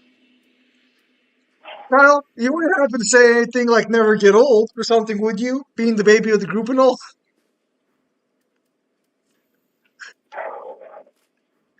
Never get old, boys. Never get old.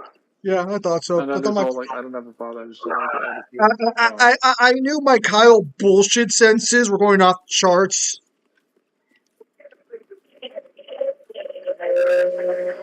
Oh, DDFF showed up. Nice. What was that, What young was that man? guy you killed? Was it wearing a loincloth? Oh, that was Richard. The guy holding Richard's rapier.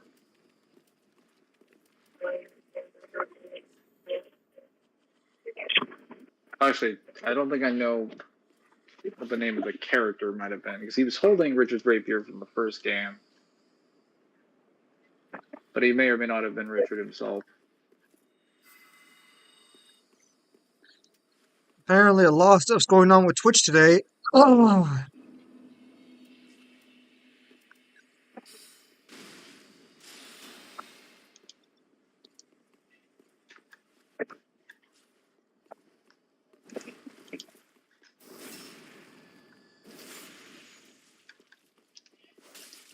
Great.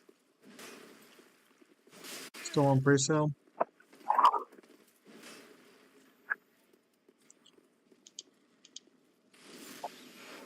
Why would Richard try to kill you? Because he's gone mad. That's usually the reason everybody tries to kill me in these games. The Ford Cybertruck recall happened. Oh, the Cybertrucks got recalled? Apparently, they got recalled again. Yeah, that's to be expected. Oh, no, no, no. No, he's kicking me. Oh. That's to be expected because they had multiple like industry-based problems or assembly-based problems. Like they had an issue with the production line that apparently like Cybertruck people were complaining about, where they were like, "Hey, the pedal sometimes comes off." Which may or may not be happening when you're driving. And the guy who filmed it, because there are a lot of people on like what's it called, TikTok and like Instagram that were filming like videos of problems with their Cybertruck. Some of them catching fire and stuff. The one prevalent issue was that like the pedal, the metal around the pedal on the inside of the vehicle would come off, and the pedal would not respond to you putting your foot down on the brake. So the car would just keep driving at whatever speed it was at, and it wouldn't stop.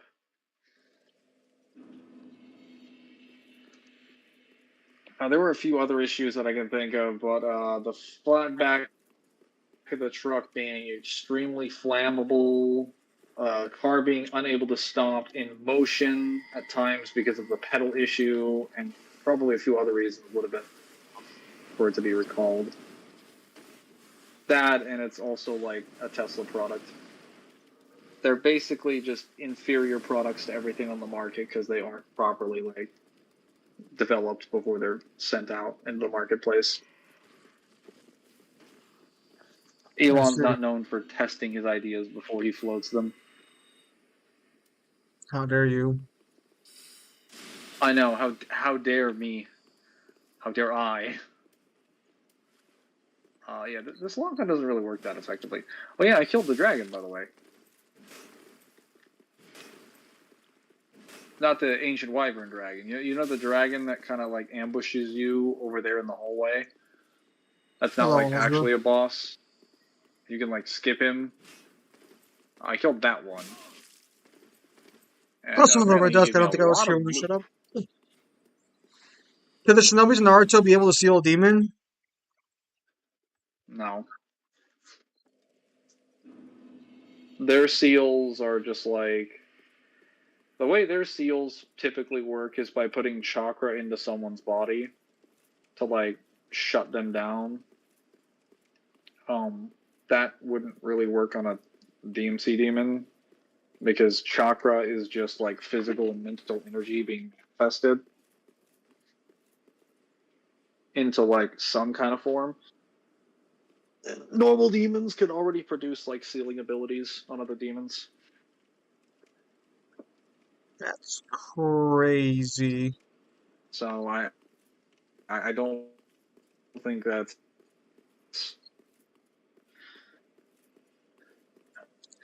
Oh, that actually reminds me. Didn't DMC end up losing a bunch of powers from I don't think that's gonna work. what? You gonna finish that thought? Well.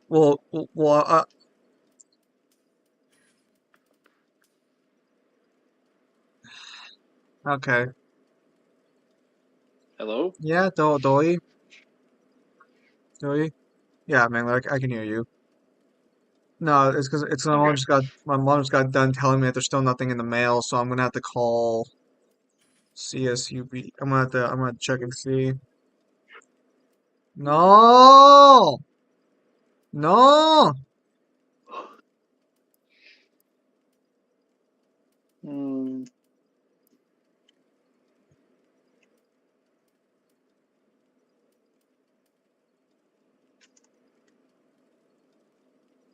Okay.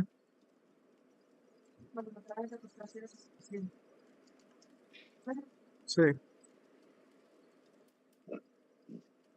Hmm.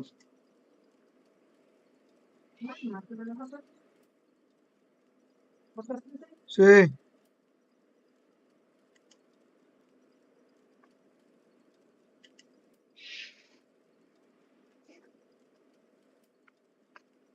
Couldn't Gara control the demons because they're sand? Not every demon is made from sand, and Gara doesn't. Dara doesn't control like sand in general. What he controls is the chakra that he puts into the sand. He can't control all sand in general. He also can't control like every single mineral he sees. He has to put his chakra into it. Because Raza can do the same thing with gold dust or gold dust, and he just uses it to like basically make Gara's like sand a lot smaller. The way Naruto abilities work don't actually affect most other abilities and like power systems in other verses in general because chakra isn't like a proper universal like energy system. It doesn't work correctly. Okay. So, Honor of Kings released on mobile. What is that?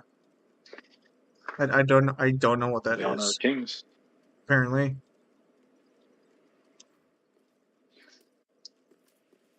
Oh shit, Civino.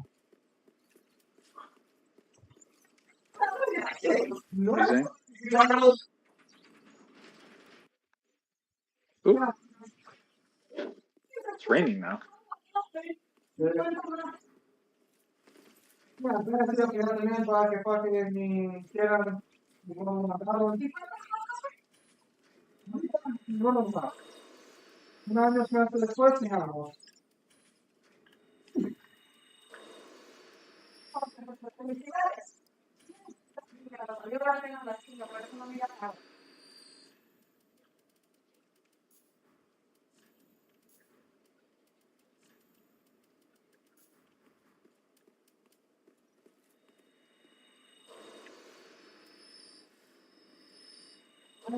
I have seen better days.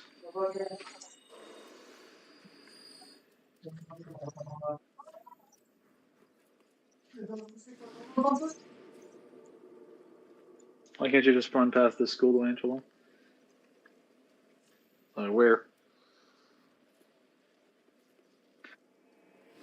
Yeah, for context, Rosie, wondering what the hell that was about. I was wondering when my degree was supposed to get here for my bachelor's degree, and she said there was nothing in the mail, so I went to go check my email, see if that showed up, but apparently it did. She was just trying to surprise me. Yeah, so I'm holding my bachelor's degree in my hand right now. All the years of suffering. Physical proof. Physical proof. Now I just have to get a job with it. Hmm.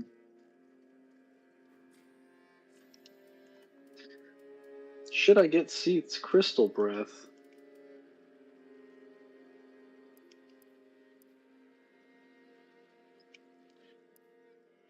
Maybe. Motherfuckers want me to pay an additional $155 for a second diploma?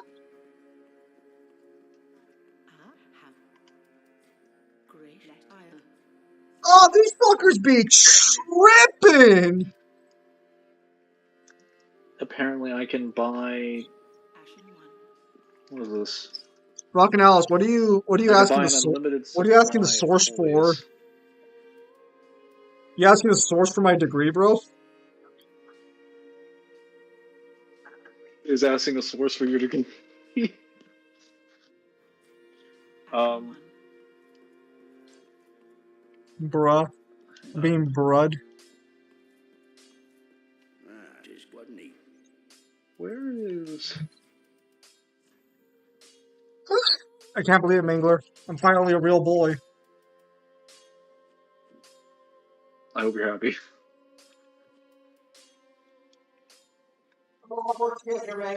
Maybe someday you can be a real boy too. Alright, so what's his honor? King's Bell. To Riot MOBA?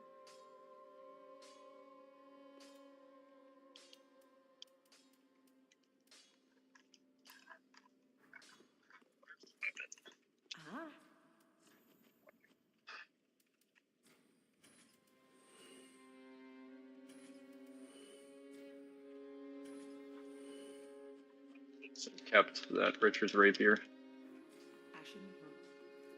Well, very then take.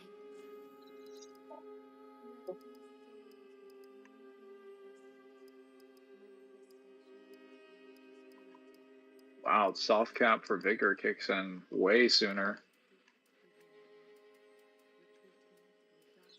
Oh yeah, Withering Waves is also on mobile too, but so let me look at this. It's funny that Andre's still alive and at the end of everything. Hell yeah. Cause he's my boy!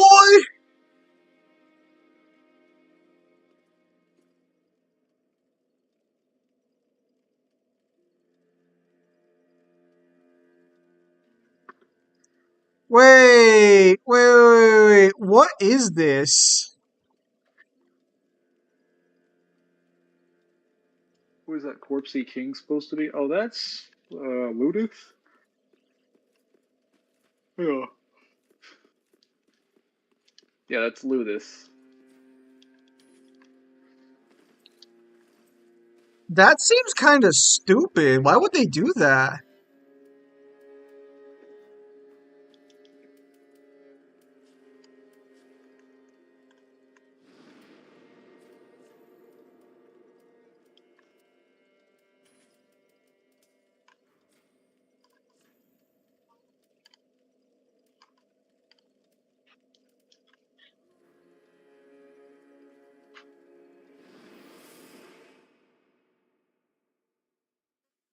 What were you saying earlier? Well, no, because like the people who released Honor of Kings also fucking yeah, it's the people who own Riot Games. It's Tencent. So why would they release a competitor to their own fucking game? Big brain plays. Double the sales. I guess Wild Rift's falling off a cliff right now. Apparently, its scores are down to fucking 3.2.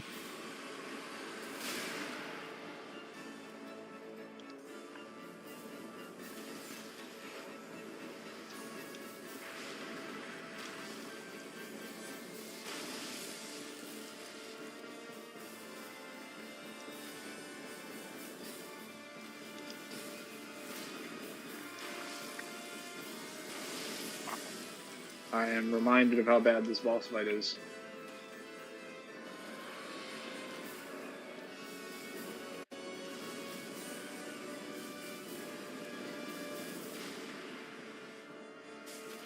Oh, look, it's another equal to the First Lords. Oh, that reminds me. Where were we on that? PS2. Right. All right. So where were we at on that list? I'll let you know after I've killed this man.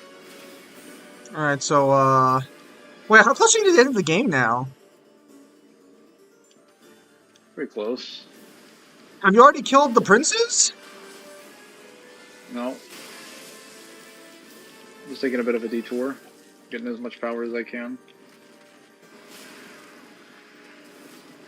Dude, this is trash. There we go, finally. Who is more glazed, Gojo or Itachi? Itachi. Not even up for discussion. Not even a discussion. Oh, I was alive.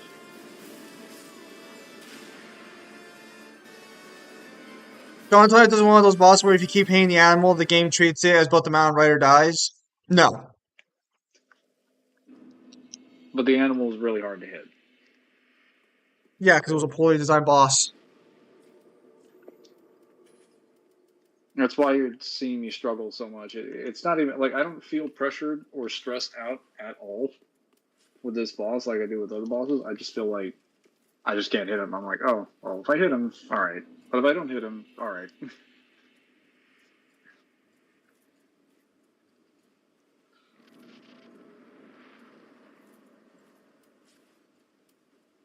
Why did my dog just start barking?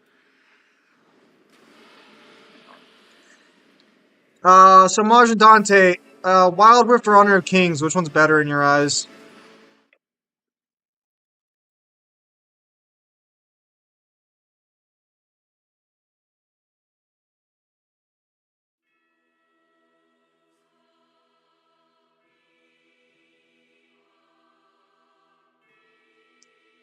I believe you can hit the rider, but that's only after he drops, right? Mainly, what's wrong? No, Mangler dipped hard.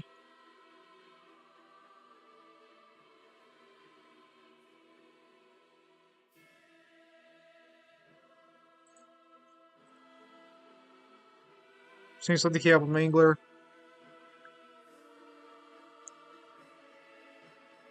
And my dog is just going on a crazy screaming fest whenever chicken is being prepared in the house now.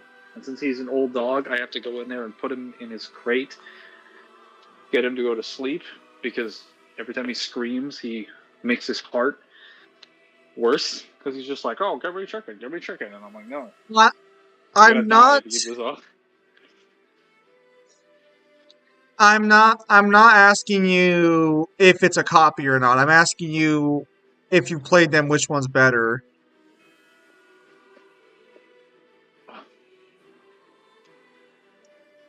Crazy doggo.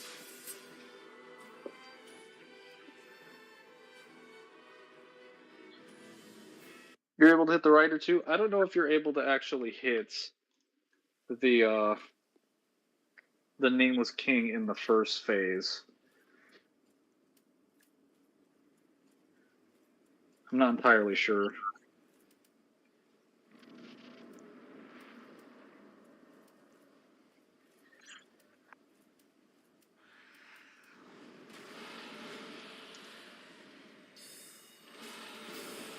Yeah, I was writing that regardless.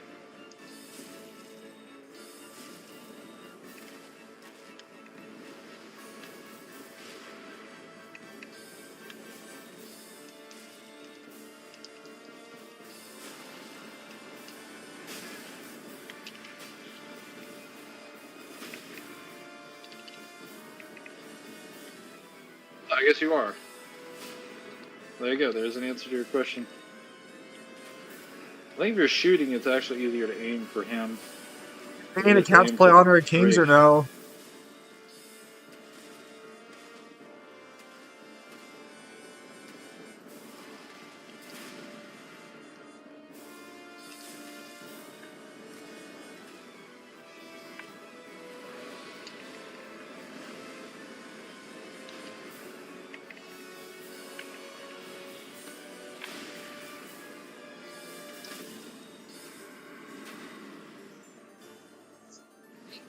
I have stabbed him, and he has exploded.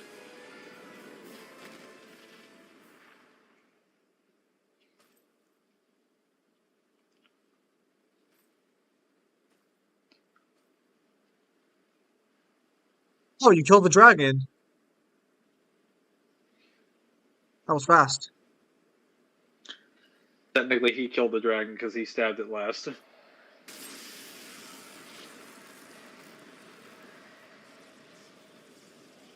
Nobody kills my dragon but me.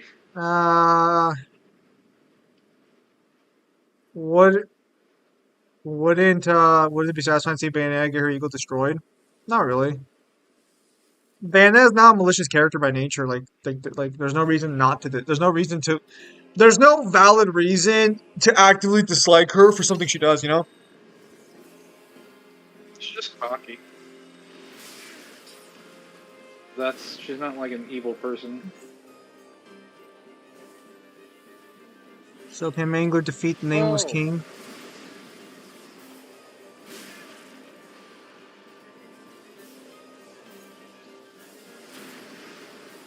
And to be clear, for anyone who's wondering, if Mangler dies here, he does have to restart the entire boss fight. You don't just start at this section, because that would be reasonable. God, you like no fucking damage to him. clerics have a way easier time because they can just lightning.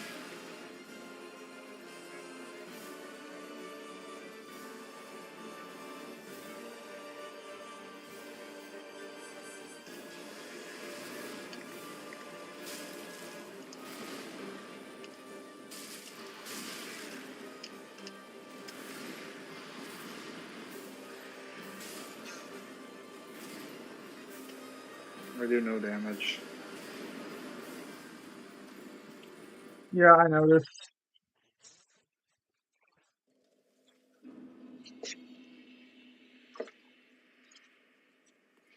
I say that because a lot of women in real life have their ego too big for their own good. That doesn't apply to like every woman, though. So like, why would it matter here for Bayonetta?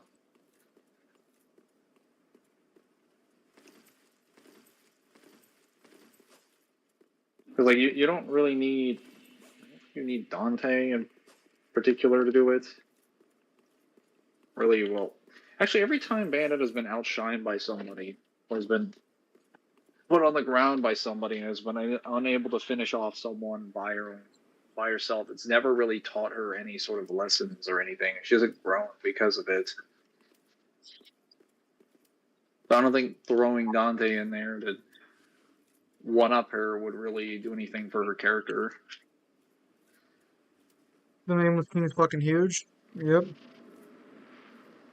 He is a big boy.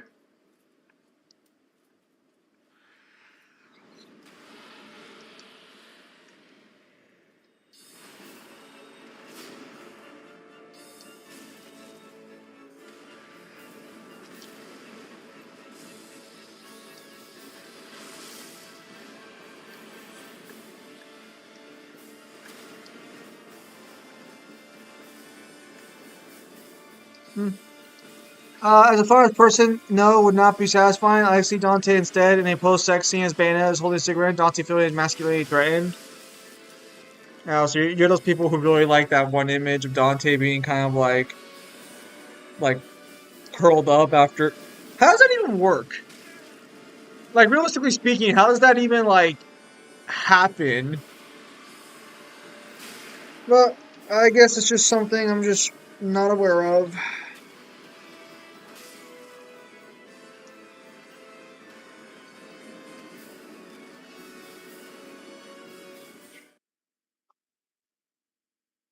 I don't I don't know if I could really perceive it that way, considering like we don't really see Dante have sex with people or how he reacts afterwards. Mainly, The do you only agree? time we've ever seen him in like a sexual related position was when he was like unconscious after he was dragged out of the streets. But he wasn't aware of what was going on after that. What were you saying?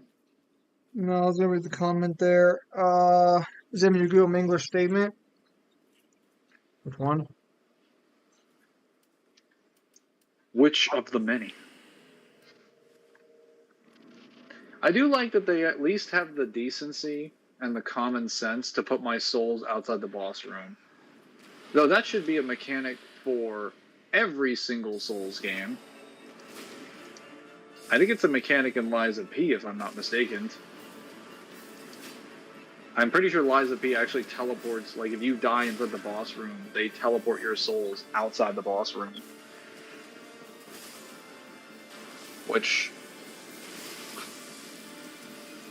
beautiful. Infinite amounts of stress eliminated from the game.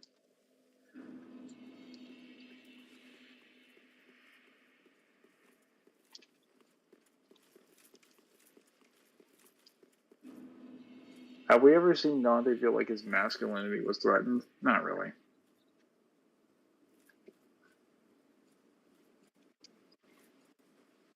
The only times where you could put, like, I mean, I guess if a guy was really insecure about his masculinity to the point where he got, like, maybe, like, beaten or something, maybe, but Dante doesn't treat his masculinity that way, and every time he gets his ass kicked, he just kind of gets up and he's like, well, whatever, back to business.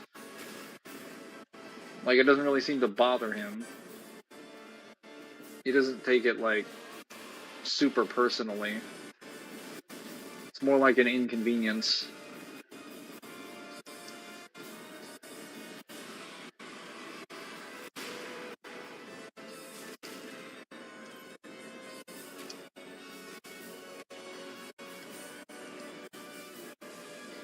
It's a very long, tedious boss fight.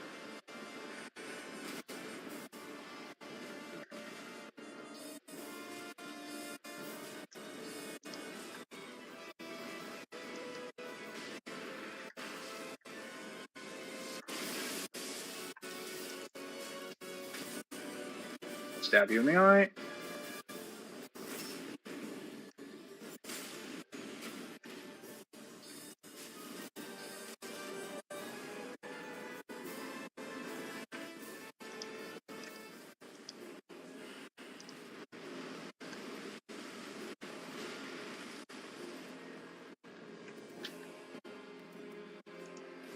Oh my god.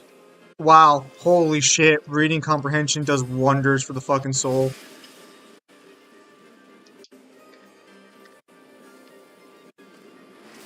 Yes, it does. What have you discovered?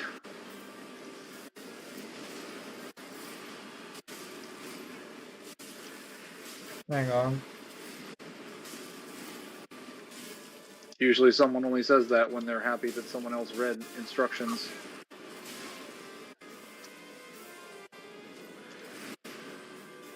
No, it's because fucking, I think I told you, I've talked to you about, like, the Fist of North Star group I'm part of and how they have arguments and shit. But, like, I'm over here reading the guidebook, and the guidebook's already like, yeah, Kenshiro directly got his power fucking drained, and that's why he lost. Which will have been insane, but they're like, no, that's not what happened. And it's like, reading comprehension feels good. Each I get threatened, it was DMC Devil May Cry. I don't think Remu Dante ever had his masculinity threatened either. Like, the guy was just really, really upset and bothered about... Oh, hang on.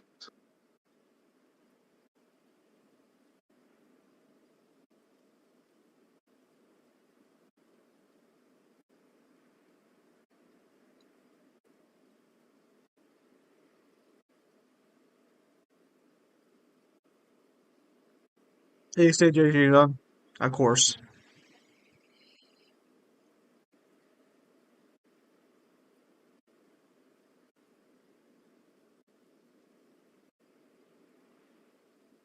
My apologies.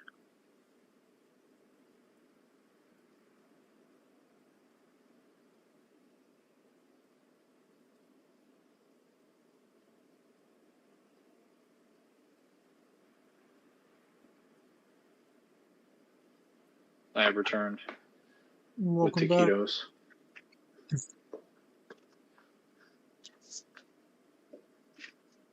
Not my favorite food, but certainly a good one.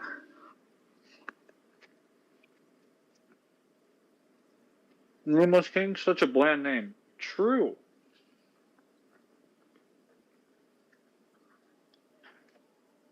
It's honestly what Miyazaki gave him because he just wanted to not have to come up with a name for a character that people wanted to see.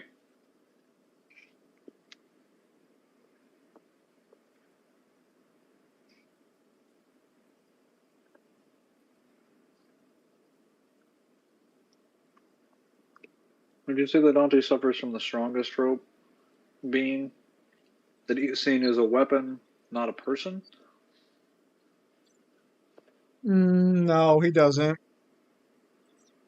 Because the only I people don't who think talk to anyone. him know him as a flawed person. Yeah, I was gonna say all the people that are around him don't really treat him like a tool, though. Sometimes when they're out on the job, they definitely feel comfortable with him doing the heavy lifting, but not from the perspective of being like a weapon of mass destruction. Especially not since during 1 and 3, Lady and Trish always saw him as just like something better than that. And Nero.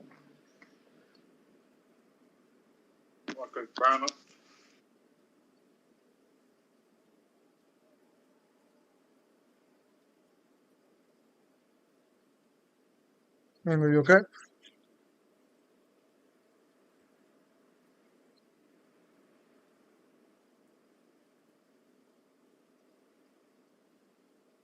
Mangler? Earbud died. That's fine. I'll I'm gonna say say you'll probably be going for like another hour or so, probably before we call it. Alright, I can probably beat the Nameless King before then. I'll say so. The rest of this team will probably just be a nameless king run. Well, if I can't beat him in a few tries, I'll just go to the Grand Archives, and then I'll come back and whoop his ass.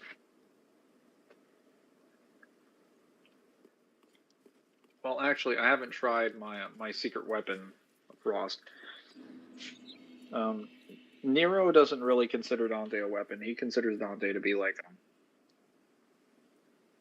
a very good person, in his personal opinion. He thinks Dante is like the hero that basically saved his life. So,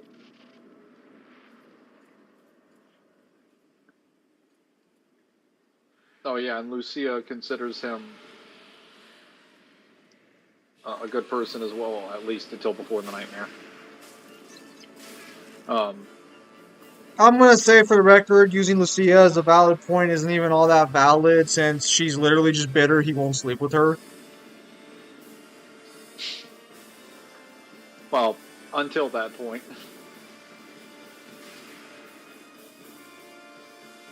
Well, she wasn't bitter that he wouldn't sleep with her. She was bitter that he just wouldn't like be forward about his feelings or anything. He wouldn't say like yes or no. He just was like, "No, I'm sorry, I can't do anything. I have my reasons." And he said the same thing to Mathieu, and she's like, "You are a terrible person." He's like, "Sorry."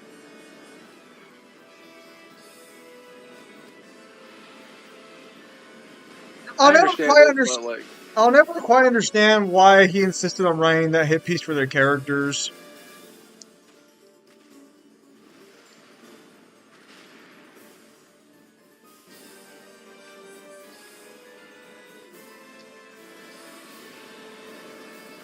But you know, it's Suno do when Suno do. what, before the nightmare? Yeah. Before the nightmare was just supposed to connect to like from 4 to 5 and 2 and 4 and then the anime into 5. Fuck it. It was just meant to address like more stuff involving the timeline, because it was immediately following the timeline swap. That, and to explain where he got Balrog from. Yep. I guess they just figured, hey, let's cover that one scene from DMC2, since DMC2 was at the end of the timeline.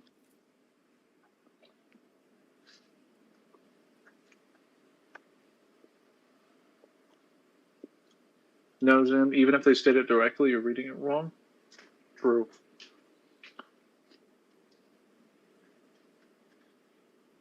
You need more glasses. You need 2 more pairs of glasses, and then you'll be able to see the truth.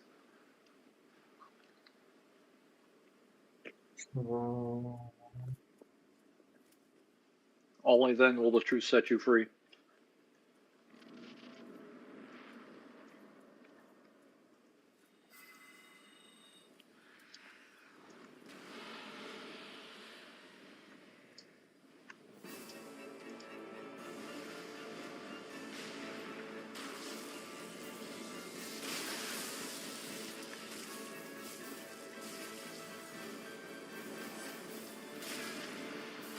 Oh, okay.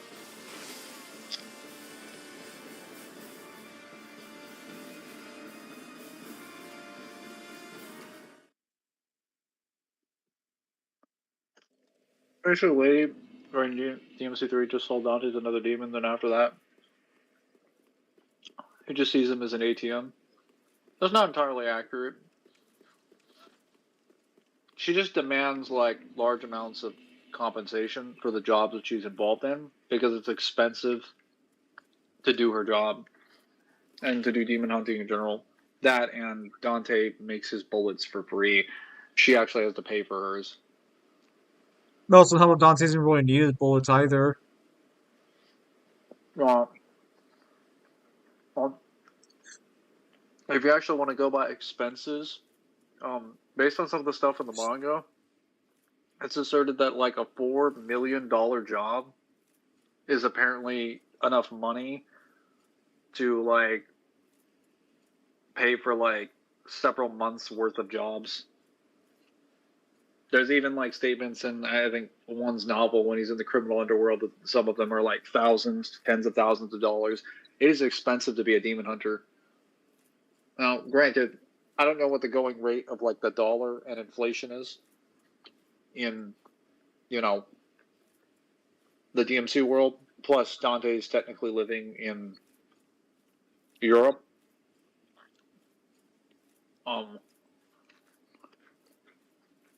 Probably England or the UK, most likely. But at the same time, that's a lot of money regardless. And that's, well, let's just say, if you don't have a steady supply of income that results in high-paying jobs, low collateral damage, and good hazard pay, you're not going to be in business as a double hunter for very long. And that's always been Lady's like greatest weakness, is that I think she makes just enough money to make ends meet. Lady? Yeah. Now you tripping. Dude, she's never got like enough money. Dude, she's fucking loaded. She wouldn't be. No. You think those outfits? You think those outfits are from fucking? You think her fucking clothes come from fucking? What fucking Goodwill? Bro. Yeah, are you talking bro, about, Lady walks in. Anime? Are you talking about in the anime like 10 years after the fact, or are we talking I mean literally in general. If you're referring to Lady before DMC3, or like before DMC1, I guess to be more accurate, we'll say before DMC1. Yeah, you're right. She might not have that much money when she's starting out. Like if we're talking DMC3 Lady, sure. But if we're talking Lady in general, I guarantee you she's fucking loaded. Look at what she wears. What make you believe that? All her custom fucking outfits and attire. Don't even get me started on the fact she can afford to pay Nico for a brand new rocket launcher. Most of the outfit that she wears in the anime is just her normal outfit. I'm referring to the games on this one. In the game, she only has like 2, maybe And 3 outfits you think those across outfits are fucking cheap? like what, 4 decades? Mangler, you are deluding yourself if you believe that lady is genuinely wearing the same pair of clothes every fucking day. Dude, Dante can afford new outfits, actual new outfits, not like making some of that stuff. And it is confirmed he does spend his money to buy new outfits when he purchases them. I'm pretty sure Lady can afford new outfits. That's what I'm getting at, is that I guarantee you lady has a lot more money than what you would give her credit for. Considering she uses Dante's money to buy clothes in the anime, I feel like that's probably not true. She's not doing that because she can't afford the money. She's doing it because it was Trisha's fault she bought those clothes. The whole point of the anime scene is it's a Oh, gag Trish. that they blame Dante for their problems, so they make Dante pay for it. Because correct me if I'm wrong, but Dante doesn't receive the bill of the clothes until after Lady finds out about Trish being related to him. Or am I wrong? No. Dante does not Lady receive even the finds. bill beforehand, because Lady buys a fuck ton of clothes earlier in the No, episode. he finds out about the bill after the store calls him because they put it on his card, and then Yes. he's like, "What?" But that's also, I believe, when they both did it together. Also, actually, did Trish put it on Dante's card too? They both went out shopping together. They both put both of it on his card. Yeah, that's a comedic moment. That's not meant to be that she's fucking broke. I guarantee you, if you fucking ask Kamiya about it, he'll probably tell you that lady's like probably being. I'm not gonna say she's wealthy, although she probably is. But given her business expenses, we'll assume she's a little above media, like I middle don't assume class. she's poor. I assume she makes it, but like you don't really. Considering she's still wearing the same fucking outfit like 20 years later, most of the time, I don't think that's really that. Like, there's not really any like evidence to suggest she's like bloated. Bro, Especially she has since a she'd two-piece constantly pinstrip be suit with dropping glasses. money That's more than your monthly all the income. time. Yeah, no, Ozzy understands how much that kind of outfit costs. Yeah, no, bro. You don't walk around like her outfits don't seem expensive at first glance, but when you actually double check what's going on and the fact that more than likely they're all custom fits, like Are we talking? Wait. The pinstripe suit. Are we talking about when she goes on the no, that's What's DMC4. it He's called? talking about DMC4 there. That's DMC4 reference. Actually, does she have a suit Yeah, in the that's anime? she does, but it's only for one job. Is it a pinstrip suit? I don't know what a pinstripe suit is. Is it a suit with lines going down it? No, it's more like one of those casino outfits that you get, like a teller or something. No. I remember what you're talking about. That's not a suit. That's a ballet outfit. Oh yeah, no, she has a ballet outfit. Yeah, that was more likely given to her uh, for the job she was doing. As in, like, that was probably part of the gig, not so Well, much her buying it. she has a lot of clothes that she wears in the anime for specific jobs, and if she's not wearing that, she just wears her normal outfits. How am I getting burned from behind the enemy?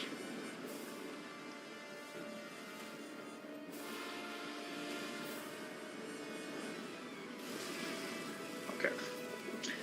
This fucking camera! We're done with this. We're switching to fucking archives. This boss is ass. Dante's the CEO of a dying company. More like the CEO of a company that doesn't know how to run a business.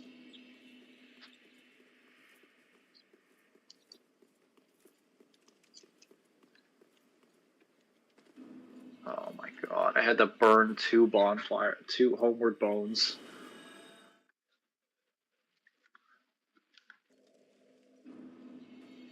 Ridiculous.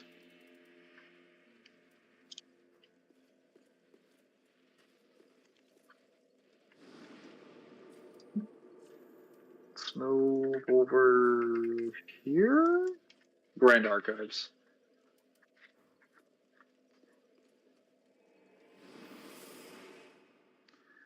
I mean, with all the hacks Dante has, doesn't he have some kind of restore all ability? I mean, Dante has the ability to repair his clothes, but he still has to buy new clothes. Like, he could make himself more clothes if he wants to, he just doesn't. He confirms in some of the novels that he doesn't fail to spend every penny he has in his account. Like, he's a spender when he gets his money from his various contracts.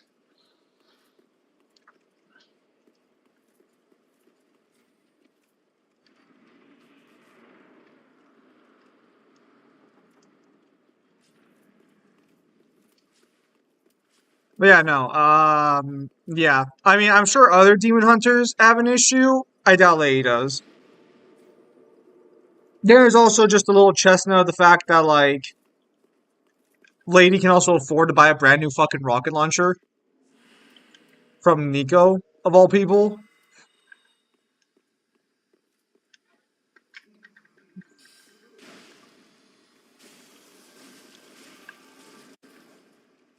Unless you want to argue the premise that like Nico's cheap.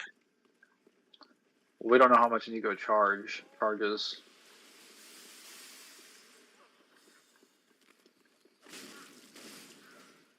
And also, I'm not sure if it's I'm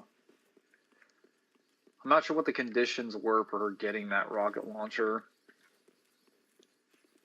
Like, if it was like a part of a test firing type deal, and then she'd keep it afterwards with a charge, or if it was something where she was like, oh, just pay me money, and then you get this. Like, all we're told about it is that it was made for Lady, so it's a rental. And that's it. We're not given any other information about it. And Lady doesn't even get the rocket launcher, funny enough. Gives it to fucking Dante. I mean, I guess that makes up for her stealing money off his account in the anime.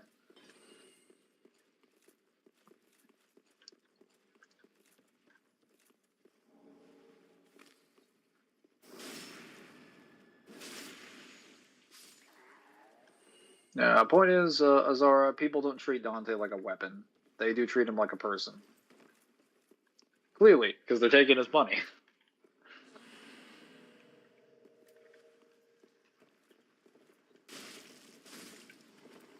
Okay, then yeah, no, I can actually make that argument. That's kind of funny. This tailoring outfit is expensive as hell, especially if you're getting it done by a professional tailor. Yeah.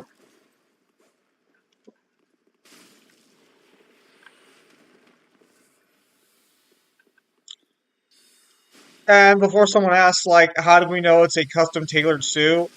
Well, I don't think we're ever told where the origin of the suit comes from. There are some pieces of evidence that points towards it being custom tailored. First off, it has short shorts that match the outfit. That is, I don't think I need to explain to anybody that is not normal attire for a suit in general, which means that had to be custom made. Or at bare minimum, she had to find somewhere that sells an attire like that. But again, that's not sold in any store. Any store that would sell you a suit is not selling you short shorts like that unless you're asking for it. And then number two, which little more on the nose, but she's not wearing a shirt underneath and no bra, and the shirt never fit, like the actual shirt never fills to cover her body, which means that it has to be set up to her measurements because it has to be a tight enough fit to work with. Plenty of crystal on your weapons. What? Okay. Okay. So stupid. What were you saying? Oh no, I was just explaining the reasons why Lay's outfit in DMC4 is more likely to be custom tailored than not. I mean, they have the ability to buy custom outfits. Like I said, depending on the job, they can make like tens of thousands to hundreds of thousands of dollars. It's just that I have to assume they're probably dropping a similar number of expenses on bullets and weapons. I would also like to point out that they were both ready to buy Dante's apartment. Hmm. And if it wasn't Well, for Morrison, Dante's home would have been sold off to them. to be fair, The Enzo did situation. confirm that his previous place actually came very, very cheap. He got it for like almost nothing because of Enzo, so it could be that he's living in an area that's not that expensive. And Um, we do actually have his rent at the time, according to Camilla. It's well, actually, his monthly expenses are supposed to be around like 1,500, but like half of that doesn't even go into rent. no, Ram was like 700 on that list. I think it was like 600 and some combination of that and utilities. Yeah, I'm like I pretty definitely have sure the money Lady to and be able to Trish were pay. just Like, gonna take it, not buy it. So here's the thing, they would have to buy it. Like they can't just take someone's property. I mean, if they Well, want to take Dante's property, I don't think that would go very well for them. and considering how dirty she gets, she likely has to have multiples of the outfits. Yeah, no. No, like I guarantee successful devil hunters in that verse are probably pretty fucking rich. Maybe not crazy rich, but I guarantee you they would definitely put most middle-aged families, like most middle-wage families to Well, shame. so I would assume they have more money than your average upper class, like middle upper class, like person that makes like tens of thousands to hundreds of thousands of dollars. It's just I'm arguing that the expenses that they put into the job also like are fractionable or a sizable fraction of that. But they just do so many jobs that they can make up the difference anyway. Because there's always a demand for demons, regardless. I mean, Dante literally claims that like a $4 million job is pretty good, but he was willing to throw it out the window because, well, actually, Dante's preferences kind of prevent him from making a lot of money at times because he's super picky. Where am I going?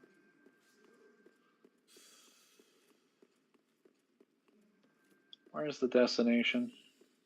I just realized Nero and Dante might not be as tall as anticipated last time, 6'5", 6'3", because we don't know if they use boots to measure their height, so their true height might be the original stated one. They made life-size statues of the characters.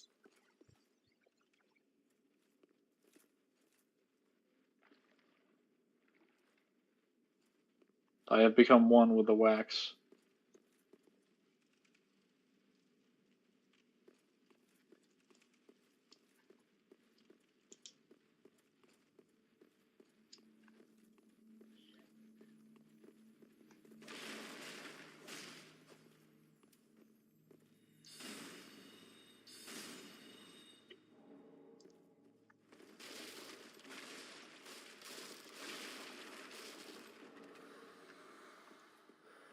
I know that's where Nero was confirmed 6'3". The problem is that he had boots there. How is he breathing the wax? The hell? Question. I don't have an answer.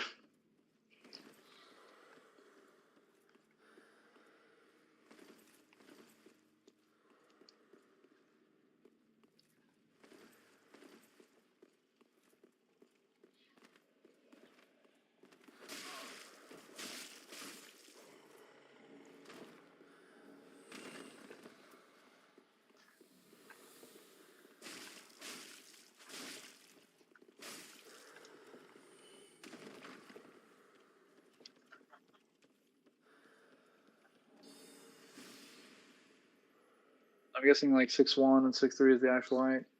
They're 6 foot for sure. How far into 6 foot? You'd have to check the models.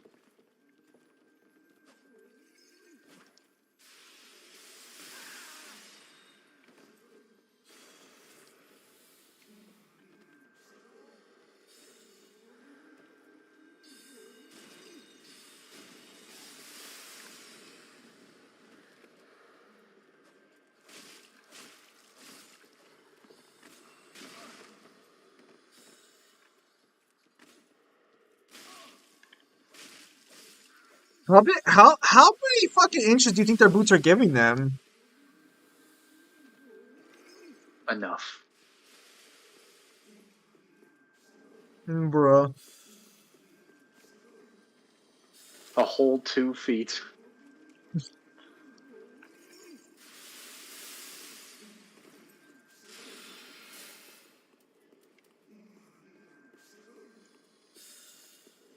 Like, I mean, like, because, like, I don't understand what the boots are supposed to, like, what are you trying to get here?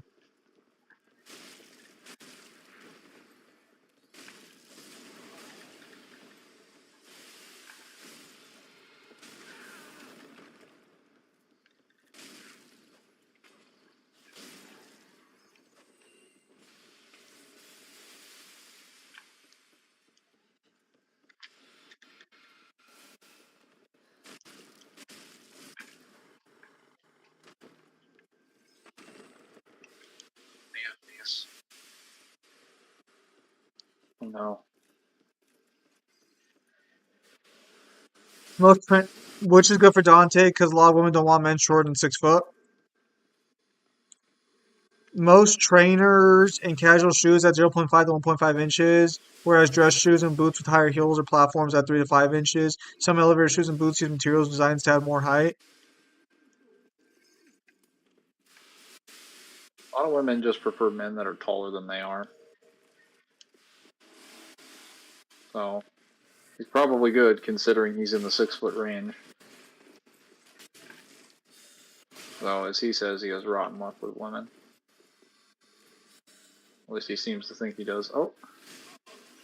Wow, okay. That was bullshit. At least I want to get Crystal with magic weapon.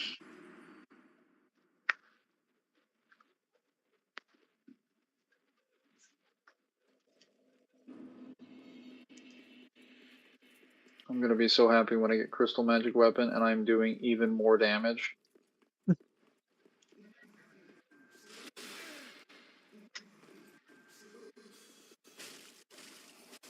Oh, I love boss retrains. They're my favorite thing. Clearly Miyazaki's too.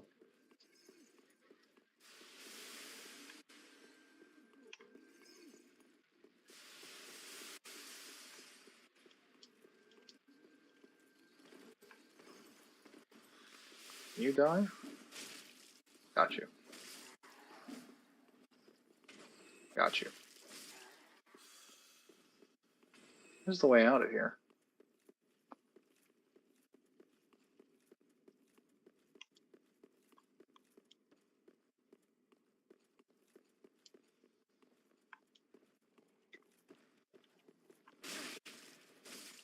Pretty sure Dante would do a girl taller than him just to see what it's like doing it with a tall girl.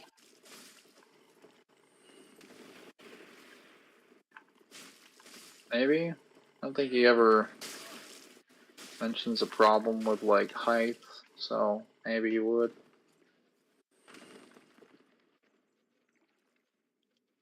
Did you just... What the hell did you just drink? I didn't drink. I dunked wax. I dunked my head in some wax. Why? So that I don't get hit by the curses of this thing.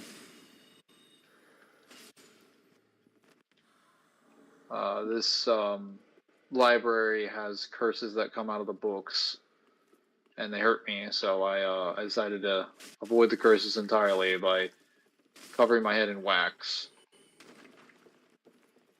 I don't know how that works.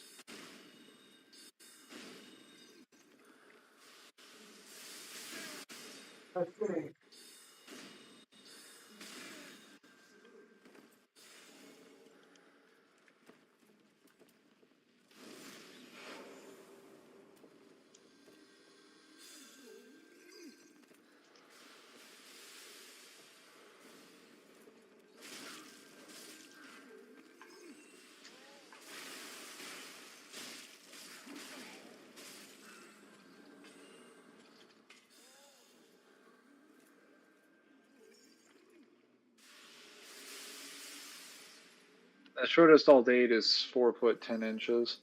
Any shorter than that is a midget. Most women are typically in the 5 foot tall range. They're usually like primarily 5'3" to like at most 5'8". Average height usually being 5'5", 5'6".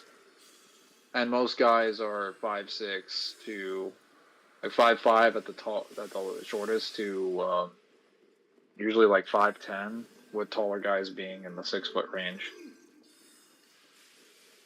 So like on average, men have like a larger range of like, you know, height scale that they have to work with. So women, you're not going to see most women having 6 foot tall standards because they know they don't have to have those standards, since statistically speaking, most guys are going to be taller than they are. And that's all they really care about. If they care about height at all, is just that you're taller than they are. Though not so unbelievably tall that you're like towering over them. Like a fucking giant.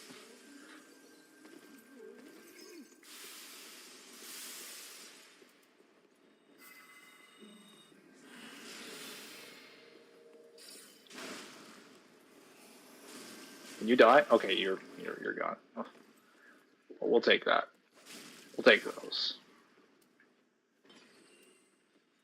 Whoa! He's not going to react to that. That's wild.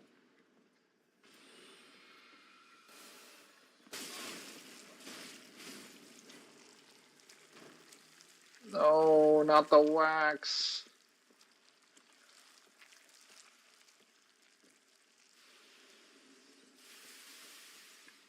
I'm back. Yes. I'm killing the wax people. The shortest out there is 4'10".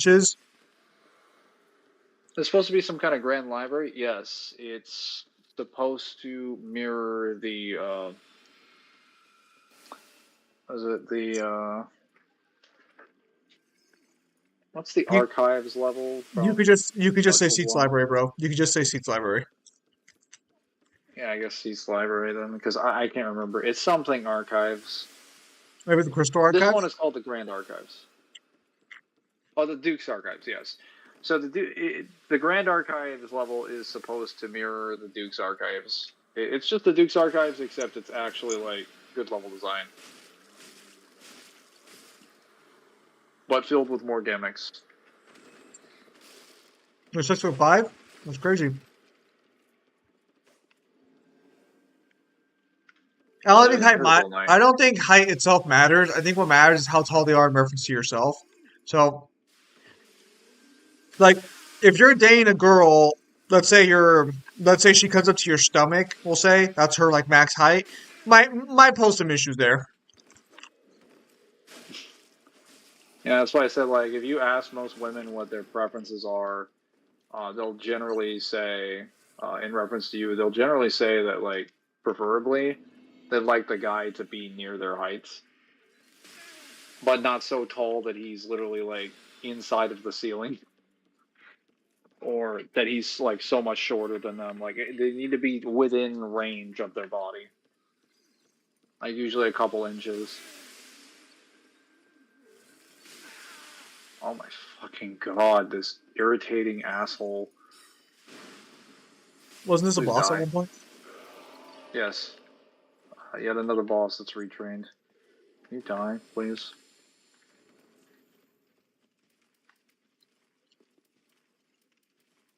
Crystal Scroll. Yes, finally. And what are you gonna do with that crystal scroll, Mangler? Gonna do what I should have done years ago.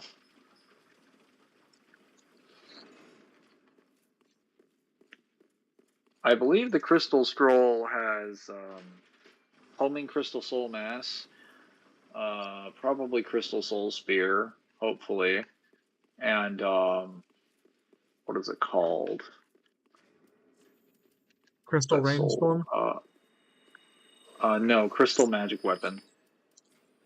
We want Crystal Magic Weapon and Crystal Homing Crystal Soul Mass. Those are the best ones.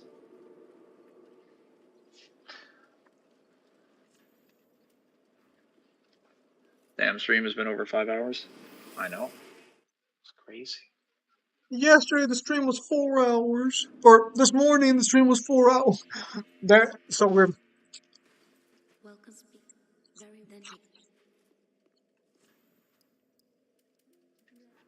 Farewell, Ashen One. May Having intelligence at some point so that I can get better sorceries. 6'5" is not problematic. Most modern doors are over 7 feet, and I can sit easily. But for me, who likes a dommy mommy, my height is kind of a problem. Probably because my mother was 6 foot, my grandpa was also 6'5". My father was also short, him 5'9". Man's out here really calling 5'9" short.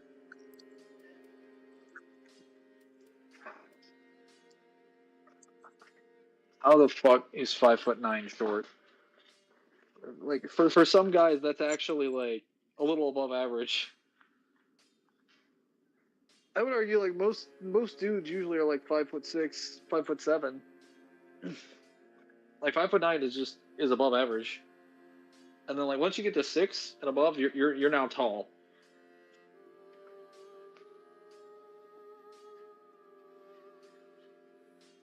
I mean, compared to my grandmother, oh, I mean, what is your grandmother or mother? Are they giants? His mom is 6 foot, and his grandpa was 6'5". Mom's just towering over his dad. Hello, human. Mom's there looking at his dad like, "What's the weather like down there?" I wouldn't know because up here it's a different world altogether. They only got like 4 inches worth of difference. I'm 5'11", and a guy who's 6 foot looks like so much bigger than me, and it's fucking annoying. Are you 5'11"? Um,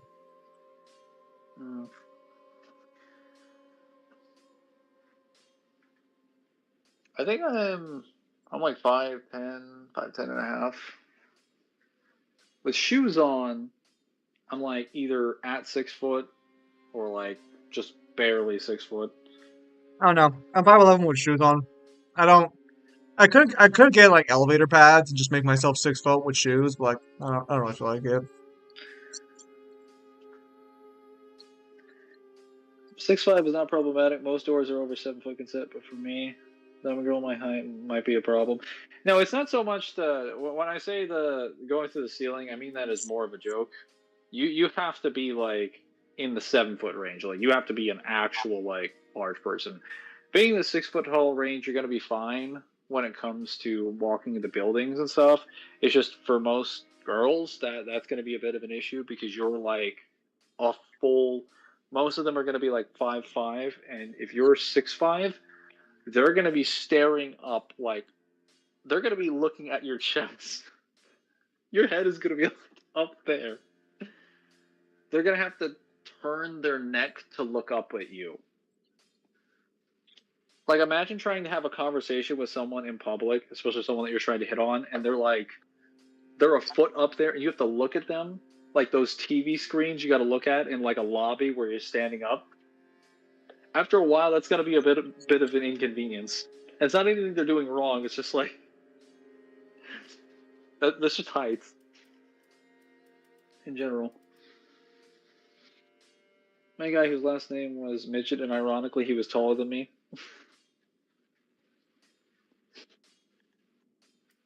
He was like, they'll never see this coming.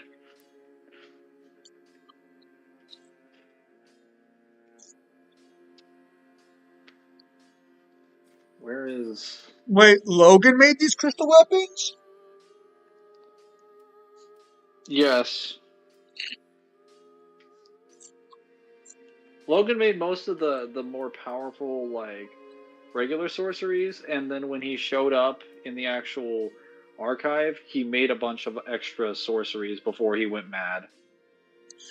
Are you telling me in the 2 hours this guy had in the library, he improved all of magic before going insane? Yeah, I'm just gonna assume that there was a longer period of time before he went crazy. He was probably in there for like a few days or a few weeks. And then his apprentices probably spread word of it, and then it got practiced throughout the archives. They refer to it as the Regal Archives, funny enough.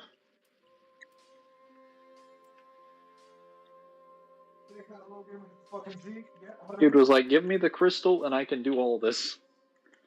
I don't mean in exchange for the fire. Come again. Give me the crystal and I can save us all.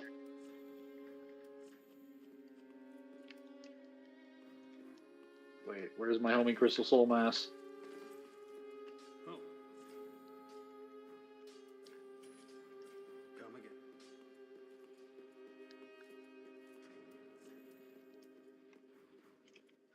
Was very then take. Farewell, Ashen Maid. Welcomes very then taken. Farewell, Ashen One Maid. Look at the top G. That 155 girl. Here I'm on a footstool. Now I'm 6'5".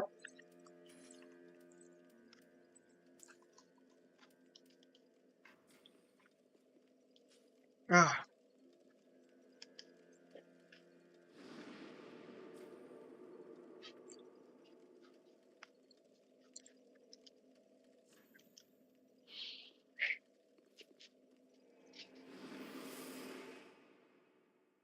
So then you will be doing the DLCs for this game, correct?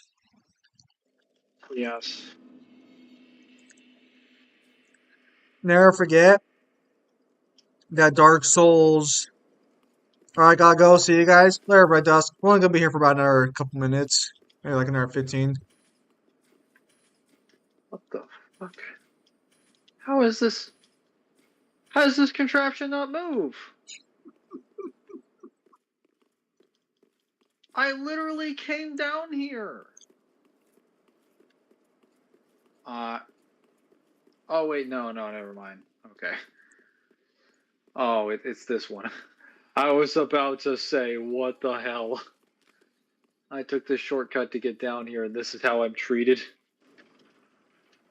Like a criminal. Not even allowed in there.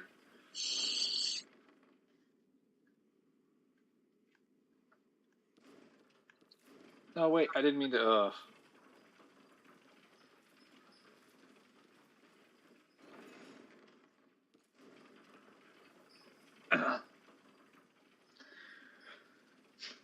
What makes crystal magic so powerful?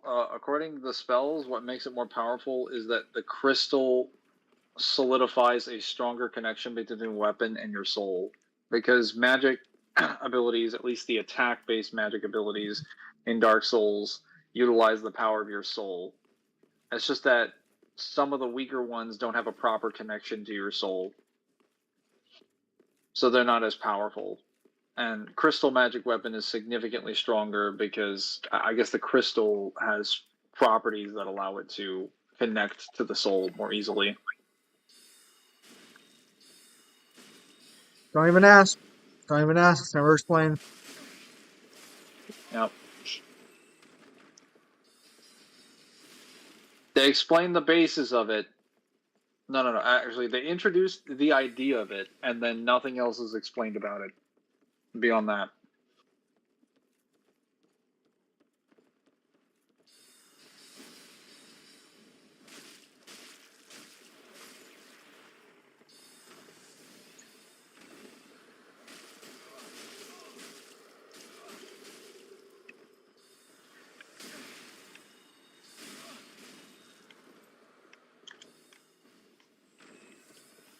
Where is the wax?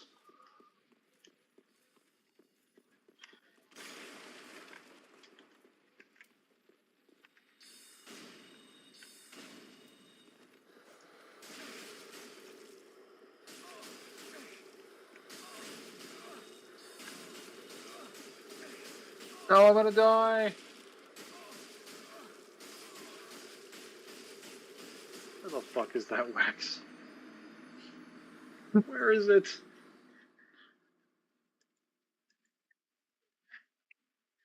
I would say I deserved that, but this time I legitimately did not have access to a puddle of wax. I was cheated. I do think the Grand Archives, though, is probably one of the best levels in DS3 because it's the only level that doesn't have a extraordinary amount of bullshit on the part of the enemy design.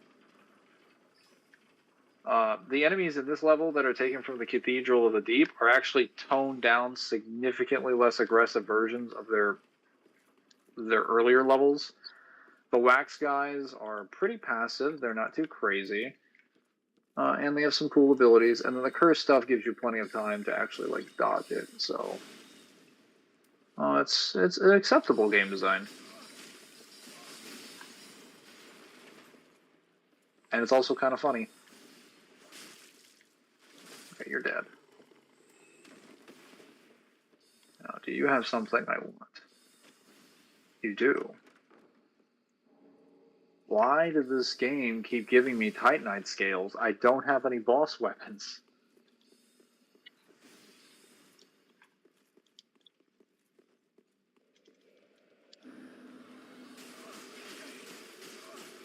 Oh, no. What's this? The Flesh Bite Ring?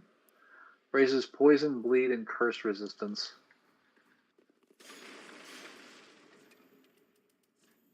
Oh, and frost resistance. Kind of worthless. No one ever poisons me. No one ever bleeds me. No one ever curses me. No one ever frosts me.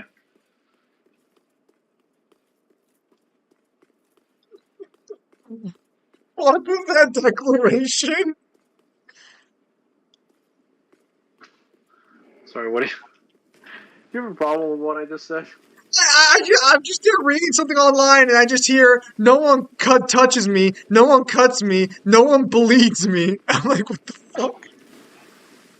Well, so I was reading out what the item said, and it's like boosts poison, bleed, curse, and frost resistance. And I'm like, well, that's kind of worthless. No one ever poisons me. No one bleeds me. No one curses me. No one frosts me. Damn.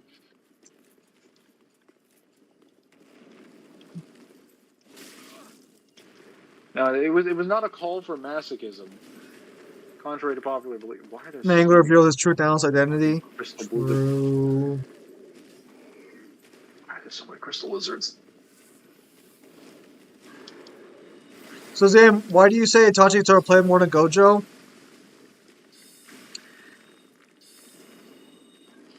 Because of the fact that when people tell you Gojo like beats people, at least Gojo's top tier in his verse. Itachi is like the upper end of mid tier, maybe low end top tier for being generous as fuck, but he's not even there. And people still argue he beats top tiers of the verse. At least Gojo could actually beat everyone in his verse. Itachi can't even beat everyone in his verse. Not logically. You have to have fanboys really arguing the stupidest fucking shit for Itachi to get there. Touchy souls.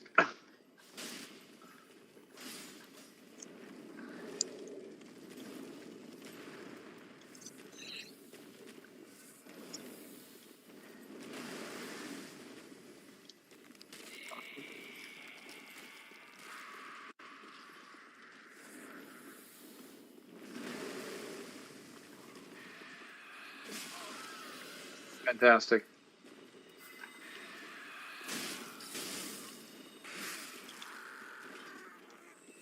You know, trapped on a rooftop with me.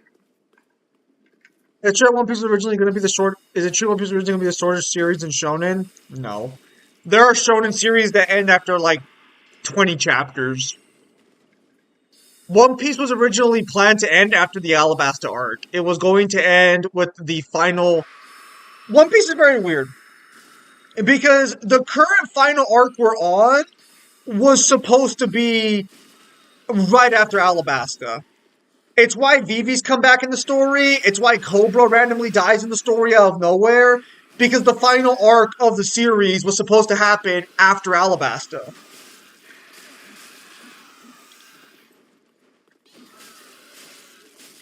That's why I'm still convinced that, like, more than likely Vivi will end up joining the Straw Hat crew. But it looks like that might be Bonnie's position. I don't know. I don't know if Bonnie will join, assuming Bonnie even survives. A lot of fans got, like, Let's ask upset the because honest question here. What does Vivi even have to offer to the Straw Hats? it's getting more of a political position. It's getting more political power. But honestly, I'm pretty sure she also has stronger hockey than Luffy. Once it activates, I'm pretty sure she'll be stronger than Luffy in Well, regards to the hockey. reason I ask is because with Yeah, no, One she Piece, can't fight for shit. while there are people who do obviously service the purpose of being like Luffy's friends and his greatest comrades, they all have like a job or a career that they serve that helps Luffy's crew that has a position. I like to point Like out that Nami's the Brooke is a navigator, fucking Sanji's the musician. cook. Yeah. Brock's a musician. He can actually do something. Sanji's or Usopp's their sharpshooter dude, basically. And Robin's their archaeologist, I guess, their historian.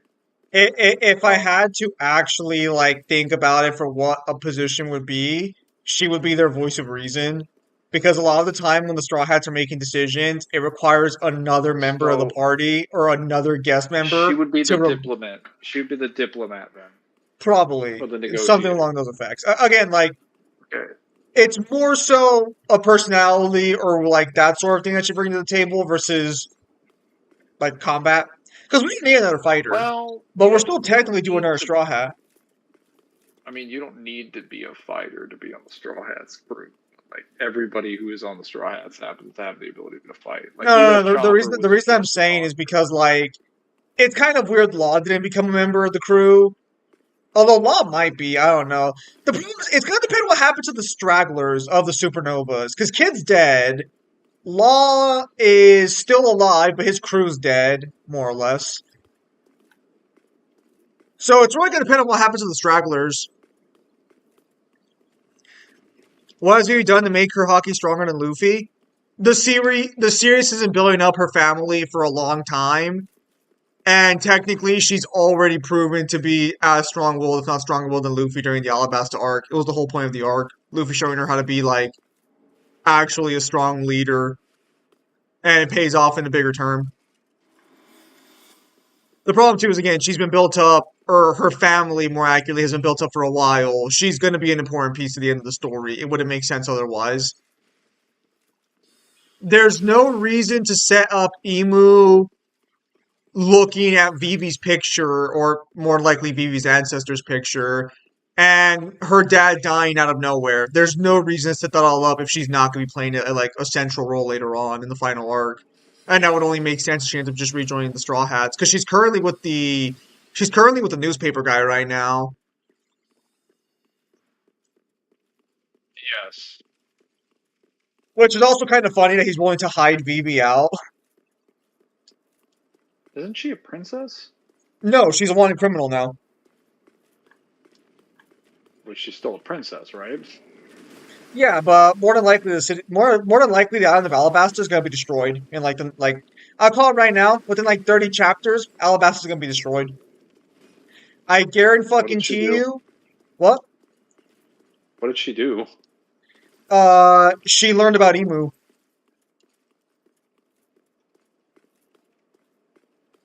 Emu. So, I how familiar are you with One Piece's governmental structure?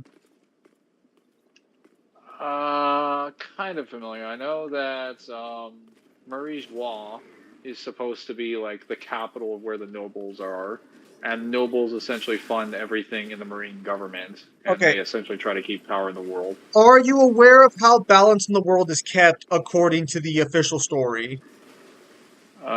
Yes, it's usually kept between a balance of power between the three factions of the Shibukai, the Marine admirals, and the fucking what's it called,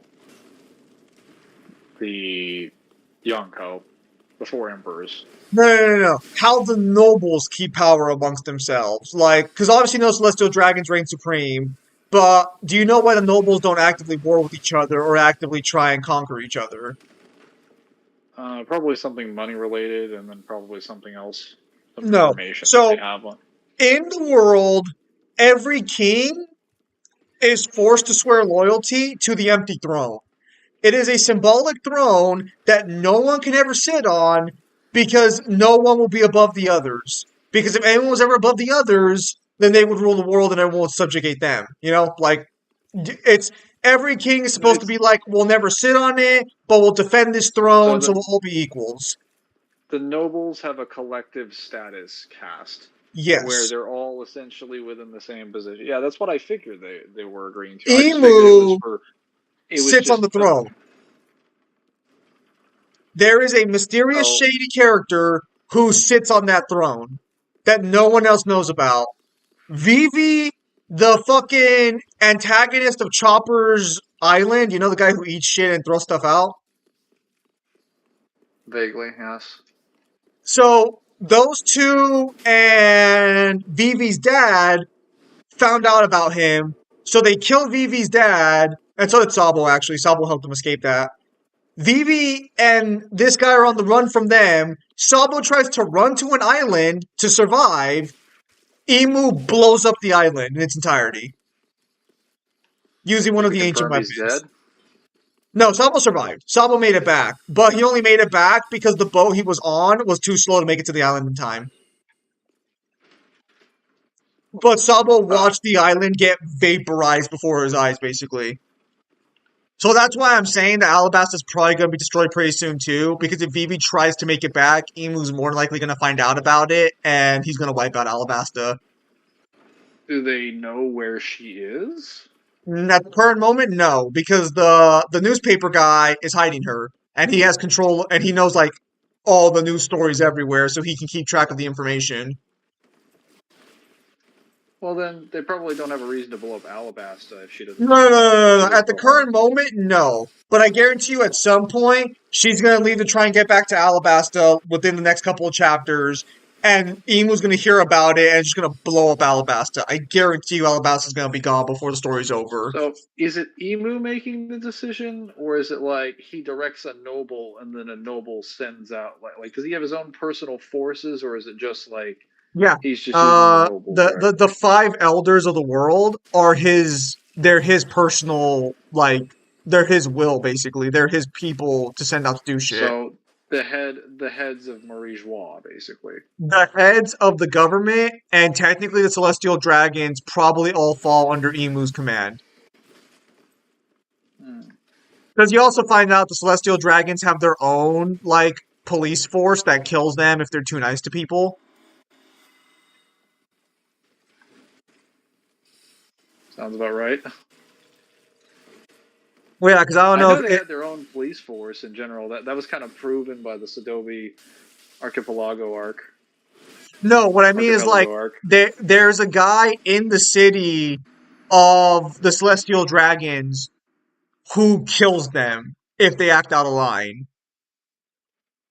Because Are are you familiar with that one celestial dragon who helps like the mermaid princess escape from like being turned into a slave because he hits the other celestial dragon? Uh, the no, because again, the furthest I've gone is Whole Cake Island, and well, you do see Isn't the the referee in Whole Cake Island? No. Yeah, yeah, you already did Don Flamingo, right? well, yeah, but the thing is that When does the referee happen? the mo the most you see of them is in the Sadobi Archipelago, but the nobles that show up there are basically well, actually, I think what you're talking about might be in the Sadobi Archipelago. Because the Straw Hats show up and they basically interrupt the nobles doing this slave auction, and Luffy opts to beat the shit out of them because he doesn't like what they're doing, and then that resorts in Kuma showing up and basically trying to kill them all, and then he sends them all to different um, islands, and then the time skip happens. No, no, no, no, no, no. Uh, The celestial actually, no, dragons it's not didn't true. I think send I reversed Kuma it. in. They sent the admirals in, or more accurately, Borsalino, and Borsalino basically beat the shit out of all of them. As a matter of fact, what even is Jinbei's role in the Straw Hats? There's not really roles to get anymore because while you could argue for Jinbei's roles role would be a fisherman. no, because that's what Zoro, Luffy, and Sanji can do that. At best, Jinbei's role is just like Jinbei's an actual fisherman, though. yeah. So what you want to make cannibalism? No, I mean like he can actually go underwater I don't without think fucking dying. Jinbei's probably just a guy to help them out. And well, I mean, granted, he's very strong on his own, but if I had to give him a role, he's just the water specialist. Yeah, I mean, I assumed he could be used. He was an all-purpose role for like intelligence gathering, fishing, stuff like that. Well, And I mean, also has some he's influence with really fish just another knowledge. fighter to show up for the Straw Hats. He's just another top tier fighter to get a hold of. Because technically, he's a little stronger than Sanji, but I'm going to be honest, I don't even consider it that accurate. He just has a higher bounty because of his status as a warlord. Does Jinbei even have really any screen time at all? Um, he fights in Wano, but in Whole Cake Island, he hasn't really done much of anything. He's basically just like the dad of the group, like the old, like sort of like the old man. Yeah, that's always what I thought he was. He's about as useful too. I mean, he is strong, to be fair. Like, he's not weak by any stretch. It's just that, like, So is everybody else. no.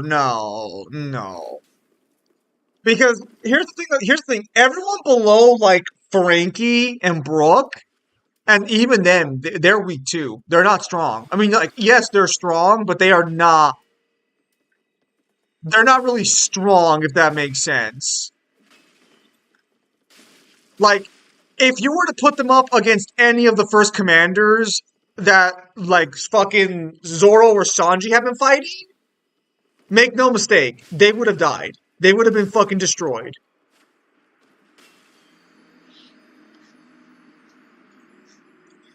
Alright, Mangler, you want to get one more go or you want to call it there for a day? Okay, one more go. What about Brooke? What about Brooke? Where does he sit in the Straw Hats as far as power? Isn't he a swordsman? He's a middle of the road. He's like, he's not weak, but he's not strong either. Like, if he were to go up against Zoro or the people Zoro fought, he would get creamed. But he's also just strong enough to where he beats most people he fights.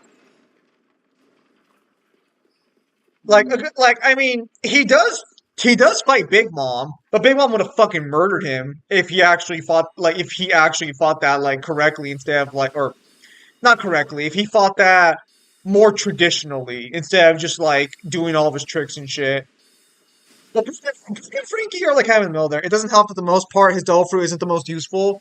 Brooks? No, Brooks is not. Yeah, it's mainly his sword techniques that help him there. But the problem is like, okay, we have a second swordsman, but our main swordsman guy is way superior in every way. It's because Brooke's Devil Fruit doesn't really help him in actual battle. Like, all it did was make him undead. Which, I technically mean, speaking, technically, he also has soul manipulation. Technically, does he ever use it? yeah, he does. He uses it for reconnaissance and stuff sometimes. Can he use it to rip out other people's souls? I do not believe so. No. It's useless.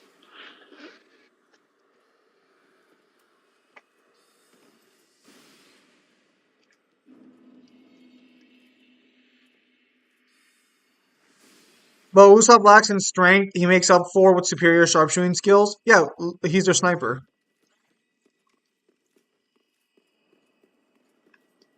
He can make you feel the chill of the underworld. True.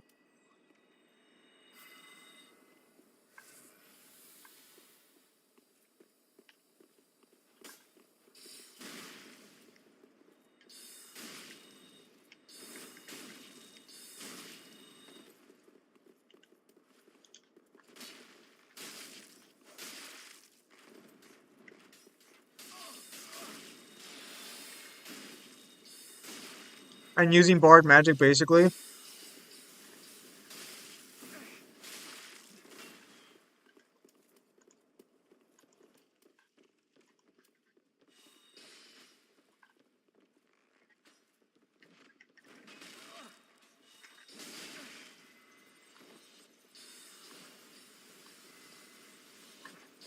Huh. I'm not surprised, but I am a little shocked.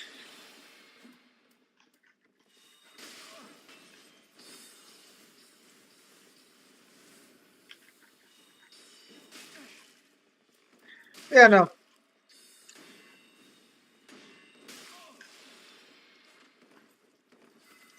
The actual straw is just kind of a little weird on that one. The reason that I specify that I still think that even without that, they're gonna need a mediator. They're gonna need some form of like leader to push forward in the final arc because the final battle is gonna be a massive fleet armada. I guess, but I don't know. I guess you could argue Jinbei would do that because Usopp's gonna be fighting Blackbeard Sniper. It's really gonna come down to how the final arc is structured. Now that the world government knows about the island sinking, I wonder if Sakazuki and the actual Marines are gonna keep working for the Celestial Dragons or not. I mean, does the actual world government have anything to keep them in line in terms of actual power? The Celestial Dragons, or you mean the Celestial Dragons have a way to keep them in line? Do the Celestial Dragons have any power to actually keep the Marines in line if they Uh, decided it to stop obeying? it depends on how strong, because apparently the Celestial Dragons do have an elite fighting group called the Gods Knights. So it depends on how strong they are. Because with the new showcasing of the admirals like Borsellino, they're all able to fight Yonkos in 1v1s and not like get completely tranced or Yeah, trounced. I'm gonna call bullshit on the idea that they're able to do anything, man. Well, this Because if the depends Celestial because Dragons had an elite fighting force like that, there's no reason they wouldn't have used it at this point.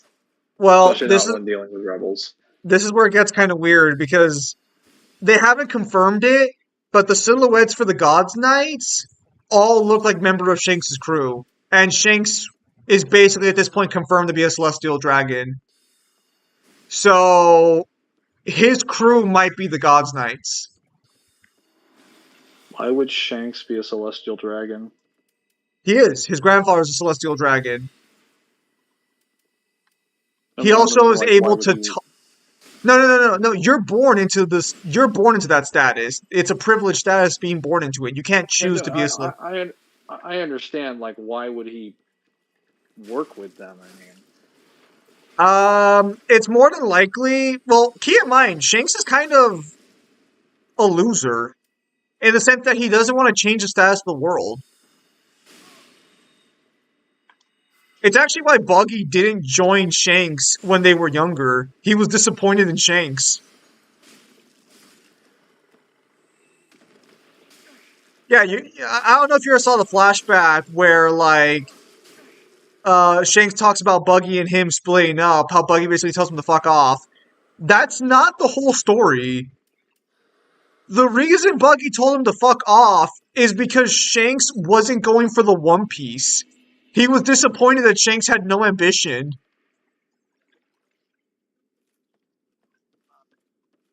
isn't he just a deadbeat? Oh, Buggy or Shanks? No, Shanks. Basically. Shanks is the kind of guy who doesn't want to do anything and just wants to have fun, so everyone likes him. But he also doesn't really do anything that could like help people. Like the only time he did was during the War of the Best, and that was probably because the Celestial Dragons told him to stop that shit.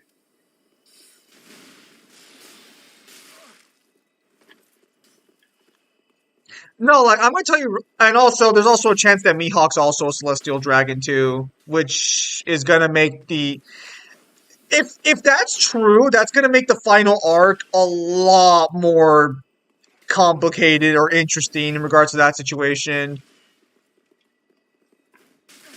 And before people ask like how is Mihawk a Celestial Dragon, or how like what's the hints there? He has the exact same eyes that Emu does, and he refers to killing people as hunting rabbits. And we found out in a flashback recently that celestial dragons would call hunting down random people on islands and killing them hunting rabbits. So there's a good chance Mihawk, if he's not a celestial dragon, he's definitely connected to those groups of people.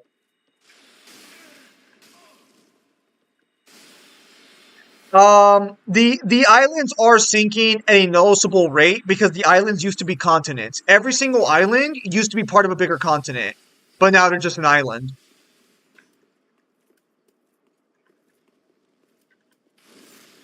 Granted, I don't think it was one giant continent that combined them all, but every island in One Piece at one point was a lot bigger. I can't wait till it shows that this whole time Buggy has been sandbagging with hockey.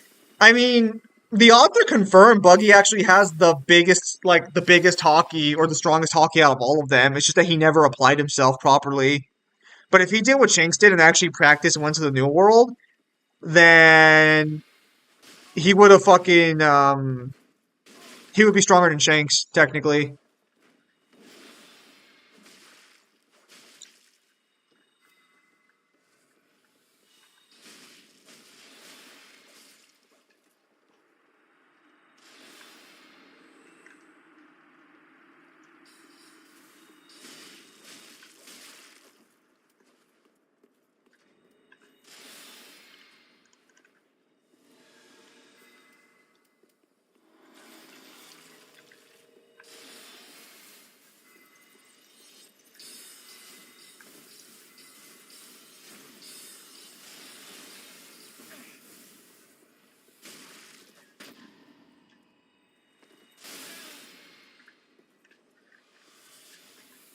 Wait, if there were continents, how big were they? Because Alabasta is huge already. We don't know.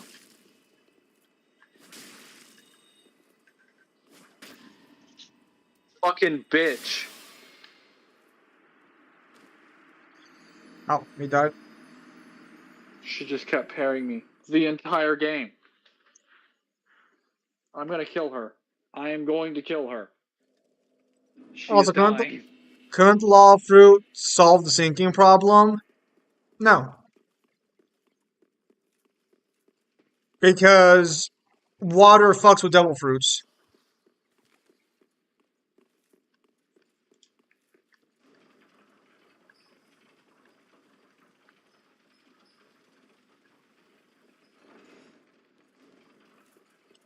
It's not making more land. I mean, yes, it's creating more land, but that's not usable land. That's not farmland.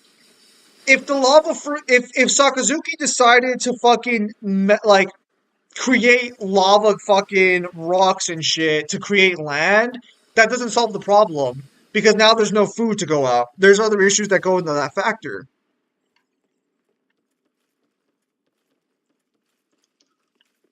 Alright. She's the only one left. Prepare to die, lady.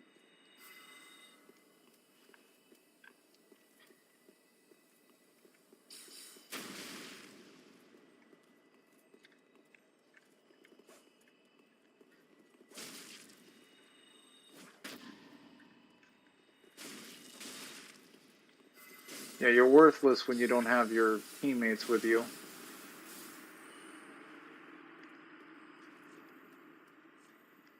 Do we know why I think it's happening all over the world?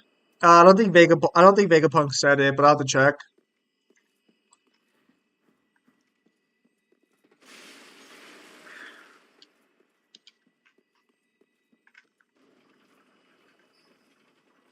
There's got to be some other waters that Delphi users have no problems with since Luffy can drink water.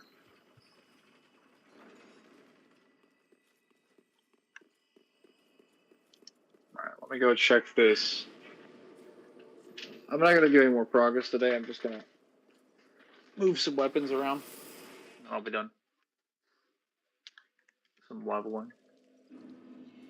Because I think I might have found a better staff.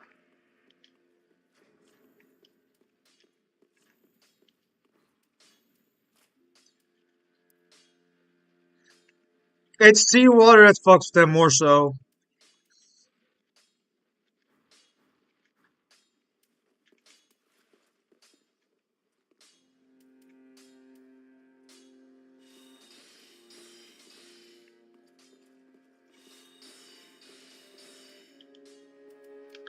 Alright. You good to go, Mangler? testing something. Let's do some buying of some items.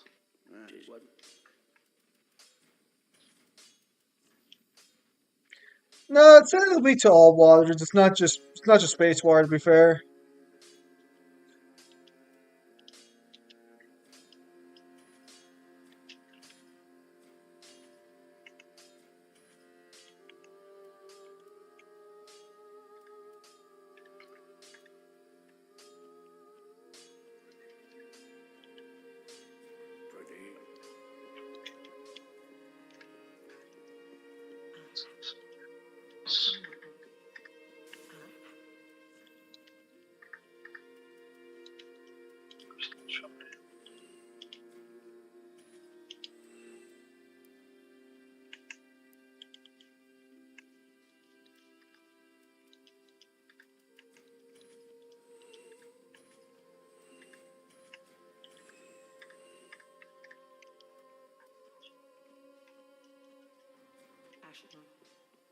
Well, then taken up.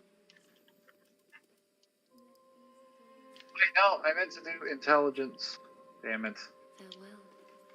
I'll have to redirect that later. Whatever.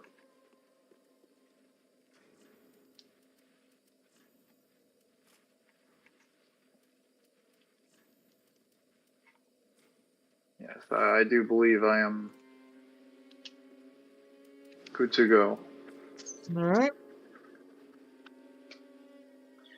Sounds good. And then we'll call this stream here. Ideally, in a few hours, we'll be back with Devil for a. Well, I'll be back with Devil for a stream later today. And yeah, Mangler's anything you'd like to say before we take off? I am level 99. That's all I have to say. All right. Thank you guys for your time as always, and have a nice day. Take care.